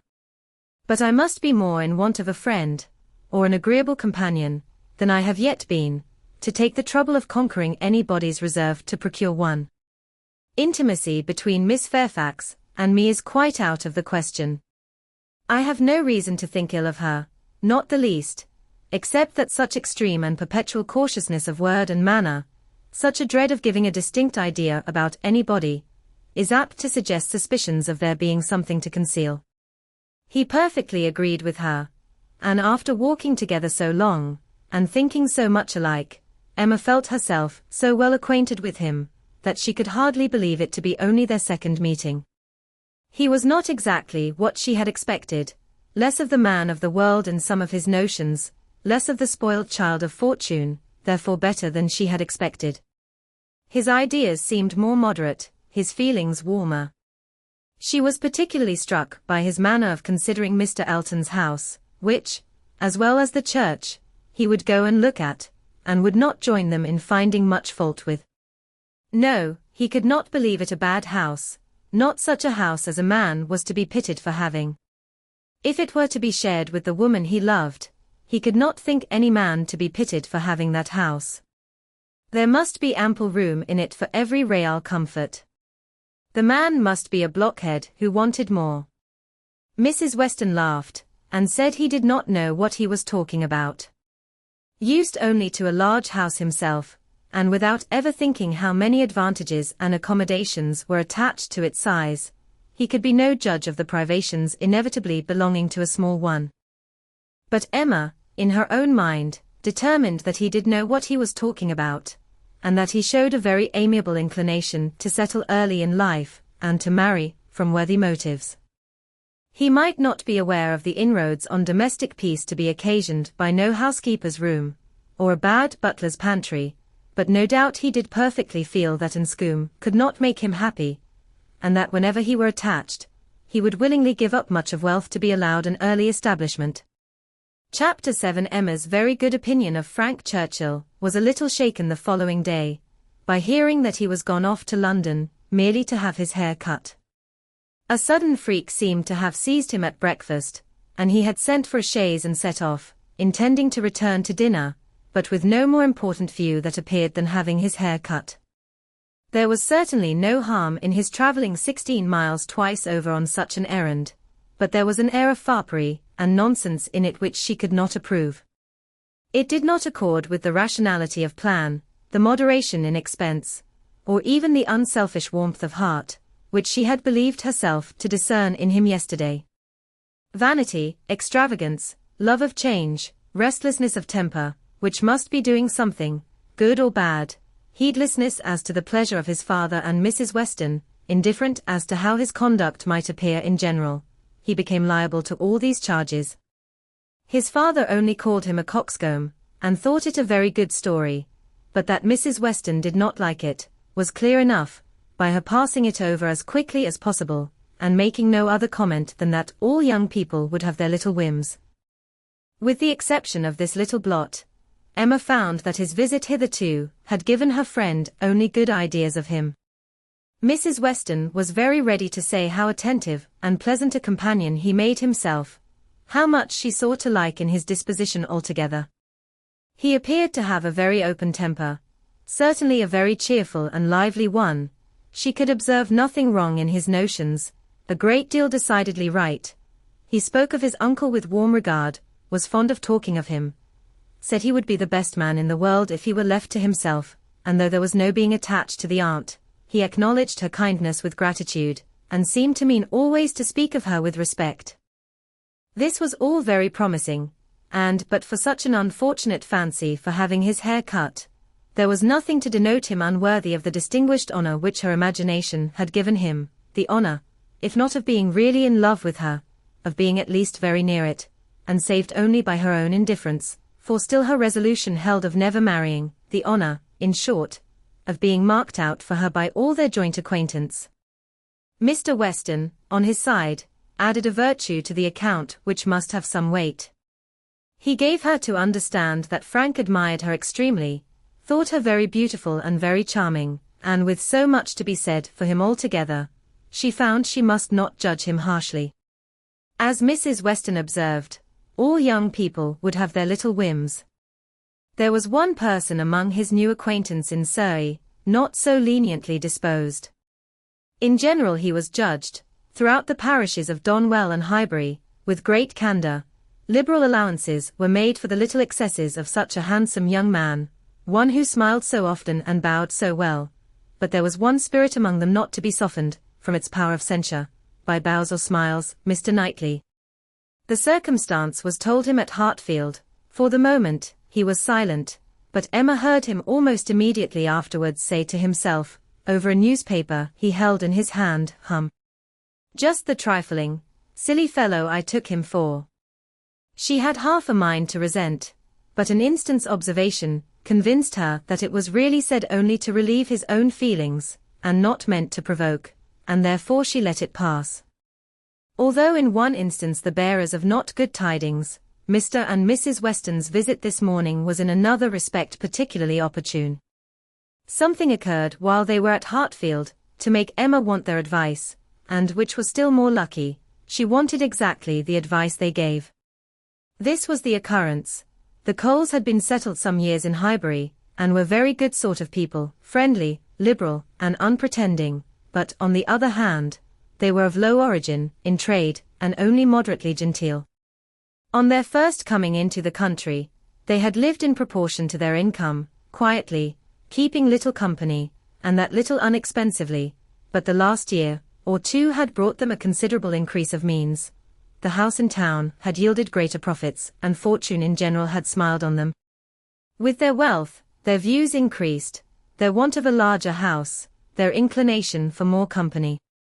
They added to their house, to their number of servants, to their expenses of every sort, and by this time were, in fortune and style of living, second only to the family at Hartfield.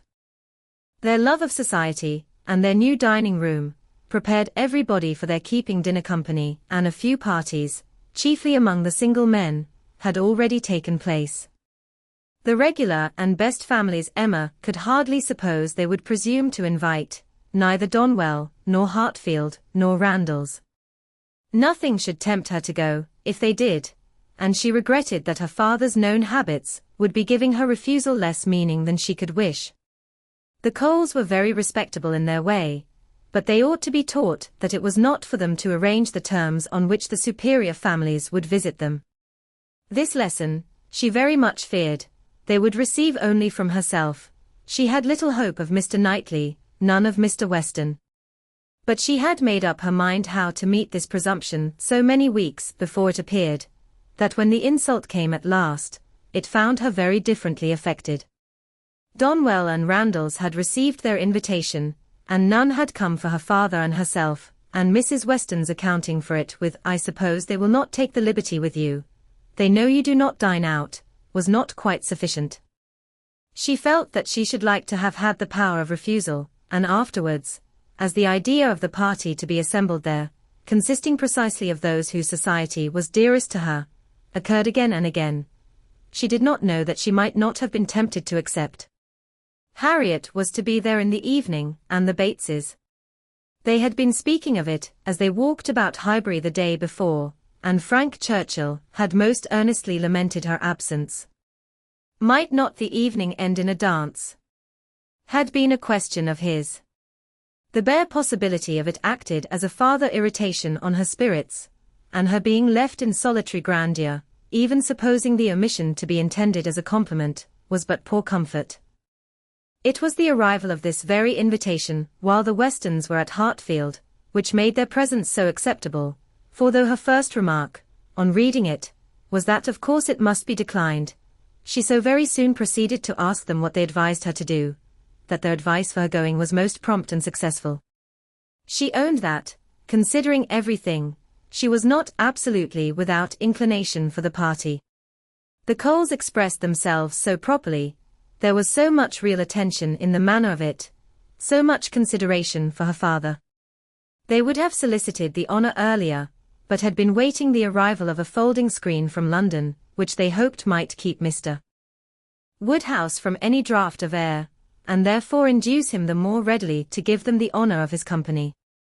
Upon the whole, she was very persuadable, and it being briefly settled among themselves how it might be done without neglecting his comfort, how certainly Mrs. Goddard, if not Mrs. Bates, might be depended on for bearing him company, Mr. Woodhouse was to be talked into an acquiescence of his daughter's going out to dinner on a day now near at hand, and spending the whole evening away from him. As for his going, Emma did not wish him to think it possible, the hours would be too late, and the party too numerous. He was soon pretty well resigned. "I am not fond of dinner visiting," said he, "I never was. No more is Emma. Late hours do not agree with us. I am sorry Mr. and Mrs. Cole should have done it. I think it would be much better if they would come in one afternoon next summer, and take their tea with us, take us in their afternoon walk, which they might do, as our hours are so reasonable, and yet get home without being out in the damp of the evening. The dews of a summer evening are what I would not expose anybody to.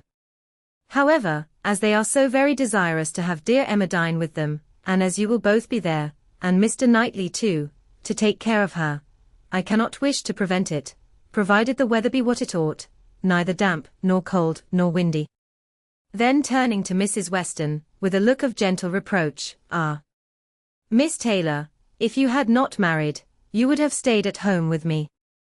"Well, sir," cried Mr. Weston, "as I took Miss Taylor away, it is incumbent on me to supply her place, if I can, and I will step to Mrs. Goddard in a moment, if you wish it." But the idea of anything to be done in a moment, was increasing, not lessening, Mr. Woodhouse's agitation. The ladies knew better how to allay it. Mr. Weston must be quiet, and everything deliberately arranged. With this treatment, Mr. Woodhouse was soon composed enough for talking as usual. He should be happy to see Mrs. Goddard. He had a great regard for Mrs. Goddard, and Emma should write a line and invite her. James could take the note. But first of all, there must be an answer written to Mrs. Cole. "You will make my excuses, my dear, as civilly as possible. You will say that I am quite an invalid, and go nowhere, and therefore must decline their obliging invitation, beginning with my compliments, of course. But you will do everything right. I need not tell you what is to be done. We must remember to let James know that the carriage will be wanted on Tuesday. I shall have no fears for you with him. We have never been there above once since the new approach was made, but still I have no doubt that James will take you very safely. And when you get there, you must tell him at what time you would have him come for you again, and you had better name an early hour. You will not like staying late. You will get very tired when tea is over. But you would not wish me to come away before I am tired, Papa." "Oh, no, my love, but you will soon be tired. There will be a great many people talking at once. You will not like the noise." "But, my dear sir," cried Mr. Weston, "if Emma comes away early, it will be breaking up the party." "And no great harm if it does," said Mr. Woodhouse. "The sooner every party breaks up, the better. But you do not consider how it may appear to the Coles. Emma's going away directly after tea might be giving offence. They are good-natured people, and think little of their own claims, but still they must feel that anybody's hurrying away is no great compliment, and Miss Woodhouse's doing it would be more thought of than any other person's in the room. You would not wish to disappoint and mortify the Coles, I am sure, sir, friendly, good sort of people as ever lived, and who have been your neighbours these 10 years. No, upon no account in the world, Mr. Weston. I am much obliged to you for reminding me. I should be extremely sorry to be giving them any pain. I know what worthy people they are. Perry tells me that Mr. Cole never touches malt liquor. You would not think it to look at him, but he is bilious. Mr. Cole is very bilious. No, I would not be the means of giving them any pain. My dear Emma, we must consider this. I am sure, rather than run the risk of hurting Mr. and Mrs. Cole, you would stay a little longer than you might wish. You will not regard being tired. You will be perfectly safe, you know, among your friends. Oh yes, Papa. I have no fears at all for myself, and I should have no scruples of staying as late as Mrs. Weston, but on your account. I am only afraid of your sitting up for me. I am not afraid of your not being exceedingly comfortable with Mrs. Goddard. She loves piquet, you know, but when she is gone home, I am afraid you will be sitting up by yourself, instead of going to bed at your usual time, and the idea of that would entirely destroy my comfort. You must promise me not to sit up. He did, on the condition of some promises on her side, such as that, if she came home cold, she would be sure to warm herself thoroughly, if hungry, that she would take something to eat, that her own maid should sit up for her, and that Searle and the butler should see that everything was safe in the house, as usual. Chapter 8. Frank Churchill came back again, and if he kept his father's dinner waiting, it was not known at Hartfield, for Mrs. Weston was too anxious for his being a favourite with Mr. Woodhouse, to betray any imperfection which could be concealed. He came back, had his hair cut, and laughed at himself with a very good grace, but without seeming really at all ashamed of what he had done. He had no reason to wish his hair longer, to conceal any confusion of face, no reason to wish the money unspent, to improve his spirits. He was quite as undaunted and as lively as ever, and after seeing him, Emma thus moralized to herself, I do not know whether it ought to be so, but certainly silly things do cease to be silly if they are done by sensible people in an impudent way. Wickedness is always wickedness, but folly is not always folly. It depends upon the character of those who handle it. Mr. Knightley, he is not a trifling, silly young man. If he were, he would have done this differently. He would either have gloried in the achievement, or been ashamed of it. There would have been either the ostentation of a coxcomb, or the evasions of a mind too weak to defend its own vanities. No, I am perfectly sure that he is not trifling or silly. With Tuesday came the agreeable prospect of seeing him again, and for a longer time than hitherto, of judging of his general manners, and by inference, of the meaning of his manners towards herself, of guessing how soon it might be necessary for her to throw coldness into her air, and of fancying what the observations of all those might be, who were now seeing them together for the first time. She meant to be very happy, in spite of the scene being laid at Mr. Cole's, and without being able to forget that among the failings of Mr. Elton, even in the days of his favour, none had disturbed her more than his propensity to dine with Mr. Cole. Her father's comfort was amply secured, Mrs. Bates as well as Mrs. Goddard being able to come, and her last pleasing duty, before she left the house, was to pay her respects to them as they sat together after dinner, and while her father was fondly noticing the beauty of her dress, to make the two ladies all the amends in her power, by helping them to large slices of cake and full glasses of wine, for whatever unwilling self-denial his care of their constitution might have obliged them to practice during the meal. She had provided a plentiful dinner for them. She wished she could know that they had been allowed to eat it. She followed another carriage to Mr. Cole's door, and was pleased to see that it was Mr. Knightley's, for Mr. Knightley, keeping no horses, having little spare money and a great deal of health, activity, and independence, was too apt, in Emma's opinion, to get about as he could, and not use his carriage so often as became the owner of Donwell Abbey. She had an opportunity now of speaking her approbation, while warm from her heart, for he stopped to hand her out. "This is coming as you should do," said she, "like a gentleman. I am quite glad to see you."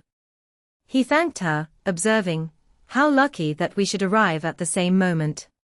For, if we had met first in the drawing room, I doubt whether you would have discerned me to be more of a gentleman than usual. You might not have distinguished how I came, by my look or manner."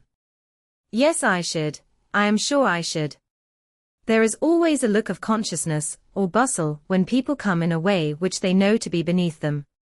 You think you carry it off very well, I dare say, but with you it is a sort of bravado, an air of affected unconcern. I always observe it whenever I meet you under those circumstances. Now you have nothing to try for. You are not afraid of being supposed ashamed. You are not striving to look taller than anybody else. Now I shall really be very happy to walk into the same room with you." "Nonsensical girl," was his reply, but not at all in anger. Emma had as much reason to be satisfied with the rest of the party as with Mr. Knightley. She was received with a cordial respect which could not but please, and given all the consequence she could wish for. When the Westons arrived, the kindest looks of love, the strongest of admiration were for her, from both husband and wife. The son approached her with a cheerful eagerness which marked her as his peculiar object, and at dinner she found him seated by her, and as she firmly believed, not without some dexterity on his side. The party was rather large, as it included one other family, a proper unobjectionable country family, whom the Coles had the advantage of naming among their acquaintance, and the male part of Mr. Cox's family, the lawyer of Highbury.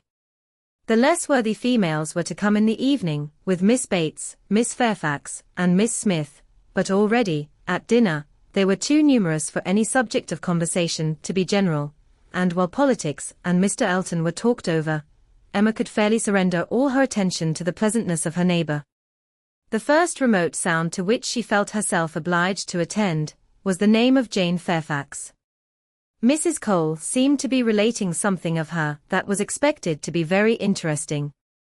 She listened, and found it well worth listening to. That very dear part of Emma, her fancy, received an amusing supply. Mrs. Cole was telling that she had been calling on Miss Bates, and as soon as she entered the room had been struck by the sight of a pianoforte, a very elegant-looking instrument, not a grand, but a large-sized square pianoforte, and the substance of the story, the end of all the dialogue which ensued of surprise, and inquiry, and congratulations on her side, and explanations on Miss Bates's, was, that this pianoforte had arrived from Broadwood's the day before, to the great astonishment of both aunt and niece, entirely unexpected, that at first, by Miss Bates's account, Jane herself was quite at a loss, quite bewildered to think who could possibly have ordered it, but now, they were both perfectly satisfied that it could be from only one quarter. Of course it must be from Colonel Campbell. "One can suppose nothing else," added Mrs. Cole, "and I was only surprised that there could ever have been a doubt. But Jane, it seems, had a letter from them very lately, and not a word was said about it. She knows their ways best, but I should not consider their silence as any reason for their not meaning to make the present. They might choose to surprise her." Mrs. Cole had many to agree with her. Everybody who spoke on the subject was equally convinced that it must come from Colonel Campbell, and equally rejoiced that such a present had been made, and there were enough ready to speak to allow Emma to think her own way, and still listen to Mrs. Cole. "I declare, I do not know when I have heard anything that has given me more satisfaction. It always has quite hurt me that Jane Fairfax, who plays so delightfully, should not have an instrument. It seemed quite a shame, especially considering how many houses there are where fine instruments are absolutely thrown away. This is like giving ourselves a slap, to be sure. And it was but yesterday, I was telling Mr. Cole, I really was ashamed to look at our new grand pianoforte in the drawing-room, while I do not know one note from another, and our little girls, who are but just beginning, perhaps may never make anything of it. And there's poor Jane Fairfax, who is mistress of music, has not anything of the nature of an instrument, not even the pitifullest old spinet in the world, to amuse herself with. I was saying this to Mr. Cole but yesterday, and he quite agreed with me. Only he is so particularly fond of music that he could not help indulging himself in the purchase, hoping that some of our good neighbours might be so obliging occasionally to put it to a better use than we can. And that really is the reason why the instrument was bought. Or else I am sure we ought to be ashamed of it. We are in great hopes that Miss Woodhouse may be prevailed with to try it this evening. Miss Woodhouse made the proper acquiescence, and finding that nothing more was to be entrapped from any communication of Mrs. Cole's, turned to Frank Churchill. "Why do you smile?" said she. "Nay, why do you?" "Me? I suppose I smile for pleasure at Colonel Campbell's being so rich and so liberal. It is a handsome present." "Very.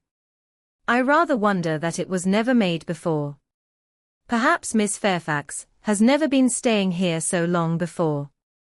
Or that he did not give her the use of their own instrument, which must now be shut up in London, untouched by anybody. That is a grand pianoforte, and he might think it too large for Mrs. Bates's house. You may say what you choose, but your countenance testifies that your thoughts on this subject are very much like mine." "I do not know. I rather believe you are giving me more credit for acuteness than I deserve. I smile because you smile, and shall probably suspect whatever I find you suspect, but at present I do not see what there is to question. If Colonel Campbell is not the person, who can be? What do you say to Mrs. Dixon?" "Mrs. Dixon? Very true indeed. I had not thought of Mrs. Dixon. She must know as well as her father how acceptable an instrument would be, and perhaps the mode of it, the mystery, the surprise, is more like a young woman's scheme than an elderly man's." "It is Mrs. Dixon, I dare say. I told you that your suspicions would guide mine. If so, you must extend your suspicions and comprehend Mr. Dixon in them." "Mr. Dixon. Very well. Yes, I immediately perceive that it must be the joint present of Mr. and Mrs. Dixon. We were speaking the other day, you know, of his being so warm an admirer of her performance." "Yes, and what you told me on that head confirmed an idea which I had entertained before. I do not mean to reflect upon the good intentions of either Mr. Dixon or Miss Fairfax, but I cannot help suspecting either that, after making his proposals to her friend, he had the misfortune to fall in love with her, or that he became conscious of a little attachment on her side. One might guess 20 things without guessing exactly the right, but I am sure there must be a particular cause for her choosing to come to Highbury instead of going with the Campbells to Ireland. Here, she must be leading a life of privation and penance. There it would have been all enjoyment. As to the pretence of trying her native air, I look upon that as a mere excuse. In the summer it might have passed, but what can anybody's native air do for them in the months of January, February, and March? Good fires and carriages would be much more to the purpose in most cases of delicate health, and I dare say in hers. I do not require you to adopt all my suspicions, though you make so noble a profession of doing it, but I honestly tell you what they are. And, upon my word, they have an air of great probability. Mr. Dixon's preference of her music to her friends, I can answer for being very decided. And then, he saved her life. Did you ever hear of that? A water party, and by some accident she was falling overboard. He caught her. He did. I was there, one of the party. Were you really? Well, but you observed nothing of course, for it seems to be a new idea to you. If I had been there, I think I should have made some discoveries. I dare say you would, but I saw nothing but the fact that Miss Fairfax was nearly dashed from the vessel and that Mr. Dixon caught her. It was the work of a moment. And though the consequent shock and alarm was very great and much more durable, indeed I believe it was half an hour before any of us were comfortable again, yet that was too general a sensation for anything of peculiar anxiety to be observable. I do not mean to say, however, that you might not have made discoveries. The conversation was here interrupted. They were called on to share in the awkwardness of a rather long interval between the courses, and obliged to be as formal and as orderly as the others, but when the table was again safely covered, when every corner dish was placed exactly right, and occupation and ease were generally restored, Emma said, "The arrival of this pianoforte is decisive with me. I wanted to know a little more, and this tells me quite enough. Depend upon it, we shall soon hear that it is a present from Mr. and Mrs. Dixon. And if the Dixons should absolutely deny all knowledge of it, we must conclude it to come from the Campbells." "No, I am sure it is not from the Campbells. Miss Fairfax knows it is not from the Campbells, or they would have been guessed at first. She would not have been puzzled, had she dared fix on them. I may not have convinced you perhaps, but I am perfectly convinced myself that Mr. Dixon is a principal in the business. Indeed, you injure me if you suppose me unconvinced. Your reasonings carry my judgment along with them entirely. At first, while I supposed you satisfied that Colonel Campbell was the giver, I saw it only as paternal kindness, and thought it the most natural thing in the world. But when you mentioned Mrs. Dixon, I felt how much more probable that it should be the tribute of warm female friendship. And now I can see it in no other light than as an offering of love. There was no occasion to press the matter farther. The conviction seemed real, he looked as if he felt it. She said no more, other subjects took their turn, and the rest of the dinner passed away. The dessert succeeded, the children came in, and were talked to and admired amid the usual rate of conversation, a few clever things said, a few downright silly, but by much the larger proportion neither the one nor the other, nothing worse than everyday remarks, dull repetitions, old news, and heavy jokes. The ladies had not been long in the drawing-room, before the other ladies, in their different divisions, arrived. Emma watched the entry of her own particular little friend, and as she could not exult in her dignity and grace, she could not only love the blooming sweetness, and the artless manner, but could most heartily rejoice in that light, cheerful, unsentimental disposition which allowed her so many alleviations of pleasure, in the midst of the pangs of disappointed affection. There she sat, and who would have guessed how many tears she had been lately shedding? To be in company, nicely dressed herself and seeing others nicely dressed, to sit and smile and look pretty, and say nothing, was enough for the happiness of the present hour. Jane Fairfax did look and move superior, but Emma suspected she might have been glad to change feelings with Harriet, very glad to have purchased the mortification of having loved, yes, of having loved even Mr. Elton in vain, by the surrender of all the dangerous pleasure of knowing herself beloved by the husband of her friend. In so large a party it was not necessary that Emma should approach her. She did not wish to speak of the pianoforte, she felt too much in the secret herself, to think the appearance of curiosity or interest fair, and therefore purposely kept at a distance, but by the others, the subject was almost immediately introduced, and she saw the blush of consciousness with which congratulations were received, the blush of guilt which accompanied the name of my excellent friend Colonel Campbell. Mrs.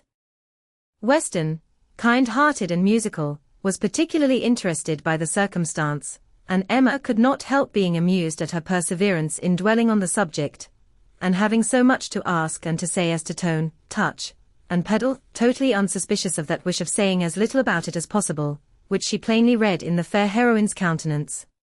They were soon joined by some of the gentlemen, and the very first of the early was Frank Churchill. In he walked, the first and the handsomest, and after paying his compliments en passant to Miss Bates and her niece, made his way directly to the opposite side of the circle, where sat Miss Woodhouse, until he could find a seat by her, would not sit at all. Emma divined what everybody present must be thinking. She was his object, and everybody must perceive it. She introduced him to her friend, Miss Smith, and at convenient moments afterwards, heard what each thought of the other. He had never seen so lovely a face, and was delighted with her naivete. And she, only to be sure it was paying him too great a compliment, but she did think there were some looks a little like Mr. Elton. Emma restrained her indignation, and only turned from her in silence. Smiles of intelligence passed between her and the gentleman on first glancing towards Miss Fairfax, but it was most prudent to avoid speech. He told her that he had been impatient to leave the dining-room, hated sitting long, was always the first to move when he could, that his father, Mr. Knightley, Mr. Cox, and Mr. Cole, were left very busy over parish business. That as long as he had stayed, however, it had been pleasant enough, as he had found them in general a set of gentlemanlike, sensible men, and spoke so handsomely of Highbury altogether, thought it so abundant in agreeable families, that Emma began to feel she had been used to despise the place rather too much. She questioned him as to the society in Yorkshire, the extent of the neighbourhood about Enscombe, and the sort, and could make out from his answers that, as far as Enscombe was concerned, there was very little going on, that their visitings were among a range of great families, none very near, and that even when days were fixed, and invitations accepted, it was an even chance that Mrs. Churchill were not in health and spirits for going, that they made a point of visiting no fresh person, and that, though he had his separate engagements, it was not without difficulty, without considerable address at times, that he could get away, or introduce an acquaintance for a night. She saw that Enscombe could not satisfy, and that Highbury, taken at its best, might reasonably please a young man, who had more retirement at home than he liked. His importance at Enscombe was very evident. He did not boast, but it naturally betrayed itself, that he had persuaded his aunt where his uncle could do nothing, and on her laughing and noticing it, he owned that he believed, excepting 1 or 2 points, he could with time persuade her to anything. One of those points on which his influence failed, he then mentioned. He had wanted very much to go abroad, had been very eager indeed to be allowed to travel, but she would not hear of it. This had happened the year before. Now, he said, he was beginning to have no longer the same wish. The unpersuadable point, which he did not mention, Emma guessed to be good behavior to his father. I have made a most wretched discovery, said he, after a short pause. I have been here a week tomorrow, half my time. I never knew days fly so fast. A week tomorrow, and I have hardly begun to enjoy myself. But just got acquainted with Mrs. Weston and others, I hate the recollection. Perhaps you may now begin to regret that you spent 1 whole day, out of so few, in having your hair cut. No, said he, smiling, that is no subject of regret at all. I have no pleasure in seeing my friends, unless I can believe myself fit to be seen. The rest of the gentlemen being now in the room, Emma found herself obliged to turn from him for a few minutes, and listen to Mr. Cole. When Mr. Cole had moved away, and her attention could be restored as before, she saw Frank Churchill looking intently across the room at Miss Fairfax, who was sitting exactly opposite. "What is the matter?" said she. He started. "Thank you for rousing me," he replied. "I believe I have been very rude, but really Miss Fairfax has done her hair in so odd a way, so very odd a way, that I cannot keep my eyes from her. I never saw anything so outré, those curls, this must be a fancy of her own. I see nobody else looking like her. I must go and ask her whether it is an Irish fashion." "Shall I?" "Yes, I will, I declare I will, and you shall see how she takes it, whether she colours." He was gone immediately, and Emma soon saw him standing before Miss Fairfax, and talking to her, but as to its effect on the young lady, as he had improvidently placed himself exactly between them, exactly in front of Miss Fairfax, she could absolutely distinguish nothing. Before he could return to his chair, it was taken by Mrs. Weston. "This is the luxury of a large party," said she, "one can get near everybody, and say everything. My dear Emma, I am longing to talk to you. I have been making discoveries and forming plans, just like yourself, and I must tell them while the idea is fresh. Do you know how Miss Bates and her niece came here?" "How, they were invited, were not they?" "Oh, yes, but how they were conveyed hither, the manner of their coming." "They walked, I conclude." "How else could they come?" "Very true. Well, a little while ago it occurred to me how very sad it would be to have Jane Fairfax walking home again, late at night, and cold as the nights are now. And as I looked at her, though I never saw her appear to more advantage, it struck me that she was heated, and would therefore be particularly liable to take cold. Poor girl! I could not bear the idea of it, So, as soon as Mr. Weston came into the room, and I could get at him, I spoke to him about the carriage. You may guess how readily he came into my wishes, and having his approbation, I made my way directly to Miss Bates, to assure her that the carriage would be at her service before it took us home, for I thought it would be making her comfortable at once. Good soul! She was as grateful as possible, you may be sure. Nobody was ever so fortunate as herself. But with many, many thanks, there was no occasion to trouble us, for Mr. Knightley's carriage had brought, and was to take them home again. I was quite surprised, very glad, I am sure, but really quite surprised. Such a very kind attention, and so thoughtful an attention, the sort of thing that so few men would think of. And, in short, from knowing his usual ways, I am very much inclined to think that it was for their accommodation the carriage was used at all. I do suspect he would not have had a pair of horses for himself, and that it was only as an excuse for assisting them. Very likely, said Emma, nothing more likely. I know no man more likely than Mr. Knightley to do the sort of thing, to do anything really good-natured, useful, considerate, or benevolent. He is not a gallant man, but he is a very humane one, and this, considering Jane Fairfax's ill health, would appear a case of humanity to him, and for an act of unostentatious kindness. There is nobody whom I would fix on more than on Mr. Knightley. I know he had horses today, for we arrived together, and I laughed at him about it, but he said not a word that could betray.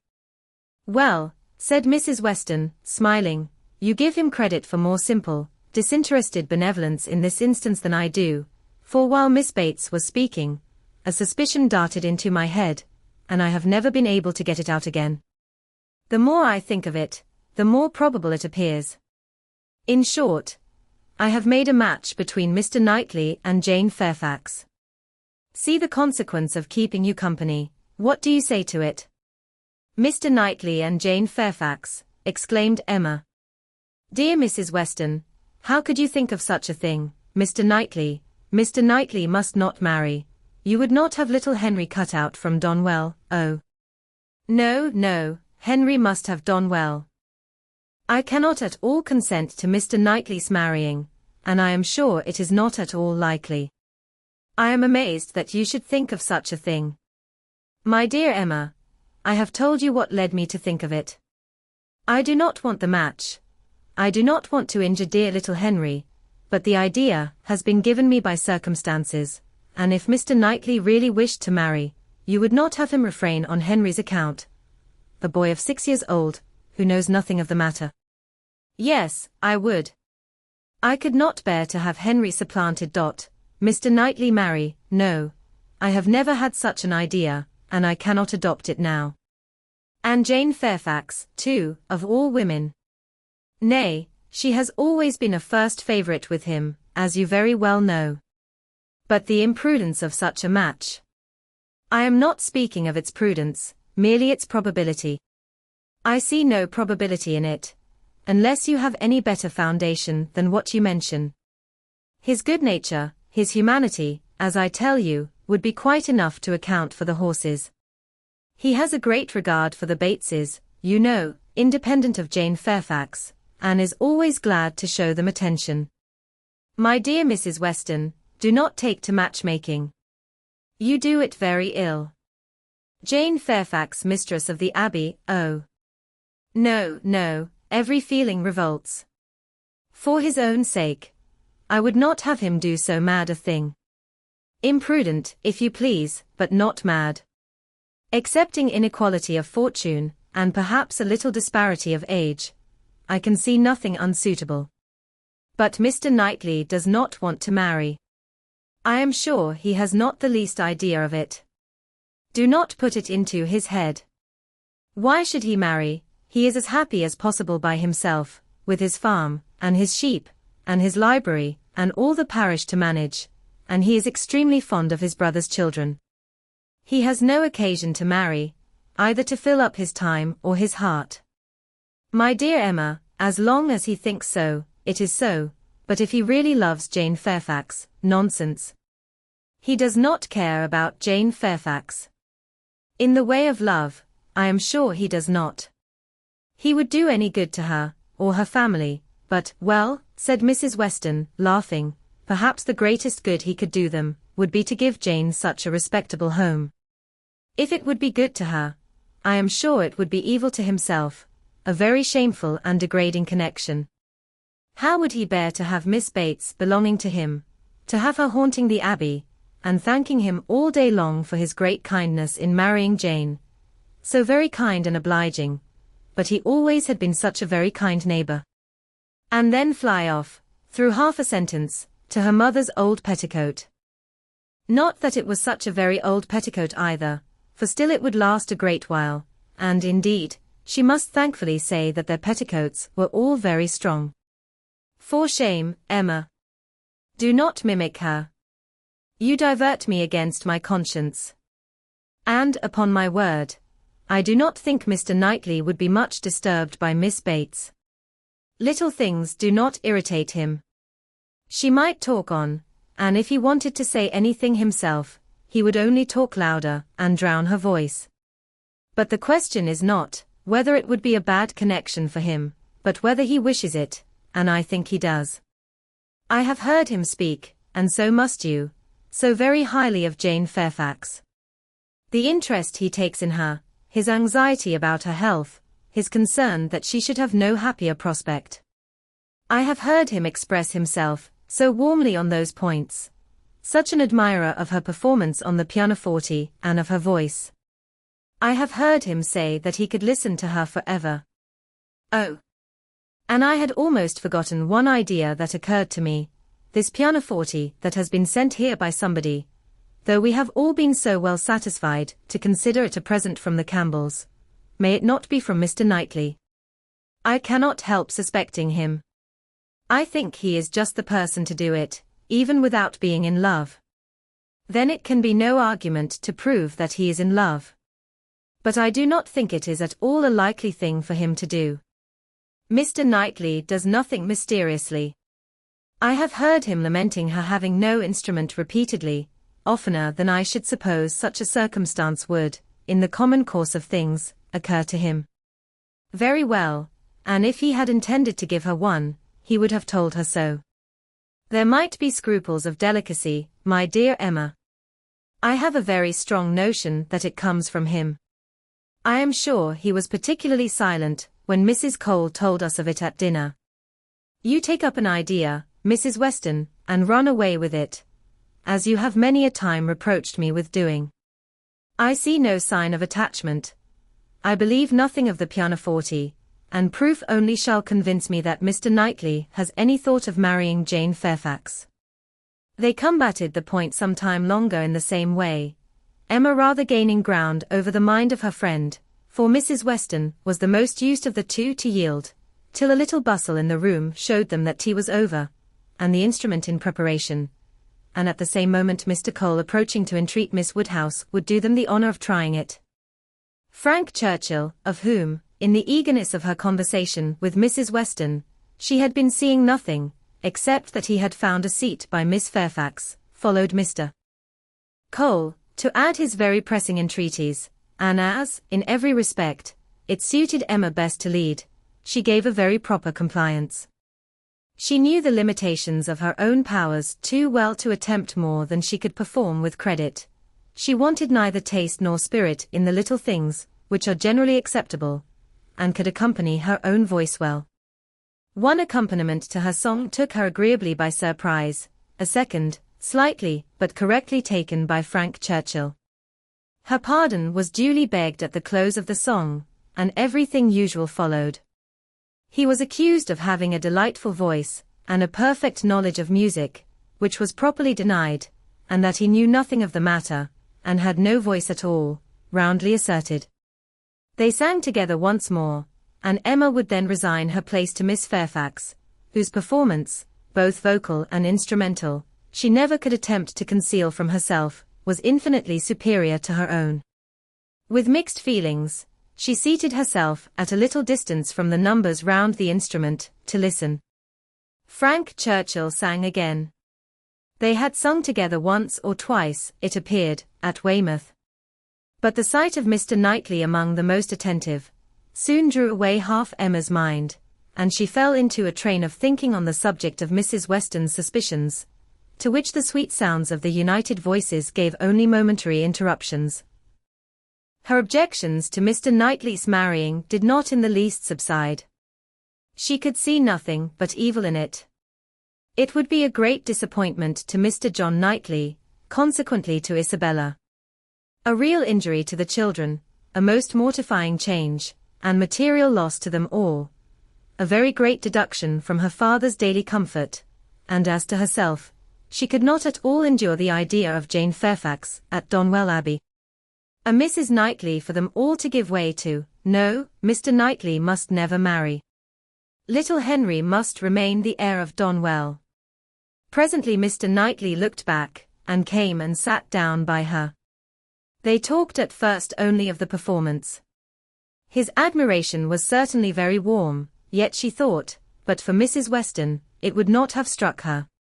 As a sort of touchstone, however, she began to speak of his kindness in conveying the aunt and niece, and though his answer was in the spirit of cutting the matter short, she believed it to indicate only his disinclination to dwell on any kindness of his own.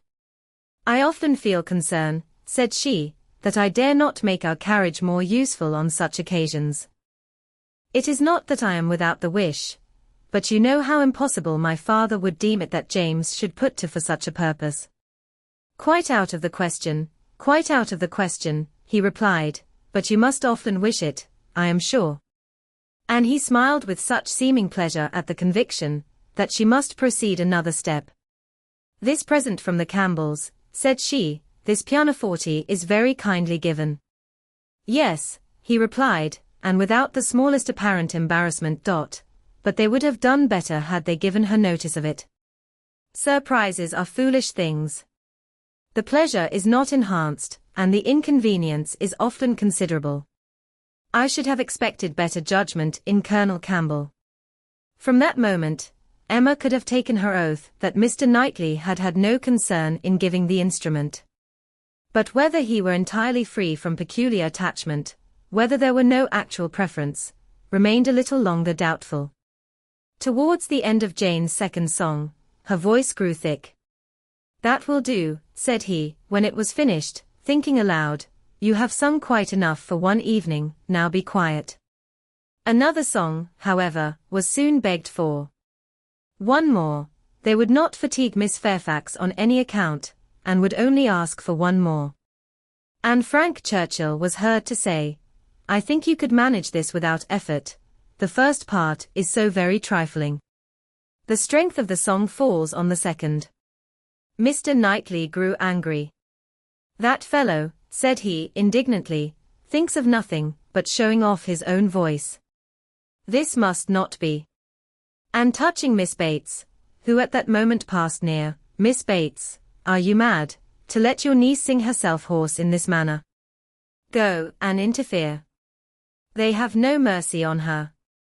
Miss Bates, in her real anxiety for Jane, could hardly stay even to be grateful, before she stepped forward and put an end to all farther singing.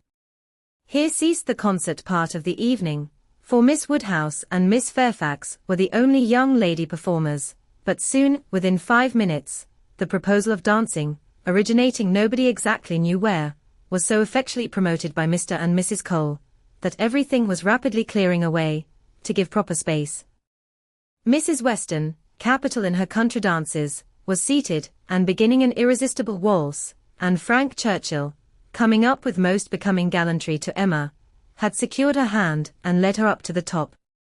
While waiting till the other young people could pair themselves off, Emma found time, in spite of the compliments she was receiving on her voice and her taste, to look about, and see what became of Mr. Knightley. This would be a trial. He was no dancer in general. If he were to be very alert in engaging Jane Fairfax now, it might augur something. There was no immediate appearance. No, he was talking to Mrs. Cole, he was looking on unconcerned, Jane was asked by somebody else, and he was still talking to Mrs. Cole. Emma had no longer an alarm for Henry, his interest was yet safe, and she led off the dance with genuine spirit and enjoyment. Not more than 5 couple could be mustered, but the rarity and the suddenness of it made it very delightful, and she found herself well matched in a partner. They were a couple worth looking at. 2 dances, unfortunately, were all that could be allowed. It was growing late, and Miss Bates became anxious to get home, on her mother's account. After some attempts, therefore, to be permitted to begin again, they were obliged to thank Mrs. Weston, look sorrowful, and have done. "Perhaps it is as well," said Frank Churchill, as he attended Emma to her carriage. "I must have asked Miss Fairfax, and her languid dancing would not have agreed with me, after yours." Chapter 9. Emma did not repent her condescension in going to the Coles. The visit afforded her many pleasant recollections the next day, and all that she might be supposed to have lost on the side of dignified seclusion, must be amply repaid in the splendor of popularity. She must have delighted the Coles, worthy people, who deserved to be made happy, and left a name behind her that would not soon die away. Perfect happiness, even in memory, is not common, and there were 2 points on which she was not quite easy. She doubted whether she had not transgressed the duty of woman by woman, in betraying her suspicions of Jane Fairfax's feelings to Frank Churchill. It was hardly right, but it had been so strong an idea, that it would escape her, and his submission to all that she told, was a compliment to her penetration, which made it difficult for her to be quite certain that she ought to have held her tongue. The other circumstance of regret related also to Jane Fairfax, and there she had no doubt. She did unfeignedly and unequivocally regret the inferiority of her own playing and singing. She did most heartily grieve over the idleness of her childhood, and sat down and practiced vigorously an hour and a half. She was then interrupted by Harriet's coming in, and if Harriet's praise could have satisfied her, she might soon have been comforted. "Oh, if I could but play as well as you and Miss Fairfax. Don't class us together, Harriet. My playing is no more like hers than a lamp is like sunshine. Oh, dear, I think you play the best of the 2. I think you play quite as well as she does. I am sure I had much rather hear you. Everybody last night said how well you played. Those who knew anything about it must have felt the difference. The truth is, Harriet, that my playing is just good enough to be praised, but Jane Fairfax's is much beyond it." "Well, I always shall think that you play quite as well as she does, or that if there is any difference nobody would ever find it out. Mr. Cole said how much taste you had, and Mr. Frank Churchill talked a great deal about your taste, and that he valued taste much more than execution." "Ah? But Jane Fairfax has them both, Harriet." "Are you sure?" "I saw she had execution, but I did not know she had any taste. Nobody talked about it. And I hate Italian singing. There is no understanding a word of it. Besides, if she does play so very well, you know, it is no more than she is obliged to do, because she will have to teach. The Coxes were wondering last night whether she would get into any great family. How did you think the Coxes looked?" "Just as they always do, very vulgar." "They told me something," said Harriet rather hesitatingly, "but it is nothing of any consequence." Emma was obliged to ask what they had told her, though fearful of its producing Mr. Elton. "They told me that Mr. Martin dined with them last Saturday." "Oh. He came to their father upon some business, and he asked him to stay to dinner." "Oh. They talked a great deal about him, especially Anne Cox. I do not know what she meant, but she asked me if I thought I should go and stay there again next summer. She meant to be impertinently curious, just as such an Anne Cox should be. She said he was very agreeable the day he dined there. He sat by her at dinner. Miss Nash thinks either of the Coxes would be very glad to marry him." "Very likely. I think they are, without exception, the most vulgar girls in Highbury." Harriet had business at Ford's. Emma thought it most prudent to go with her. Another accidental meeting with the Martins was possible, and in her present state, would be dangerous. Harriet, tempted by everything and swayed by half a word, was always very long at a purchase, and while she was still hanging over muslins and changing her mind, Emma went to the door for amusement. Much could not be hoped from the traffic of even the busiest part of Highbury, Mr. Perry walking hastily by, Mr. William Cox letting himself in at the office door, Mr. Cole's carriage horses returning from exercise, or a stray letter-boy on an obstinate mule, were the liveliest objects she could presume to expect, and when her eyes fell only on the butcher with his tray, a tidy old woman travelling homewards from shop with her full basket, two curs quarrelling over a dirty bone, and a string of dawdling children round the baker's little bow window eyeing the gingerbread, she knew she had no reason to complain, and was amused enough, quite enough still to stand at the door. A mind lively and at ease can do with seeing nothing, and can see nothing that does not answer. She looked down the Randalls Road. The scene enlarged. Two persons appeared, Mrs. Weston and her son-in-law. They were walking into Highbury, to Hartfield of course. They were stopping, however, in the first place at Mrs. Bates's, whose house was a little nearer Randalls than Ford's, and had all but knocked, when Emma caught their eye. Immediately they crossed the road and came forward to her, and the agreeableness of yesterday's engagement seemed to give fresh pleasure to the present meeting. Mrs. Weston informed her that she was going to call on the Bateses, in order to hear the new instrument. "For my companion tells me," said she, "that I absolutely promised Miss Bates last night that I would come this morning. I was not aware of it myself. I did not know that I had fixed a day, but as he says I did, I am going now. And while Mrs. Weston pays her visit, I may be allowed, I hope," said Frank Churchill, "to join your party and wait for her at Hartfield, if you are going home." Mrs. Weston was disappointed. "I thought you meant to go with me." "They would be very much pleased." "Me? I should be quite in the way. But, perhaps, I may be equally in the way here. Miss Woodhouse looks as if she did not want me. My aunt always sends me off when she is shopping. She says I fidget her to death, and Miss Woodhouse looks as if she could almost say the same. What am I to do?" "I am here on no business of my own," said Emma. "I am only waiting for my friend. She will probably have soon done, and then we shall go home. But you had better go with Mrs. Weston and hear the instrument." "Well, if you advise it. But with a smile, if Colonel Campbell should have employed a careless friend, and if it should prove to have an indifferent tone, what shall I say? I shall be no support to Mrs. Weston. She might do very well by herself. A disagreeable truth would be palatable through her lips, but I am the wretchedest being in the world at a civil fossard." "I do not believe any such thing," replied Emma. "I am persuaded that you can be as insincere as your neighbors, when it is necessary, but there is no reason to suppose the instrument is indifferent. Quite otherwise indeed, if I understood Miss Fairfax's opinion last night." "Do come with me," said Mrs. Weston, "if it be not very disagreeable to you.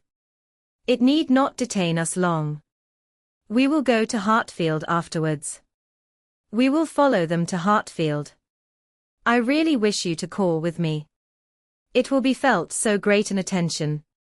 And I always thought you meant it." He could say no more, and with the hope of Hartfield to reward him, returned with Mrs. Weston to Mrs. Bates's door.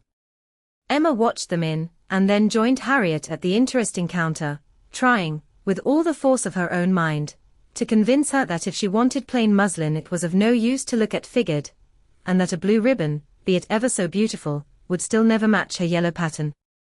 At last it was all settled, even to the destination of the parcel. "Should I send it to Mrs. Goddard's?" asked Mrs. Ford. "Yes, no, yes, to Mrs. Goddard's. Only my pattern gown is at Hartfield." "No, you shall send it to Hartfield, if you please. But then, Mrs. Goddard will want to see it. And I could take the pattern gown home any day. But I shall want the ribbon directly, so it had better go to Hartfield, at least the ribbon. You could make it into 2 parcels, Mrs. Ford, could not you?" "It is not worth while, Harriet," to give Mrs. Ford the trouble of 2 parcels. No more it is. No trouble in the world, said the obliging Mrs. Ford. Oh. But indeed I would much rather have it only in 1. Then, if you please, you shall send it all to Mrs. Goddard's. I do not know, no, I think, Miss Woodhouse, I may just as well have it sent to Hartfield, and take it home with me at night. What do you advise? That you do not give another half-second to the subject. To Hartfield, if you please, Mrs. Ford. Aye, that will be much best, said Harriet, quite satisfied. I should not at all like to have it sent to Mrs. Goddard's. Voices approached the shop, or rather 1 voice and 2 ladies, Mrs. Weston and Miss Bates met them at the door. My dear Miss Woodhouse, said the latter, I am just run across to entreat the favour of you to come and sit down with us a little while, and give us your opinion of our new instrument, you and Miss Smith. How do you do, Miss Smith? Very well, I thank you. And I begged Mrs. Weston to come with me, that I might be sure of succeeding. I hope Mrs. Bates and Miss Fairfax are very well. I am much obliged to you. My mother is delightfully well, and Jane caught no cold last night. How is Mr. Woodhouse? I am so glad to hear such a good account. Mrs. Weston told me you were here. Oh. Then, said I must run across. I am sure Miss Woodhouse will allow me just to run across and entreat her to come in. My mother will be so very happy to see her, and now we are such a nice party. She cannot refuse. I, pray do, said Mr. Frank Churchill, Miss Woodhouse's opinion of the instrument will be worth having. But, said I shall be more sure of succeeding if one of you will go with me. Oh, said he, wait half a minute, till I have finished my job, for, would you believe it, Miss Woodhouse, there he is, in the most obliging manner in the world, fastening in the rivet of my mother's spectacles. The rivet came out, you know, this morning. So very obliging, for my mother had no use of her spectacles, could not put them on. And, by the by, everybody ought to have 2 pair of spectacles, they should indeed. Jane said so.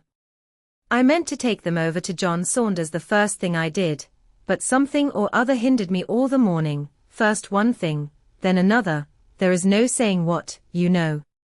At one time Patty came to say she thought the kitchen chimney wanted sweeping. Oh, said I, Patty, do not come with your bad news to me. Here is the rivet of your mistress's spectacles out. Then the baked apples came home, Mrs. Wallace sent them by her boy. They are extremely civil and obliging to us, the Wallaces, always.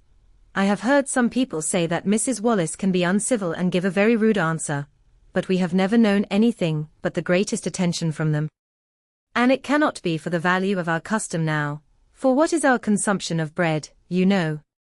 Only 3 of us.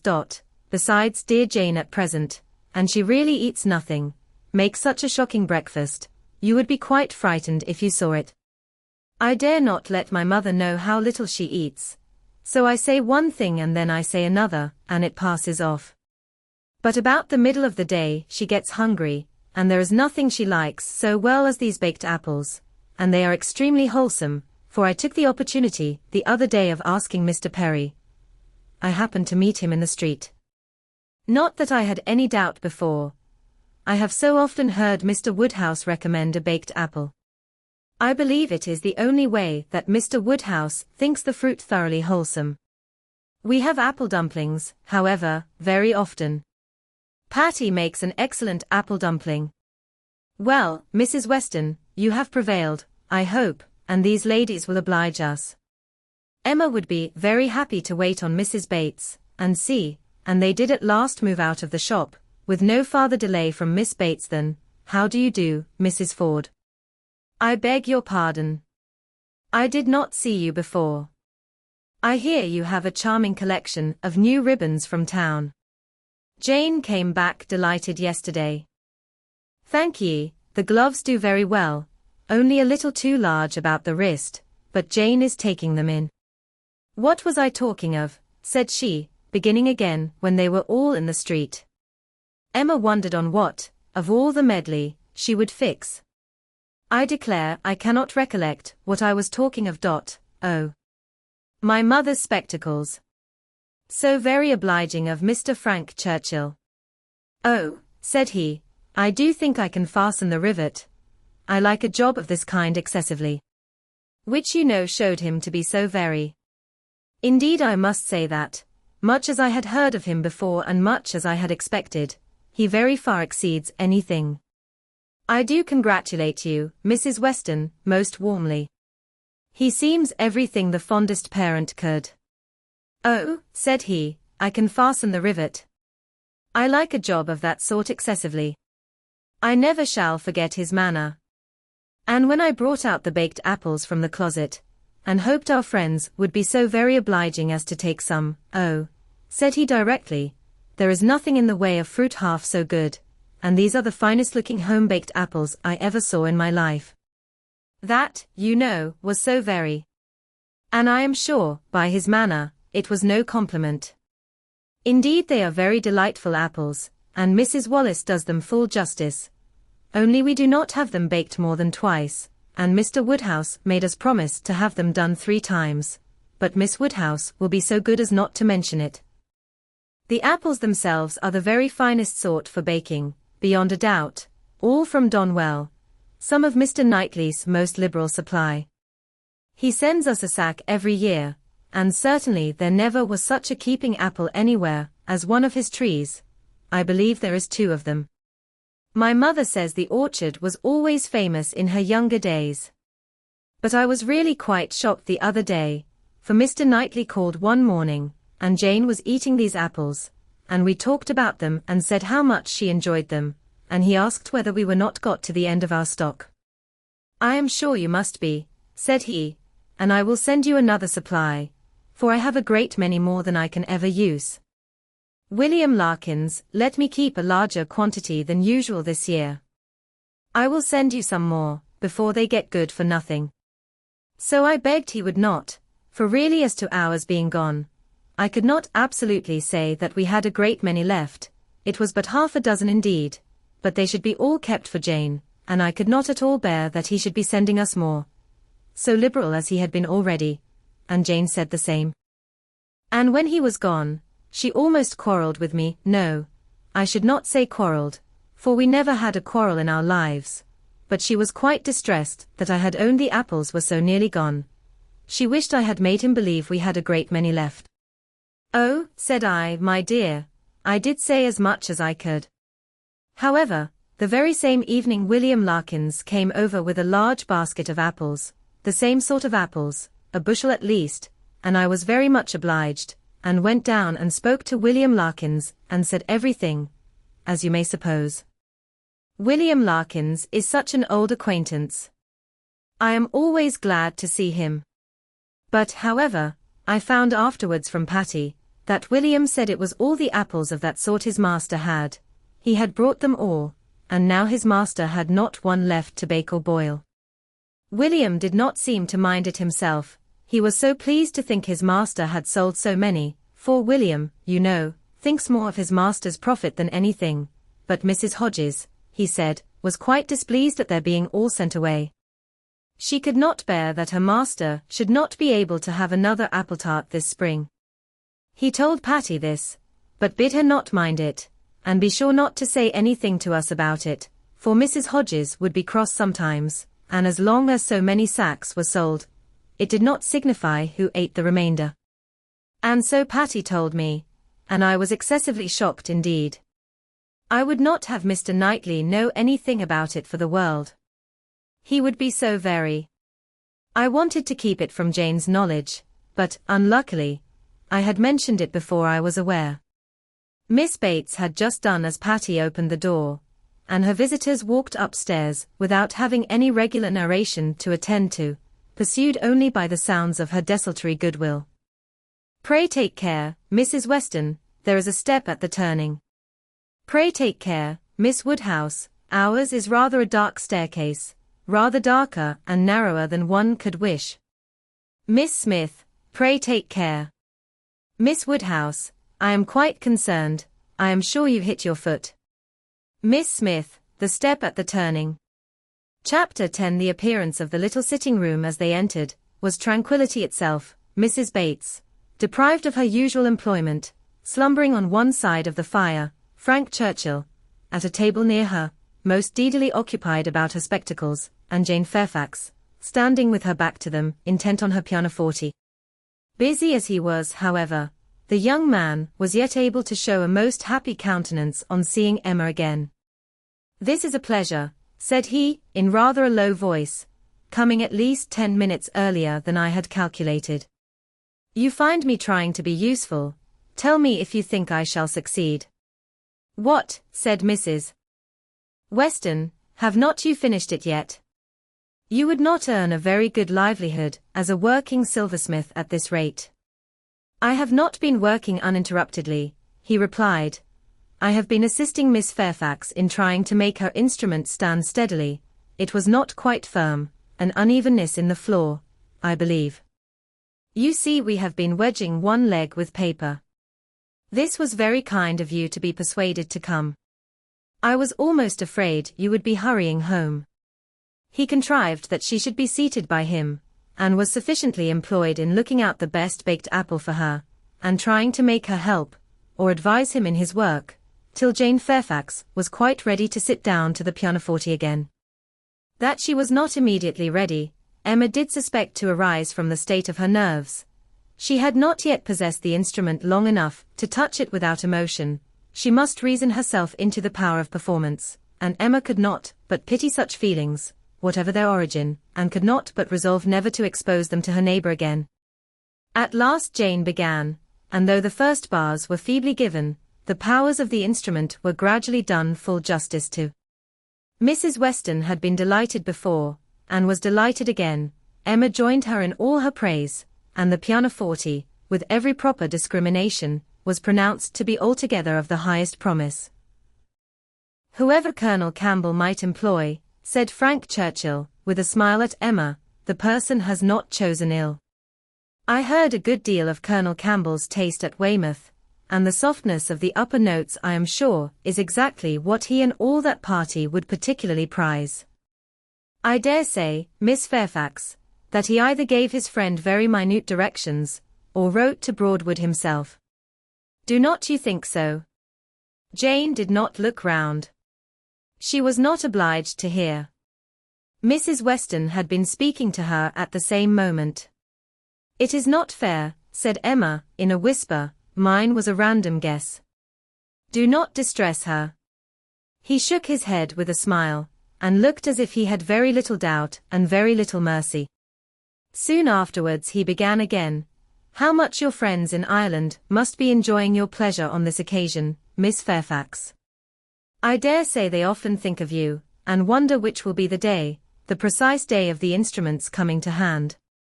Do you imagine Colonel Campbell knows the business to be going forward just at this time? Do you imagine it to be the consequence of an immediate commission from him? Or that he may have sent only a general direction, an order indefinite as to time, to depend upon contingencies and conveniences?" He paused. She could not but hear. She could not avoid answering. "Till I have a letter from Colonel Campbell," said she, in a voice of forced calmness, "I can imagine nothing with any confidence. It must be all conjecture." "Conjecture, aye, sometimes one conjectures right, and sometimes one conjectures wrong. I wish I could conjecture how soon I shall make this rivet quite firm. What nonsense one talks, Miss Woodhouse, when hard at work, if one talks at all. Your real workmen, I suppose, hold their tongues, but we gentlemen labourers, if we get hold of a word," Miss Fairfax said something about conjecturing. "There, it is done. I have the pleasure, madam, to Mrs. Bates, of restoring your spectacles, healed for the present." He was very warmly thanked both by mother and daughter.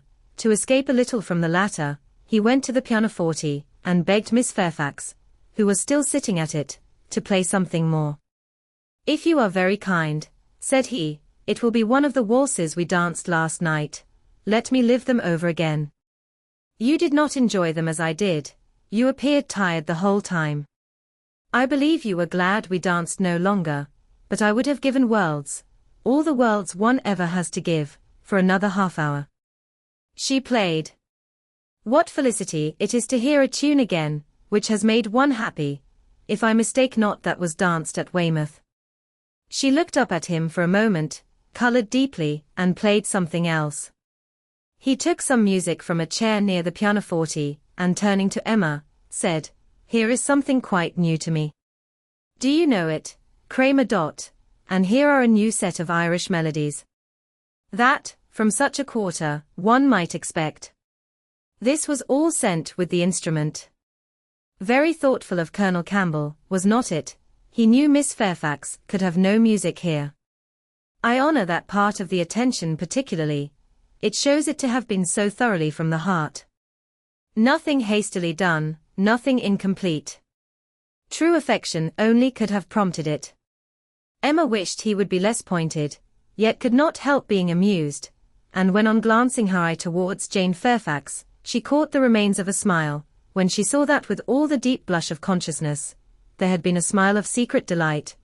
She had less scruple in the amusement, and much less compunction with respect to her. This amiable, upright, perfect Jane Fairfax was apparently cherishing very reprehensible feelings. He brought all the music to her, and they looked it over together. Emma took the opportunity of whispering, "You speak too plain. She must understand you." "I hope she does. I would have her understand me.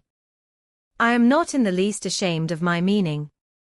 But really, I am half ashamed, and wish I had never taken up the idea. I am very glad you did, and that you communicated it to me. I have now a key to all her odd looks and ways. Leave shame to her.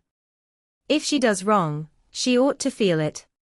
She is not entirely without it, I think. I do not see much sign of it. She is playing Robin Adair at this moment, his favorite." Shortly afterwards Miss Bates, passing near the window, descried Mr. Knightley on horseback not far off. "Mr. Knightley, I declare. I must speak to him if possible, just to thank him. I will not open the window here. It would give you all cold, but I can go into my mother's room, you know. I dare say he will come in when he knows who is here.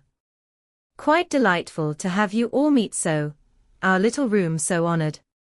She was in the adjoining chamber while she still spoke, and opening the casement there, immediately called Mr. Knightley's attention, and every syllable of their conversation was as distinctly heard by the others, as if it had passed within the same apartment. "How do ye do? How do ye do? Very well, I thank you. So obliged to you for the carriage last night. We were just in time, my mother just ready for us. Pray come in, do come in. You will find some friends here." So began Miss Bates, and Mr. Knightley seemed determined to be heard in his turn, for most resolutely and commandingly did he say, "How is your niece, Miss Bates? I want to inquire after you all, but particularly your niece. How is Miss Fairfax? I hope she caught no cold last night. How is she today? Tell me how Miss Fairfax is." And Miss Bates was obliged to give a direct answer, before he would hear her in anything else. The listeners were amused, and Mrs. Weston gave Emma a look of particular meaning. But Emma still shook her head in steady skepticism. "So obliged to you, so very much obliged to you for the carriage," resumed Miss Bates. He cut her short with, "I am going to Kingston. Can I do anything for you?" "Oh, dear, Kingston, are you?" Mrs. Cole was saying the other day she wanted something from Kingston. "Mrs. Cole has servants to send. Can I do anything for you?" "No, I thank you. But do come in. Who do you think is here? Miss Woodhouse and Miss Smith, so kind as to call to hear the new pianoforte. Do put up your horse at the Crown, and come in." "Well," said he, in a deliberating manner, "for 5 minutes, perhaps. And here is Mrs. Weston and Mr. Frank Churchill too. Quite delightful. So many friends." "No, not now, I thank you. I could not stay 2 minutes. I must get on to Kingston as fast as I can." "Oh, do come in. They will be so very happy to see you." "No, no, your room is full enough. I will call another day, and hear the pianoforte. Well, I am so sorry, oh. Mr. Knightley, what a delightful party last night. How extremely pleasant. Did you ever see such dancing? Was not it delightful, Miss Woodhouse and Mr. Frank Churchill? I never saw anything equal to it. Oh. Very delightful indeed. I can say nothing less, for I suppose Miss Woodhouse and Mr. Frank Churchill are hearing everything that passes. And raising his voice still more, I do not see why Miss Fairfax should not be mentioned too. I think Miss Fairfax dances very well, and Mrs. Weston is the very best country dance player, without exception, in England. Now, if your friends have any gratitude, they will say something pretty loud about you and me in return, but I cannot stay to hear it. Oh. Mr. Knightley, one moment more. Something of consequence. So shocked, Jane and I are both so shocked about the apples. What is the matter now? To think of your sending us all your store apples. You said you had a great many, and now you have not one left. We really are so shocked. Mrs. Hodges may well be angry. William Larkins mentioned it here. You should not have done it, indeed you should not. Ah? He is off. He never can bear to be thanked. But I thought he would have stayed now, and it would have been a pity not to have mentioned. Well, returning to the room, I have not been able to succeed. Mr. Knightley cannot stop. He is going to Kingston. He asked me if he could do anything. Yes, said Jane, we heard his kind offers, we heard everything. Oh. Yes, my dear, I dare say you might, because you know, the door was open, and the window was open, and Mr. Knightley spoke loud. You must have heard everything to be sure. Can I do anything for you at Kingston? Said he. So I just mentioned. Oh. Miss Woodhouse, must you be going? You seem but just come. So very obliging of you. Emma found it really time to be at home. The visit had already lasted long, and on examining watches, so much of the morning was perceived to be gone, that Mrs. Weston and her companion taking leave also, could allow themselves only to walk with the two young ladies to Hartfield gates, before they set off for Randalls. Chapter 11. It may be possible to do without dancing entirely. Instances have been known of young people passing many months successively, without being at any ball of any description, and no material injury accrue either to body or mind. But when a beginning is made, when the felicities of rapid motion have once been, though slightly, felt, it must be a very heavy set that does not ask for more. Frank Churchill had danced once at Highbury, and longed to dance again, and the last half-hour of an evening which Mr. Woodhouse was persuaded to spend with his daughter at Randalls, was passed by the two young people in schemes on the subject. Frank's was the first idea, and his the greatest zeal in pursuing it, for the lady was the best judge of the difficulties, and the most solicitous for accommodation and appearance.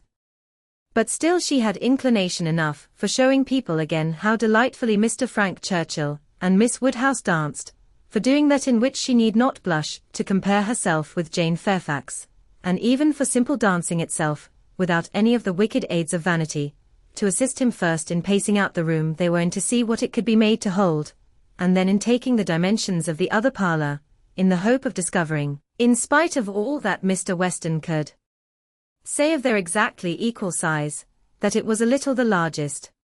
His first proposition and request, that the dance begun at Mr. Cole's should be finished there, that the same party should be collected, and the same musician engaged, met with the readiest acquiescence. Mr. Weston entered into the idea with thorough enjoyment, and Mrs. Weston most willingly undertook to play as long as they could wish to dance, and the interesting employment had followed, of reckoning up exactly who there would be, and portioning out the indispensable division of space to every couple. You and Miss Smith and Miss Fairfax will be 3, and the 2 Miss Coxes 5, had been repeated many times over. And there will be the 2 Gilberts, young Cox, my father and myself, besides Mr. Knightley. Yes, that will be quite enough for pleasure. You and Miss Smith and Miss Fairfax will be 3, and the 2 Miss Coxes 5, and for 5 couple there will be plenty of room. But soon it came to be on one side, but will there be good room for 5 couple?